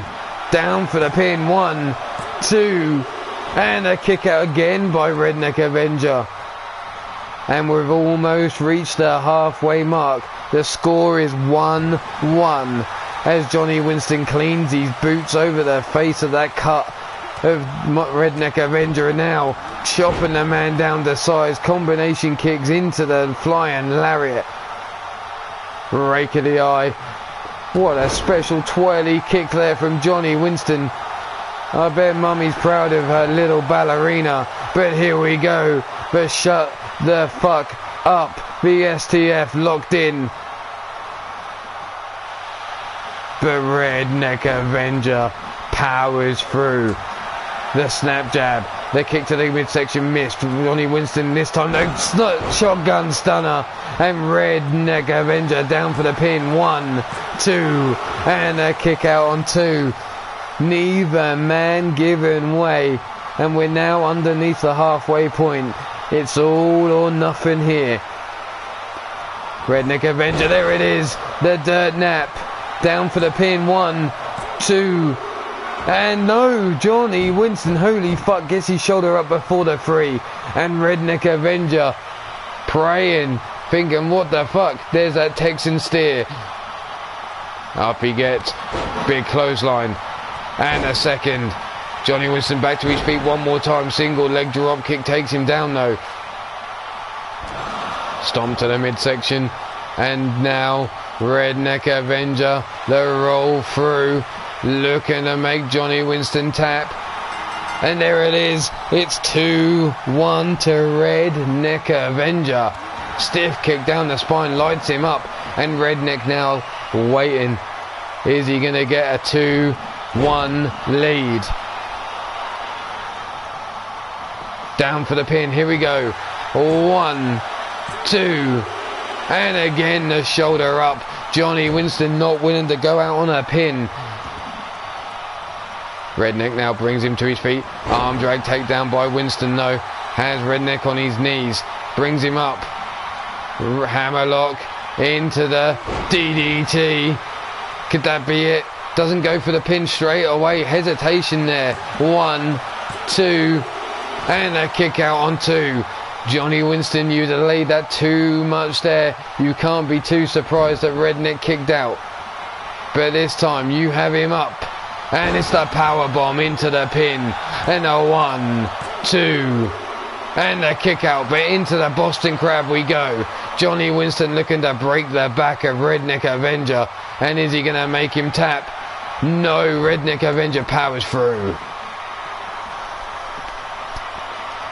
Johnny Winston now from behind, misses with a stomp. What's he got in mind here? Rolls him over into the pin. What the fuck? 1, 2. And holy shit, we're up to 2-2. Didn't see that pin coming out of nowhere. The right hand for a double drop kick to the knee. Cuts Johnny Winston down. But he's straight back up into the arm breaker on Redneck Avenger. Forearm to the gut. Snap jab from Redneck. Falls back onto the rope. Big right hand from Johnny Winston. And Redneck's down to one knee. And here's that flatliner. Winston now going up top. Redneck laid out. What's he got in store for him here? Calls for him to get up. Has him in his sights. Double axe handle to the top of the dome. Johnny now. What's he doing? Drags Redneck over towards the ropes. And here he is. Veteran ways. Dirty pin. And only a 2 count though. Redneck up to his feet. Gets caught straight away by Johnny Winston and hard Irish whip to the outside. Out we roll. Johnny Winston now. Just under 6 minutes left to pick up another pinfall submission and take the lead. Or we go into sudden death. Johnny Winston though had him up on his shoulders but took too long. Redneck Avenger fights his way free. And what's he looking for here? Lifts him up. That sit down pile driver one more time, planting him into the floor. Legs hooked for the pin. Referee down. 1, 2. And a kick out just before the 3 again. But Redneck not giving up that easy. We're almost at the 5-minute mark and there's the dirt nap. Redneck Avenger hesitant on the pin though. Did he delay too long? 1, 2 and 3. Redneck takes the lead. 3-2. Johnny with a forearm.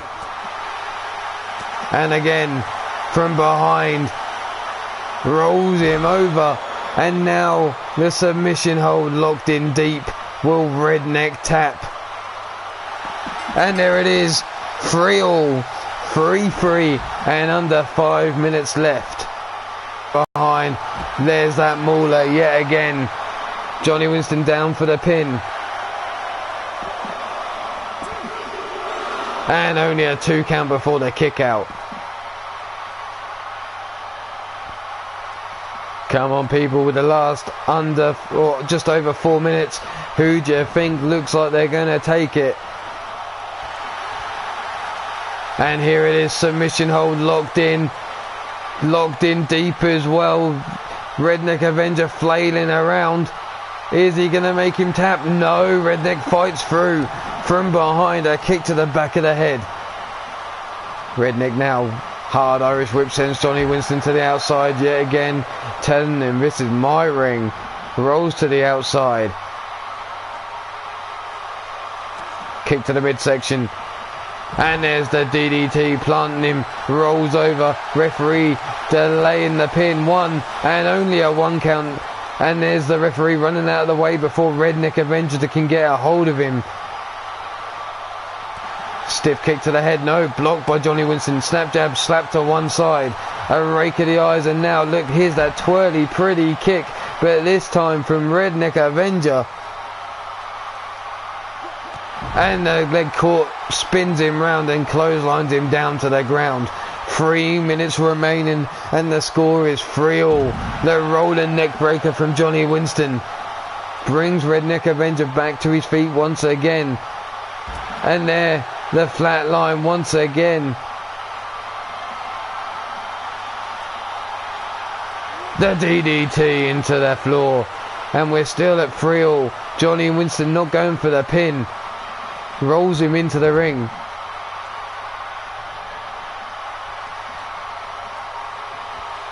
Slow to follow up. Johnny now. What's he looking for here? Stalking Redneck as he stumbles to his feet. And there's that mauler again. Dumps him over. Hooks a leg this time. This has got to be it. 4-3. Surely 1, 2 and 3. We're at 4-3 to Johnny Winston. But Redneck Avenger straight back up. Looking for that stunner, but Johnny Winston had it scouted. Counted this time. Grabs him in a side headlock. Rolls him down. Snapmare takedown off the ropes. And the big boot across the face. That crimson mask flowing well down the face of Redneck Avenger. And Johnny Winston now stomps. And we're going into the submission hold. He ties him up. Is he going to make him tap? No, Redneck Avenger once again holds through. Stiff kick between the shoulder blades. Johnny Winston up to his feet slowly. Whipped hard to the outside once again. Redneck Avenger. There is no tie. There will be a sudden death. But at the moment it's 4-3 to Johnny Winston. Redneck Avenger calling for the end. The pistol's loaded. Brings Johnny Winston up with just over a minute left. And there's that big old DDT. Plants him into the floor. Doesn't go for the pin straight away. Big right hand, no blocked. Right forearm from Johnny Winston.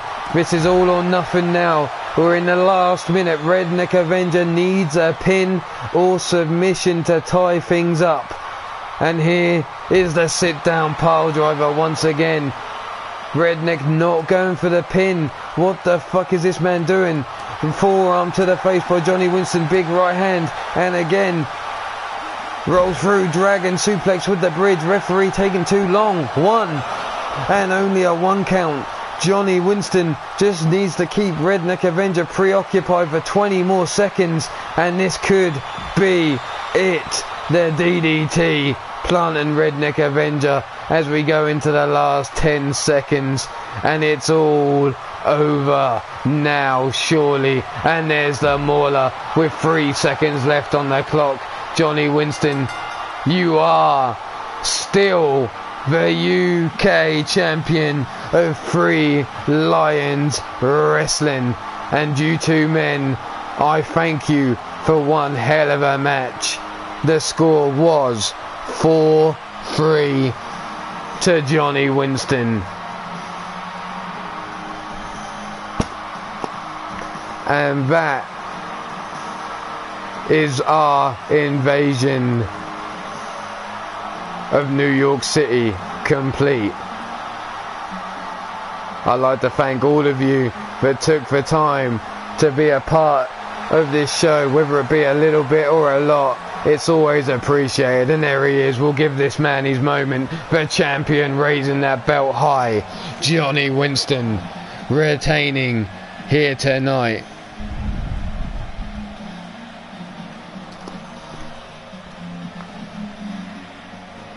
But as I was saying, I'd like to thank every single one of you who have spent even just a couple minutes here within the UKWF and Three Lions Wrestling's pay-per-view tonight.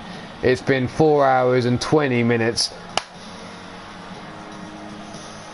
As always, stay safe, be good, and if you can't be good, at least be good at being bad. I am Ulmarwolf, and I thank you once again. But I am getting the fuck out of here. And that's right, Miss Jones. Don't forget RWO coming at you live at 11 PM Eastern on RWO Pillar to Post. The angry arsehole that is Pete Wall hosting that one for you. But right now, I need a drink. Goodbye.